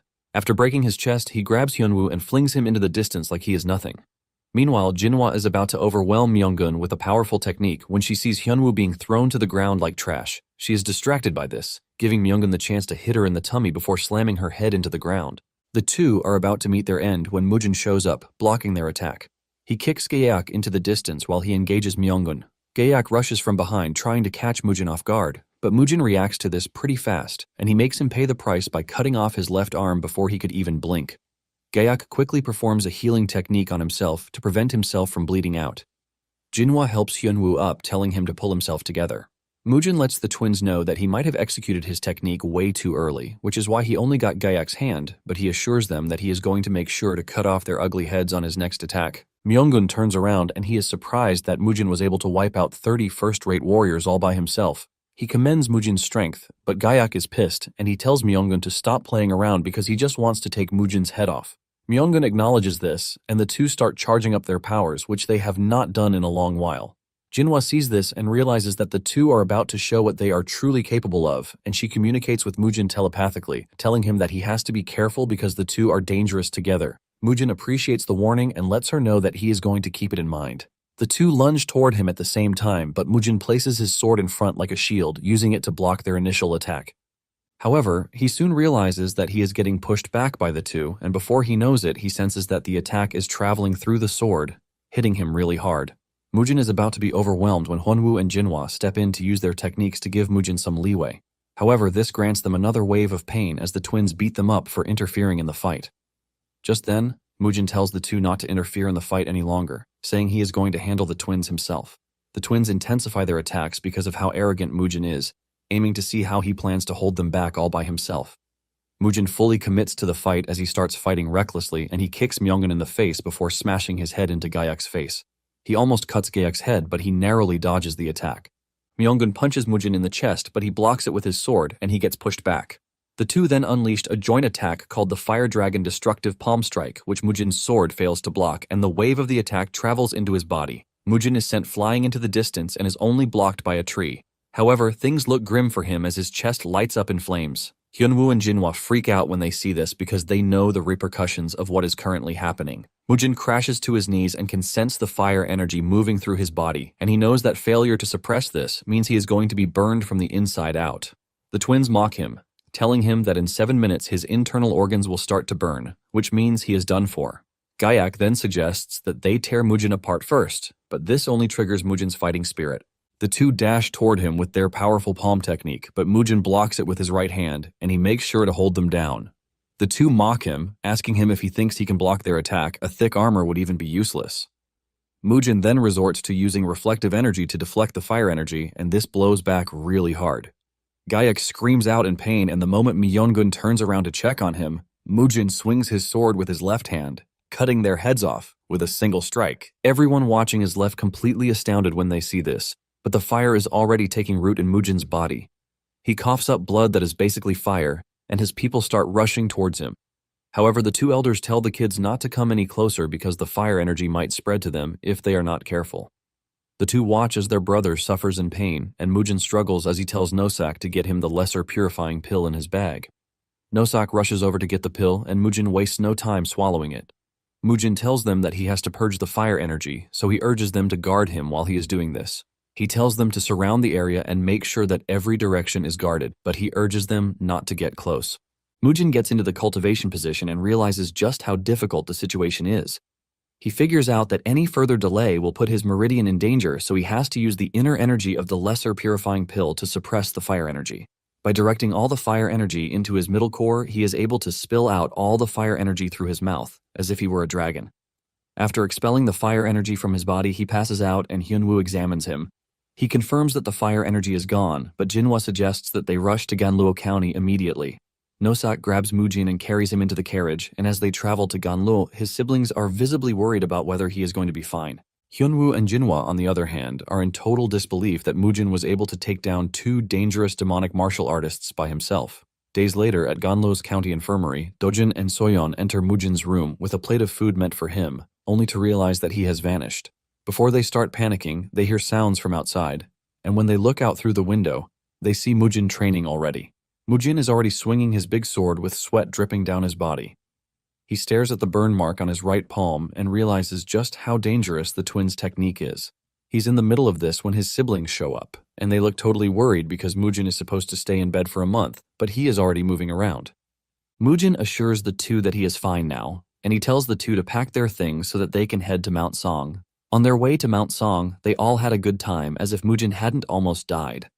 However, in the surrounding areas of Ganluo and Xichang that they passed through, rumors started going around about how Mujin defeated the Fire Shadow twin elders, which caused a stir through the city. After some days, they finally reached the home of the Shaolin Temple, where the Orthodox Murim tournament is going to be held. The moment they step out of the carriage, the kids are blown away by the impressive buildings and statues all around. Mujin is surprised that all the buildings he destroyed in the past have all been fixed. Hyunwoo then tells them that he has to leave to see his colleagues, but assures them that he has arranged a living space for them in the inner house. One of the monks then led the way for them, and the kids rushed in because of how excited they were. Meanwhile, they are being watched by two strange individuals standing on the balcony. The young master appears to have evil intentions for Mujin, and he tells his assistant to call on an individual, Dongho, promising to handle whatever responsibility that follows as long as he gets to wipe Mujin out. On the other hand, Hyunwoo meets with the temple's elder, Hyungak, to let him know that he now has a disciple. Gak asks Hyunwoo who his disciple is, and Hyunwoo asks him if he still remembers the dude Hyegwang found in the past. Gak says he definitely remembers Mujin, the madman. He also mentions that he is aware that Mujin is now called the Hidden Dragon of Sichuan, and he asks Hyunwoo if his disciple is Mujin, but Hyunwoo lets him know that it is his junior brother. Hyunwoo lets Gak know that Dojin also possesses the martial talent of the heavenly martial body. In addition, he mentions that Dojin is a child with impeccable character and great fortitude. Gak is happy for Hyunwoo because his stress to find a disciple has finally come to an end. Hyunwoo then tells Gak that they won't be able to register Dojin into the Buddhist records because he is the second son of a second family. He apologizes for leaving such important secret art with an outer sect, but Gak lets Hyunwoo know that it doesn't matter because Dojin is still their disciple nonetheless. Hyunwoo bows to Gak, thanking him for his understanding, and he lets Gak know that on their way there, they were attacked by the Fire Shadow twins. Gak freaks out when he hears this, and he asks Hyunwoo if his disciple is fine, and Hyunwoo says yes, revealing that the bad guys had set up an ambush for them. Hyunwoo tells the old man that he got to witness Mujin's strength firsthand because he single-handedly defeated 30 first-rate martial artists before taking down the twins. Gak cannot believe what he just heard because he knows that Mujin has barely reached adulthood, but he managed to take down these wicked dudes. Hyunwoo confirms this and says Mujin suffered internal injuries, but he also recovered quickly, showing how impressive his constitution is. Gak is thankful that the annoying fire twins have finally met their end. Hyunwoo then tells Gak that they cannot let this slide, and Gak agrees with him, saying it is time to put the unorthodox sect in their place. Hyunwoo then tells Gak to inform their leader, First Emperor Hyemun, of this new development. On the other hand, Mujin and his siblings have been led to the room they will be using. However, the monk lets them know that outsiders are not allowed in the Repentance Cavern, which is behind the Great Hall. Soyeon excitedly asks Mujin if they can go look around, and Mujin agrees to this, but tells them to take Nosak along. As they walk through the area, they are left in total amazement, and moments later, Dojin accidentally bumps into another kid his age. Even though they bumped into each other, Dojin still apologizes for it, but the little brat decides to take it a step further by calling Dojin and Soyeon beggars. Apparently, the little brat is Cheol Dongho, the second son of the Cheol Manor. Dongho tells Dojin that he has to go on his knees if he wants to apologize to him. Soyeon hears this and loses it, screaming at the dude, asking him who he thinks he is for him to be saying all sorts of trash. Soyeon pulls herself together, and she tells her brother that they should just leave, since it appears that Dongho is crazy. Dongho then decides to attack Soyeon while her back is turned, but Dojin blocks the strike. Dongho tries to tussle it out with Dojin, but he gets pushed back instead. Dongho smiles, commending Dojin for blocking his attack. Just then, Dongho's bodyguards show up, yelling at Dojin, asking him what gave him the guts to lay hands on their young master. They shamelessly ask Dojin if he is seeking death, but Nosak's aura soon overwhelms theirs as he tells them that Dongho was the one who attacked first, so there is no way they are standing around. Nosak's aura causes the two to falter, and Dongho tells them to step back and not interfere in the matter. Dongho steps forward again, and Dojin scolds him for attacking Soyeon from behind, which is not how orthodox martial artists operate. Soyeon then drags Dojin, telling him that they need to go because if they fight in the temple, they are just going to cause trouble for Mujin. Just as they are about to leave, Dongho runs his mouth, talking about how their brother went crazy after he was hit with the same technique he just tried to use on Soyeon, which is the 7-wound fist strike. He proceeds to rudely talk about how he would have loved to send them along to their brother. This does it for the two, and they turn around to simultaneously punch him. The double punch sends him flying into the distance, and his bodyguards scream out in concern. They attempt to touch Dojin and Soyeon, and this is when Nosak finally has the excuse to unleash his anger. He knocks the two of them down with one single strike, while revealing that it is not proper to interfere in a kid's fight. With the two out of the equation, Dojin and Soyeon properly descend on Dongho to show him what it means to insult their brother. Blows land left and right as the two rearrange his body with their punches, while Nosak eggs them on from behind. Dojin and Soyeon stand tall above him, telling Dongho that everything that is about to happen to him is his own doing because they were about to walk away. Dongho watches in horror as the two show him what it means to be on their wrong side. Meanwhile, Mujin is back in the room, and he can hear the commotion outside. He could sense that a fight had broken out, but he didn't want to bother himself with it. Soyeon and Dojin used all their strength to kick Dongho repeatedly. Dongho could do nothing but cover his head and endure the beating while continuously crying out in pain. The crowd could only watch, with some remarking that he was taking those hits surprisingly well for someone who had acted so arrogantly. Dongho's two subordinates struggled to their feet and called out to their young master, but they were immediately forced back down by a staff and a crushing foot. Nosak warned them to stay down unless they wanted their skulls crushed. Meanwhile, Dongho desperately begged them to stop, admitting that he had been wrong and pleading for forgiveness. Only then did the two children finally stop. They pointed at him and warned that if he did not watch his mouth from then on, he would face even worse consequences. Soyeon then worriedly asked whether they would get into trouble with Mujin. Dojin reassured her that Dongho was the one who had crossed the line and that there was no way they would be punished for it. At that moment, a voice demanded to know where they thought they were going after beating someone up like that. A long-haired man approached, causing Nosak to become immediately vigilant. Internally, he thought that the man was no pushover and that he would have to draw out all of his demonic arts just to stand a chance against him. The man walked up to Dongho and called him a pathetic fool before ordering him to get up. Dongho tearfully addressed him as his brother. Soyeon and Dojin quickly explained that they had done nothing wrong and that Dongho had been the one to insult their brother and their clan first. As Dongho was helped to his feet, the long-haired man questioned how they could claim innocence after leaving him in such a condition. He sarcastically suggested that they would probably kill someone over a few misspoken words. His gaze turned threatening as he criticized them for trampling a fallen opponent even after outnumbering him 2-against-1, adding that their level of education was abysmal for practitioners of the orthodox path. Dojin found himself unable to refute the accusations. The man then demanded that they bring their clan head, declaring that he would take the matter up personally with him. Before anything else could be said, a voice from behind announced that the clan head was already there and encouraged him to go ahead and take it up with that big mouth of his. The two children turned around to see Mujin standing there proudly. The long-haired man stammered in surprise, asking when Mujin had arrived. Mujin looked thoroughly displeased and stated that, from what he could see, the man's brother had been the one who deserved to be hit. He then asked what exactly the problem was that he wanted to discuss. The long-haired man scoffed and remarked that he could now see why those children had such terrible personalities. Mujin immediately fired back by saying that the brat from the other household did not appear to have been raised any better.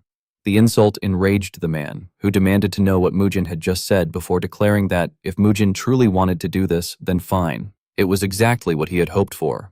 Mujin appeared even more excited than his opponent, but before the confrontation could escalate, Hyunwoo suddenly arrived and ordered them to stop at once. The long-haired man was shocked upon recognizing him. He immediately bowed and introduced himself as Cheol Youngwon of the Cheol Manor, offering his greetings to Great Master Hyunwoo. To his surprise, however, Hyunwoo completely ignored him. Instead, he hurried over to Dojin and anxiously asked whether he was all right and if he had been hurt anywhere. Dojin replied that he was fine and apologized for causing such a scene, addressing Hyunwoo as master. Cheol Youngwon could hardly believe what he was hearing. Inwardly, he realized that Dojin was actually the great master's disciple and concluded that this must have been the reason they had arrived together. Just then, another voice rang out, demanding to know who dared persecute a disciple of the Ame sect. The newcomers were Jinhwa and Miel Ryung. Jinhwa immediately rushed to Soyeon's side and anxiously asked whether she was all right and whether she had been injured anywhere. Soyeon happily greeted her master and then pointed accusingly at the long-haired man. She claimed that the wicked fellow had launched a cowardly surprise attack from behind using the 7 wounds fist strike. She dramatically complained that her ankle was throbbing so badly that she could barely stand on it. Upon hearing that, Jinhwa reacted in shock and demanded to know what had happened. Dongho was startled and exclaimed that he had not even touched her ankle. He wondered if the Cheol Manor was an outer sect of the Kongdong sect. Jinhwa turned toward them and demanded to know whether it was true that they had attacked his disciple from behind. Dongho tried to defend himself, stammering that it was not like that, before cursing inwardly as he realized that both the Shaolin Temple and the Ame sect were supporting the Flame Hua clan. Mujin folded his arms and remarked that he would not even need to step in. At that moment, another voice called for everyone to calm down and requested that they lower their energy first. A man named Jasa then appeared on the side of the long-haired warrior and politely stated that a quarrel between children should not escalate into a fight between adults.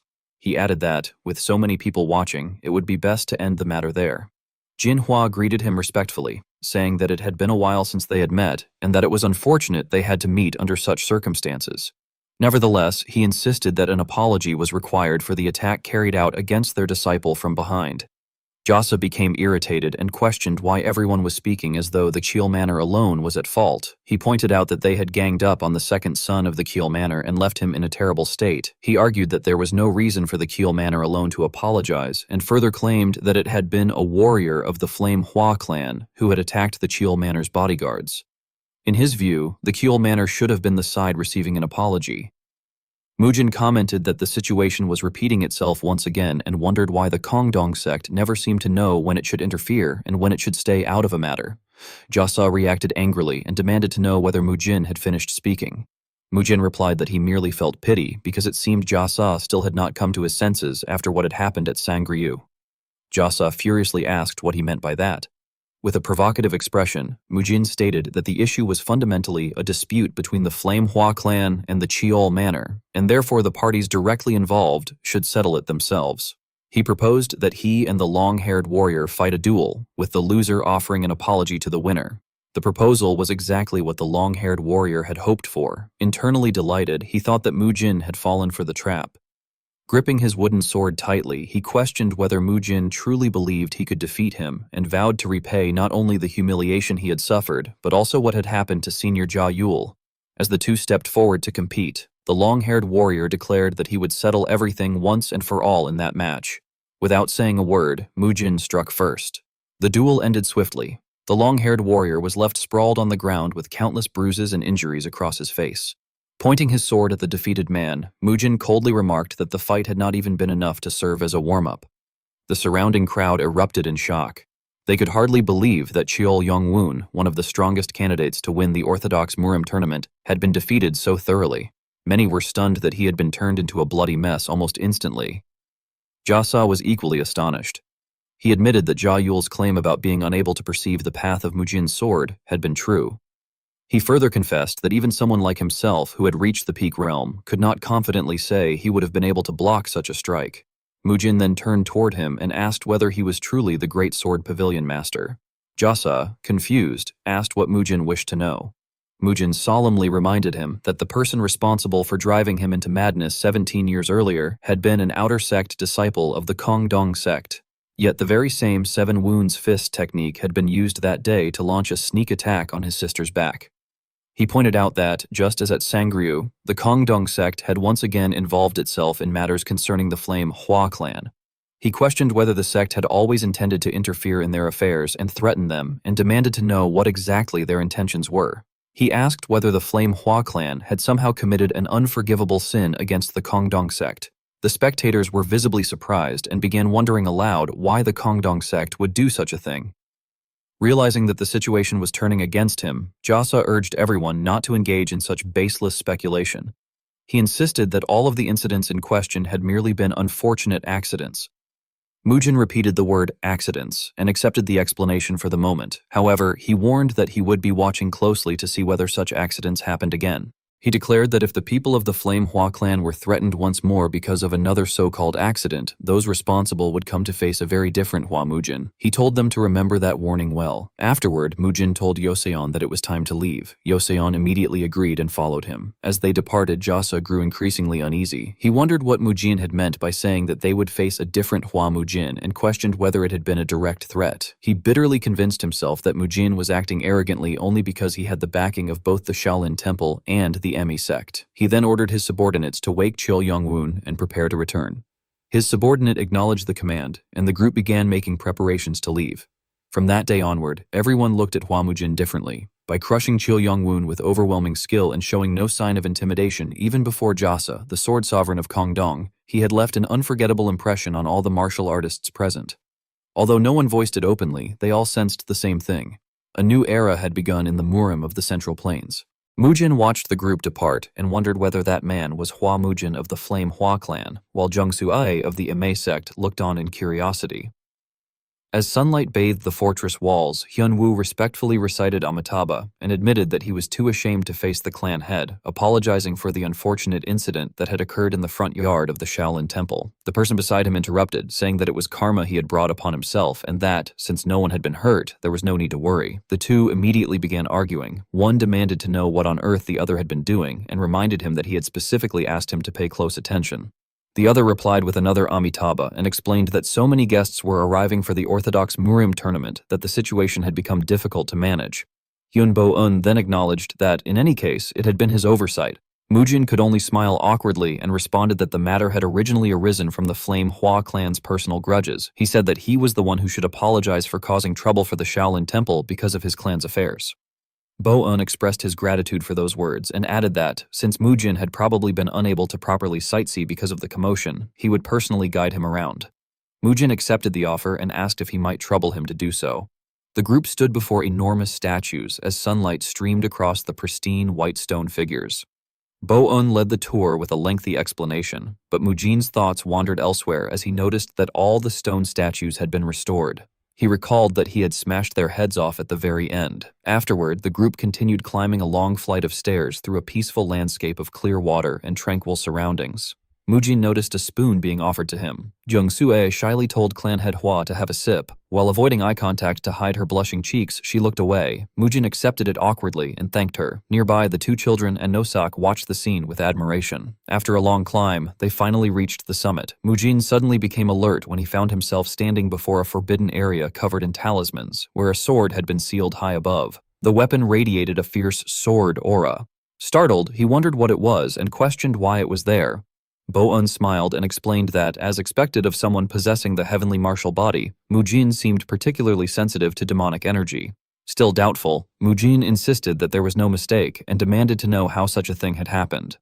Bo-un continued by confirming that the sword was indeed the very same object from 30 years earlier, the sword of the divine demon that had drenched the Jianghu in blood.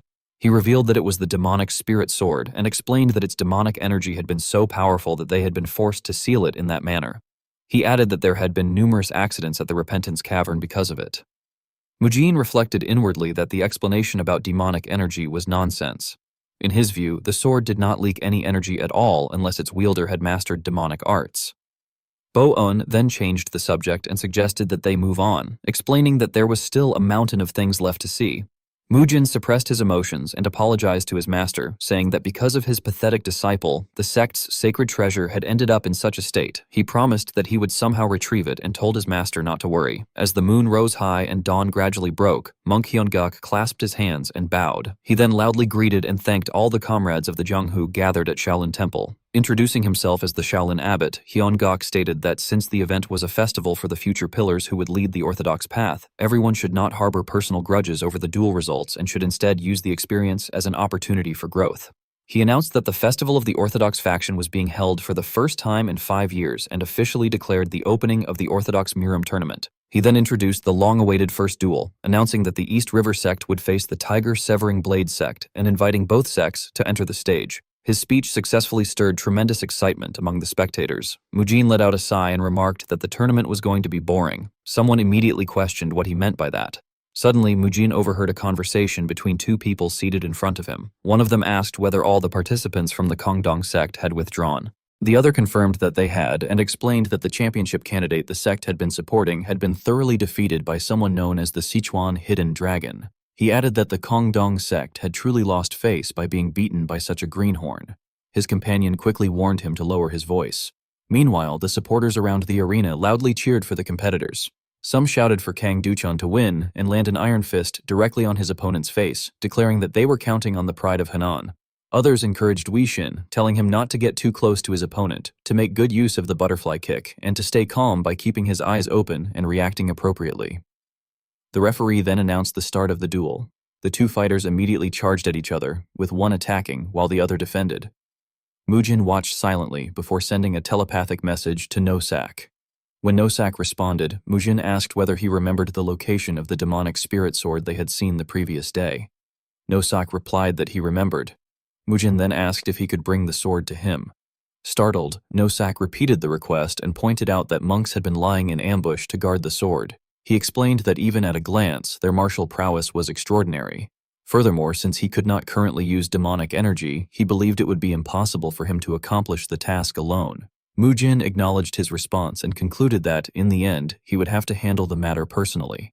At that moment, Tang Sumoon approached and remarked that he had finally gotten the chance to see them, asking whether everyone had been well. The group immediately stood up and respectfully greeted the elder. Tang Sumoon told them not to mind him and to make themselves comfortable before sitting beside Mujin. Observing Mujin's gloomy expression, he asked whether something had happened. When Mujin remained silent, Tang Sumoon speculated that the issue concerned the sword Mujin had once wielded, which was now sealed in that place. He guessed that Mujin was searching for a way to secretly remove it.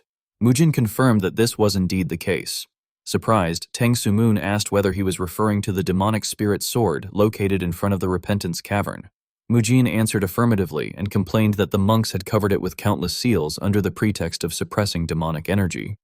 Tang Sumoon replied that he understood, and then asked whether stealing the sword would even be possible, noting that monks were likely lying in wait within a formation to guard it. Suddenly, Mujin noticed Hyun Woo on the opposite side of the arena. After listening to a report from one of his subordinates, Hyun Woo displayed a visibly shocked expression. Tang Sumoon also noticed this and commented that it seemed something had happened. Hyun-woo hurriedly departed and, after only a few leaps, disappeared from the spectator stands. Mujin watched him leave and then sent him a telepathic message, asking whether some kind of accident had occurred. Hyun-woo calmly replied that it was nothing and told Mujin not to worry but to enjoy the tournament. After a brief pause, however, Hyun-woo remarked that he supposed it would not matter if he revealed the truth. He then explained that the seal on the demonic spirit sword had been broken and that they were currently on their way to search for the individual who had stolen it. After Hyun-woo had disappeared from sight, Tang Sumoon remarked that he did not know what was happening, but it seemed quite urgent, considering how busily everyone had been moving since early that morning. Mujin thoughtfully replied that the Shaolin Temple's defensive formation did not usually reveal itself, but in times of crisis it would instantly envelop all of Mount Song like a net. He added that he did not know who was involved, but it would be difficult for anyone to break through it and escape Mount Song. As a gleaming sword was slowly drawn from its sheath, Young Suai stepped onto the martial stage amid cheers from the crowd. Spectators exclaimed that it was Jung Suai and wondered about her martial arts skills, while others praised her as the Central Plain's divine beauty and marveled at how unbelievably beautiful she was. Tang Samoon stroked his beard and commented that people called the girl the Central Plain's divine beauty, but in his opinion, Hojong and Haia were slightly better looking. He then asked Mujin whether he thought they were better as well. Hearing the question, Mujin let out a sigh and answered that he supposed that was the case. The sounds of clashing swords continued to echo across the arena. Young Suai's opponent was left in a dilemma and inwardly wondered what was happening. Young Suai, however, did not lose her concentration. While her opponent remained distracted, she unleashed her decisive strike. Mujin noticed that her sword seemed quite heavy. Suddenly, however, his attention shifted elsewhere. Looking beyond the distant mountain range, he observed that the Shaolin Temple's formation was strengthening its guard. A blade soon fell to the ground with a clang. Looking down at her exhausted opponent, who was panting on the ground, Young Suai heard him admit defeat. Afterward, she left the stage. With a shy glance, she looked toward the crowded and noisy spectator stands. When she saw that Mujin appeared completely uninterested in her match, she pouted inwardly and wondered whether he was not interested in her. Tang Samoon noticed her reaction and asked Mujin what he was looking at so intently. Mujin simply replied that it was nothing. At some point, Young Suai had already arrived behind them and politely asked whether she might join them. Their gazes met without either blinking. Mujin reluctantly maintained his courtesy and told her that there were plenty of seats available, so she was welcome to sit. Without hesitation, she took the empty seat beside him.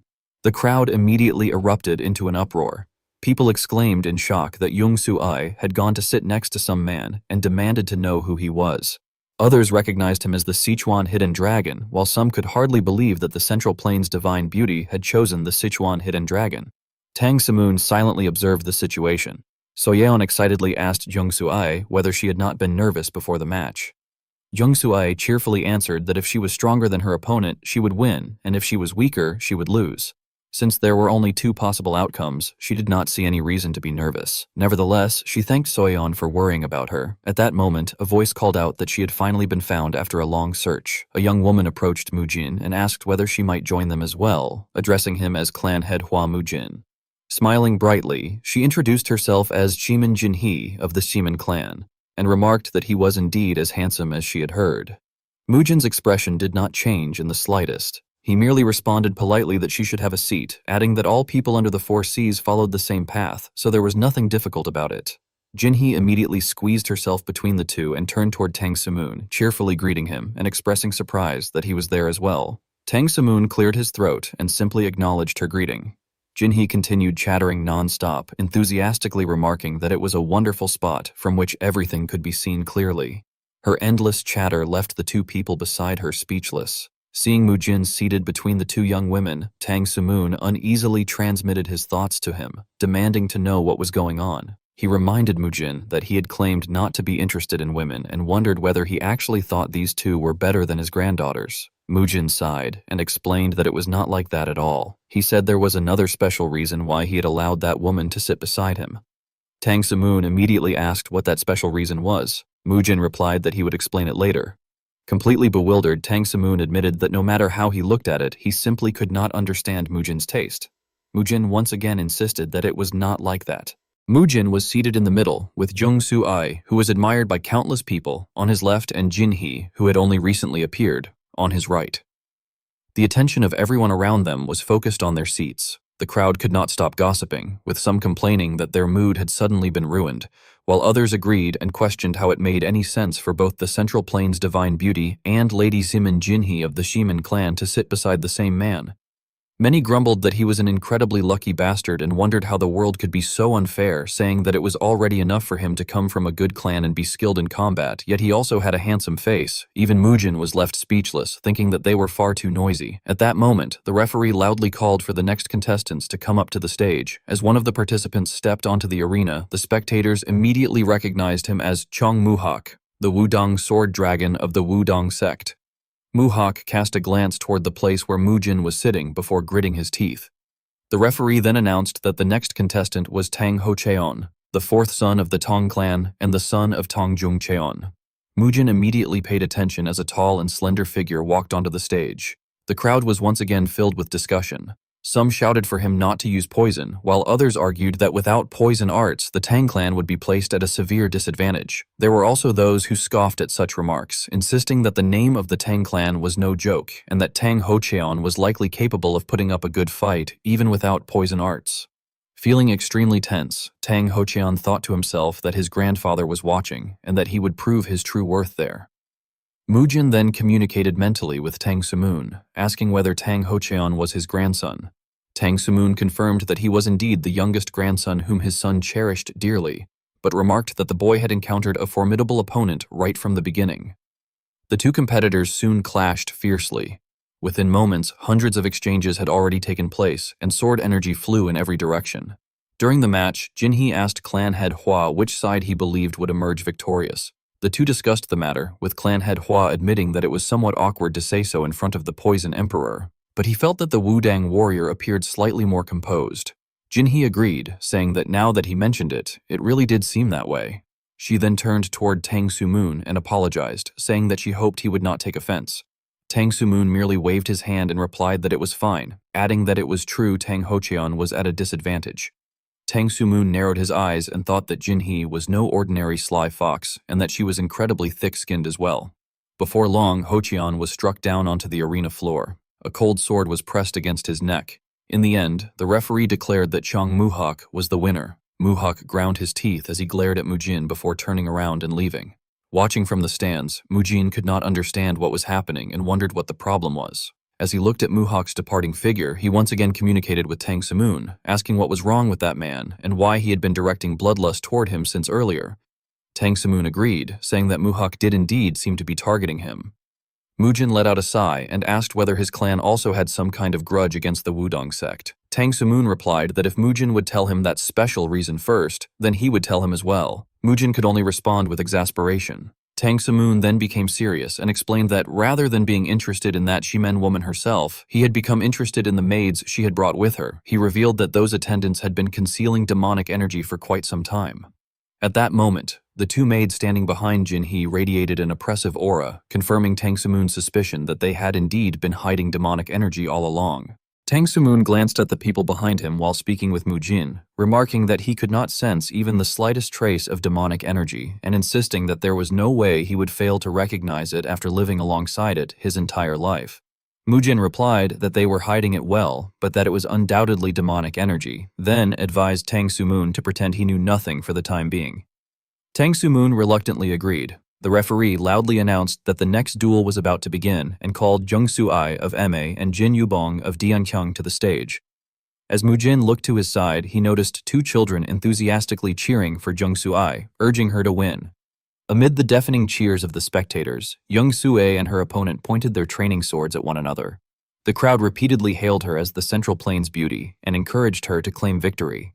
Overwhelmed by the spectators' enthusiasm, Jin Yubong silently thought that she was unbelievably popular. Once the match began, Jung Su-ai launched a relentless series of attacks that forced her opponent onto the defensive. While blocking, Jin Yubong realized that her sword was surprisingly heavy, though he also judged that her swordsmanship was far too predictable. He swiftly dodged one of her horizontal slashes, leapt into the air and delivered a powerful kick to her back. Jung Su-ai cried out before crashing onto the arena floor. Hua So-yeon anxiously shouted Jung Su-ai's name while Mujin calmly continued observing the battle. Jung Su-ai struggled back to her feet as the spectators loudly protested, demanding to know how anyone could strike someone as beautiful as her and jokingly insisting that he should simply let her win. Ignoring the commotion, Jung Su-ai charged forward again. Jin Yubong blocked her attack with all his strength before countering with a slash across her abdomen, causing her to cry out in pain. She staggered backward, collapsed to one knee, and then heard the referee declare that she was out of bounds and that Jin Yubong had won. Afterward, the two competitors respectfully bowed to each other. Jin Yubong commented that even though they had fought with training swords, it had been a truly wonderful duel. Jung Su-ai agreed before returning to her seat. Jimen Jinhee chuckled and remarked that it had been an excellent match that had ended so quickly it was almost a shame, adding that Jung Su-ai should probably visit the medicine hall. Hua So-yeon anxiously asked whether she had been injured anywhere. Smiling, Jung Su-ai assured her that she was fine, explaining that although she had lost, she had learned a great deal. She added that since she had gained enlightenment, the result itself no longer mattered. Watching her, Jimen Jinhee wondered whether Jung Su-ai intended to remain beside clan head Hua despite her condition. She questioned whether the young woman possessed incredible composure or simply lacked a competitive spirit, ultimately concluding that the top disciple of the Imei sect was impossible to read. As the sun gradually began to set, the remaining matches continued, and the Orthodox Murim tournament steadily approached its conclusion. In another semifinal, Jin Yubong, who had previously defeated Jung Su-ai, faced Namgung Cheongsu of the Namgung clan. The crowd continued complaining that they had wanted to watch Jung Su-ai longer, calling Jin Yubong a blind fool and mocking him relentlessly, leaving him extremely uncomfortable. Despite the abuse, he swiftly defeated his opponent, prompting the referee to announce his victory. The spectators immediately changed their tune, praising the blind swordsman and proclaiming that his skills were genuine, even giving him the nickname Blind God of Speed. In the second semi-final, Chong Mu-hak, the sword dragon of the Wudong sect, effortlessly defeated He Boen of the Shaolin Temple and advanced to the finals. Afterward, he gritted his teeth, glanced toward the audience, and then deliberately looked away.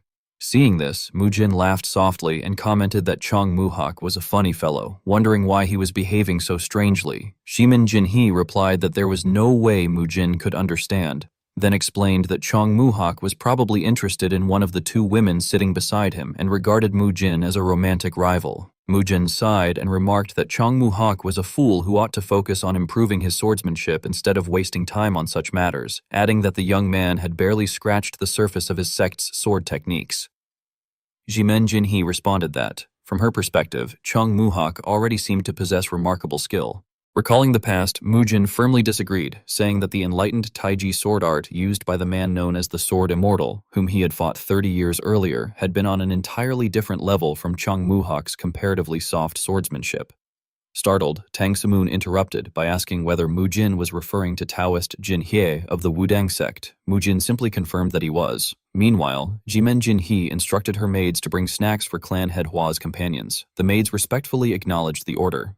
No-Sok blushed as he quietly thanked them, while the two children excitedly admired the steamed buns, exclaiming that they looked delicious. Jimen Jinhee modestly said it was not much, but hoped clan head Hua would enjoy them. Mujin politely thanked her. Just then, Mujin noticed a reddened hand reaching toward one of the buns. Quietly observing it, he wondered to himself whether it belonged to a practitioner of claw arts and tried to recall which demonic martial artist had specialized in such techniques. Soon afterward, the finalists stepped onto the stage. The referee loudly declared that the final match of the Orthodox Murim tournament was about to begin. The crowd erupted into cheers, shouting support for both the Wudang Sword Dragon and the Blind God of Speed. Jimen Jinhee explained that lethal techniques were permitted beginning with the finals, making the upcoming battle far more exciting to watch. Hua So-yeon immediately turned to Hua Dojin and excitedly pointed out that lethal moves were now allowed. Standing opposite one another, Jin Yubong smiled and said it was an honor to compete in such a match, expressing his hope that they would have an excellent duel. Tightening his grip on his sword, Chong Mu-hak coldly urged him to stop talking and attack immediately.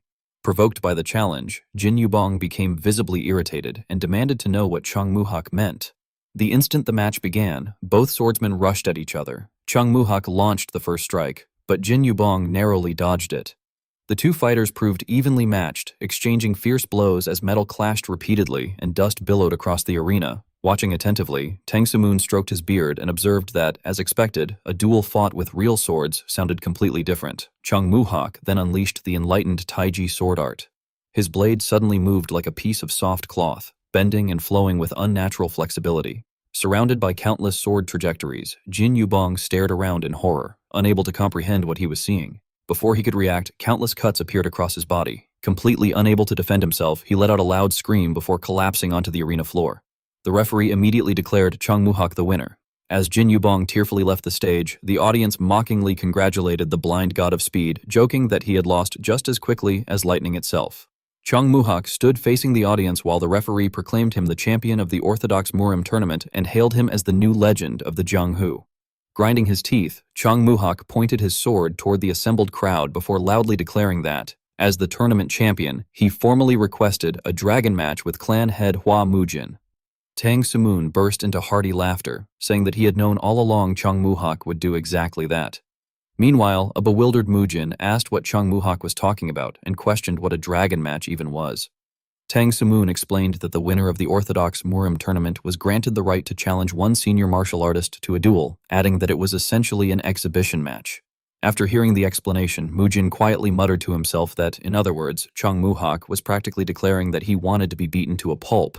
Chung Muhak raised his sword and, in a challenging tone, declared that, as the winner of the Orthodox Murim tournament, he, Chung Muhak, requested a dragon match with clan head Hua Mujin.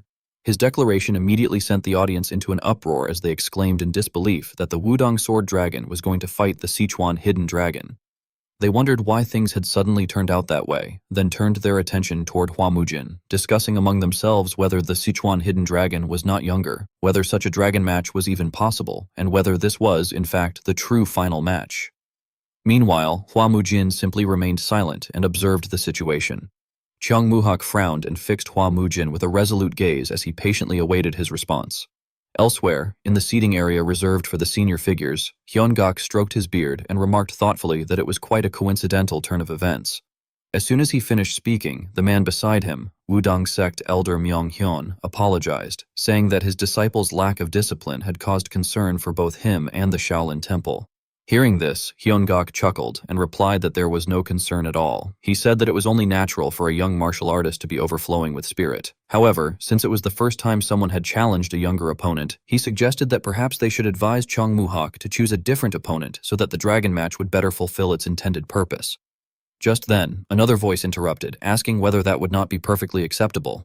Hyungak looked up and was immediately surprised to see the Poison Emperor, Dong Sumun. Dong Sumun smiled kindly before expressing his opinion that the original purpose of the dragon match was to receive guidance from a martial master regardless of sect or status. He added that, even if the opponent was young, there should be no issue so long as that person's abilities as a martial master were truly outstanding.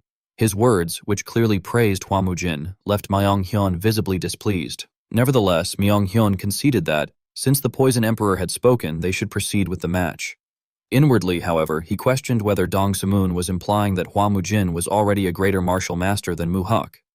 Seeing no reason to hesitate, Hyungak immediately gave his approval, announcing that he permitted the duel between Chung Muhak, the winner of the 19th Orthodox Murim tournament, and clan head Hua Mujin of the Flame Hua clan. The audience gasped once more in astonishment, exclaiming that it was actually happening, and that the Hidden Dragon and the Sword Dragon were truly going to face each other. At that moment, Hua Mujin rose from his seat and walked forward while quietly wondering how he should beat Chung Muhak down. Beside him, Jung Su-ai hesitated briefly before softly calling out to clan head Hua. She then quietly encouraged him, telling him that he had to win. Her words caught Hua Mujin slightly off guard, but he promptly answered with a polite affirmation. The brief interaction between the two irritated Shimin Jinhee, who inwardly fumed, wondering how Jung Su-ai dared to make the first move. Refusing to be outdone, she loudly cheered for clan head Hua, urging him to win the match and claim an absolute victory. As Hua Mujin stepped forward, the announcer gestured toward the arena and instructed him to step onto the stage. Hua Mujin glanced around, calmly assessing the situation. The referee then loudly proclaimed that the final duel of the 19th Orthodox Murim tournament was about to begin, and officially announced the start of the dragon match. Following the announcement, Chung Muhak also stepped onto the stage. The referee introduced him as the winner of the tournament from the Wudang sect, before declaring that the opponent he had designated for the dragon match was about to be revealed. Chung Muhak burned with rage, cursing inwardly as he wondered what was going on and whether Hua Mujin was looking down on him. He fumed that the so-called Sichuan Hidden Dragon knew perfectly well that the dragon match was a duel fought with real swords, yet still dared to appear with such a weapon. Hua Mujin stepped onto the arena holding a wooden sword and calmly introduced himself as Hua Mujin of the Flame Hua clan. His choice of weapon immediately startled Hua Soyeon, who exclaimed in disbelief that Mujin had picked up a wooden sword. Standing beside her, Hua Dojin also wondered what Mujin was planning to do. Unable to contain himself, Chung Muhak confronted Hua Mujin directly, asking whether he truly intended to face him with a wooden sword and reminding him that a dragon match was fought with actual swords. Hua Mujin merely smiled and leisurely replied that he was well aware of the rules, but that a wooden sword was more than enough for a little brat like Chung Muhak. Those words alone made Chung Muhak grind his teeth in fury as he demanded to know what Hua Mujin had just said. Taking another determined step forward, Chong Muhak warned Hua Mujin not to say he had not been warned and declared that he would regret his decision. Accepting the challenge without the slightest hesitation, Hua Mujin raised his wooden sword and calmly responded that Chong Muhak was the one who should remember those words. Without waiting for any signal, Chong Muhak charged forward while shouting that Hua Mujin was an arrogant bastard. His opening strike was effortlessly blocked. Refusing to back down, Chong Muhak launched another attack with equal force, pouring all of his murderous intent into every swing of his sword. In contrast, Hua Mujin remained completely composed, gracefully evading each attack while skillfully using his wooden sword to redirect every strike. The elegant display briefly caught Chong Muhak off guard, forcing him to withdraw his sword as Hua Mujin effortlessly regained a safe distance. Watching the exchange, Hua Soyeon exclaimed in amazement that Hua Mujin was able to achieve all of that with nothing more than a single wooden sword. Hua Dojin quickly added that Mujin was parrying every single attack. Dang Suman silently observed the duel while gently stroking his long beard. The momentum then shifted as Hua Mujin launched his counterattack. While striking Chong Muhak, he asked whether his lower body was weak. Chong Muhak gritted his teeth after taking the hit. Smiling with growing confidence, Hua Mujin remarked that Chong Muhak kept letting his sword drag his body around. No sooner had those words left his mouth than Chong Muhak was struck repeatedly before Hua Mujin finished the combination by driving his wooden sword into the center of his chest. Chong Muhak collapsed onto the ground, completely unable to retaliate. Looking down at him, Hua Mujin remarked that once emotions were poured into a sword, it lost its sharpness, advising him to remember that lesson. Humiliated by the criticism, Chong Muhak furiously shouted at Hua Mujin to shut up. His reaction left both Hyungak and Myunghyun stunned, as they exclaimed in shock at what they were witnessing. Deep down, Myunghyun could hardly believe that Muhak was being overwhelmed in such a completely one-sided manner. Chong Muhak then glanced toward the spectators' stand while calculating his next move, where Jung-soo-ae and Shimin Jin-hee were watching the duel with unwavering attention. Meanwhile, Hua Mujin let out a quiet sigh before clicking his tongue. He mocked Chong Muhak by saying that it was pathetic to look away during a duel and asked whether he was ashamed of the miserable state he was in. He went on to say that it was a mystery how someone like Chong Muhak had ever managed to win, telling him to give up because it would never happen again in this lifetime. Hua Mujin further remarked that although Chong Muhak's swordsmanship might improve, there was nothing that could be done about his face. With every taunt, Chong Muhak's anger intensified until the veins on his face bulged visibly. He charged forward once more, cursing Hua Mujin as a damned bastard. Hua Mujin calmly evaded the attack without even blinking. Still refusing to admit defeat, Chong Muhak rushed in again and challenged Hua Mujin by asking whether he really thought he would lose before roaring for him to die. Chong Muhak then unleashed the enlightened Taiji sword art, the technique ending in a cloud of thick dust. Seeing the dust engulf the battlefield, both Hua Soyeon and Hua Dojin anxiously cried out for Mujin. Using the cover of the dust, Chong Muhak slipped behind Hua Mujin before he appeared to notice. Internally, Chong Muhak was overwhelmed with disbelief as he wondered whether Hua Mujin had truly seen through the path of his enlightened Taiji sword art. At that very moment, Hua Mujin effortlessly dodged the attack and coolly pointed out that Chong Muhak's footwork was completely wrong. He explained that because Chong Muhak always took an unnecessary extra step before swinging, every attack became slower. As he forcefully struck Chong Muhak with the wooden sword, Hua Mujin continued instructing him to remember that lesson. Masterfully controlling the wooden sword, Hua Mujin completely dominated the exchange. Raising the weapon high above his head, he remarked that, as expected, brats from the orthodox faction like Chong Muhak were especially satisfying to beat up. He then brought the wooden sword crashing down with overwhelming force, the impact shattering the arena floor and splitting it apart into countless broken slabs of stone. Myunghyun and Hyungak were both caught completely off guard. Hua So-yeon and Hwo Dojin reacted in much the same way, while Jung-soo-ae and Shimin Jin-hee stared at the arena with their eyes wide in astonishment. Chong Muhak lay sprawled on the ground, his face twisted in pain, whereas Hua Mujin looked down at his defeated opponent with remarkable composure. The outcome of the duel was already beyond dispute, as Chong Muhak could not move even an inch. Only after stepping down from the arena did Hua Mujin calmly remind Chong Muhak that unless he corrected his movement techniques, his enlightened Taiji sword art would remain half-baked for the rest of his life, adding that he should remember those words. The spectators were left speechless before they erupted into astonished remarks, wondering whether such a feat was even possible with a wooden sword and exclaiming that the ground itself had been cracked open. Myung-hyun hurried over to his disciple and anxiously asked whether Muhak was all right. Chung Muhak weakly replied by calling out to his master. Meanwhile, the referee declared in disbelief that Hua Mujin had defeated the winner of the Orthodox Murim tournament, the Wudong Sword Dragon, with a single strike. He proclaimed that the hidden dragon of Sichuan had proven himself to be the strongest of the younger generation, and wondered aloud whether Hua Mujin was now among the top 10 experts of the entire Orthodox faction. At the same time, Dong Sumoon used sound transmission to remark that Hua Mujin had shown mercy. Hua Mujin let out a quiet sigh and answered that it had only been a duel, so he could hardly kill his opponent. Dong Sumoon responded that he should at least thank Hua Mujin for avenging his grandson. With that, the tournament finally came to an end as the announcer proclaimed that the 19th Orthodox Murim tournament had officially concluded. He sincerely thanked everyone for visiting Mount Song and said that they would meet again in 5 years before bidding farewell to all those in attendance. After everything had settled down, Hua Mujin told his 2 younger companions that it was time for them to head down the mountain. The 2 children obediently agreed. Before they could leave, however, someone approached them. The newcomer praised Hua Mujin for the impressive duel and said that he had been wondering when he would have the opportunity to greet him, adding that it was a pleasure to finally meet him.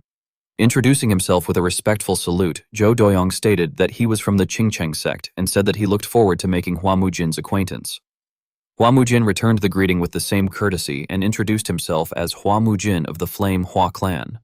Zhou Doyong then proposed that, once they had descended Mount Song, he would like to treat Hua Mujin to a cup of tea so they could have a conversation together, asking whether that would be agreeable. The group then moved to a more suitable place to talk. As they walked, Zhou Doyong gazed into the distance with a thoughtful expression and observed that the heavenly net formation was truly extraordinary. He remarked that waves of energy were being continuously emitted to maintain the barrier and noted that going to such lengths suggested that something significant was being sealed away. Meanwhile, Hua Mujin asked Jinhua whether she had heard anything regarding the incident. She replied that she had indeed heard that an unfortunate event had occurred, but explained that the details would only be revealed during the meeting of pure hearts in 3 days. Realizing that those around him knew far less than he did, Hua Mujin silently reflected that he had been entrusted with a secret he was probably never supposed to know, and thought that Abbot Hyun Woo had been exceptionally considerate toward him. His gaze suddenly shifted towards Zimin Jinhee. She merely answered with a faint smile, prompting Hua Mujin to quickly avert his eyes. Only Nosok responded with a knowing nod. The group eventually arrived at a spacious restaurant where drinks had already been prepared. Someone remarked that the Orthodox Murim tournament had been truly eventful and added that, if not for clan head Hua, it would have been difficult to preserve Sichuan's reputation because all of their own contestants had performed rather poorly. Upon hearing that, Hua Mujin modestly replied that the speaker was giving him too much credit. On the contrary, he worried that he might only have created even greater trouble and admitted that he felt ashamed before his seniors of the Jianghu. Another person immediately disagreed, insisting that it was not the case at all. He argued that Hua Mujin's actions had served as a clear warning to the eldest son of Cheol Manor and the disciple of the Wudong sect. Jinhua became even more outspoken, criticizing the Kongdong sect for forgetting the lesson of the divine demon's destruction and disregarding public opinion. She condemned them for behaving so arrogantly even during the Orthodox Murim tournament, where everyone was watching, and asserted that Hua Mujin had merely given them the warning they deserved. She believed they would now realize that there were lines that should never be crossed, and concluded by praising Hua Mujin for having done an excellent job. After listening to her, Dong Sumun calmly said that he agreed with that assessment. Setting the matter aside, however, he asked whether it was true that Hua Mujin's group had been attacked by the Crescent Moon Sword sect. Jinhua confirmed that it was true, explaining that the Fire Shadow Twin Elders, accompanied by 30 first-rate martial masters, had ambushed them. She admitted that, had it not been for clan head Hua, none of them would have arrived safely. As she spoke, Dong Sumun's threatening aura grew increasingly intense. He coldly remarked that the Whip Emperor had finally crossed the line and wondered whether the old man had wanted to determine who possessed the greater skill before meeting his death. Shimin Jinhee observed the old man cautiously, privately wondering whether the Poison Emperor was planning to provoke a war between the Orthodox and unorthodox factions. Dang Suman then turned the conversation back to Hua Mujin, asking whether clan head Hua truly intended to let the matter pass. Hua Mujin answered firmly that as long as he remained the clan head, the Flame Hua clan would never leave a grudge unsettled. He added that the issue had to be addressed at the upcoming meeting of Pure Hearts. Jinhua looked up and reported that he had already received word from Abbot Hyun Woo. He explained that the abbot had personally spoken with clan head Hua and that a decision regarding how to deal with the Crescent Moon Sword sect would be reached during the meeting of Pure Hearts. Dang Suman tapped his fingers on the table before continuing that he was not questioning the 9 sects, but insisted that their sect leader be told clearly that if they once again attempted to excuse the crimes of the unorthodox faction under the pretext of justification, then the 5 great clans and the beggar sect would sever ties with the 9 sects. The old man's shocking declaration immediately put everyone around him on guard. Dang Suman went on to explain that although he respected the desire to avoid repeating the tragedy of the divine demon's destruction, that very excuse had allowed those scoundrels to run rampant even in Sichuan, their own backyard.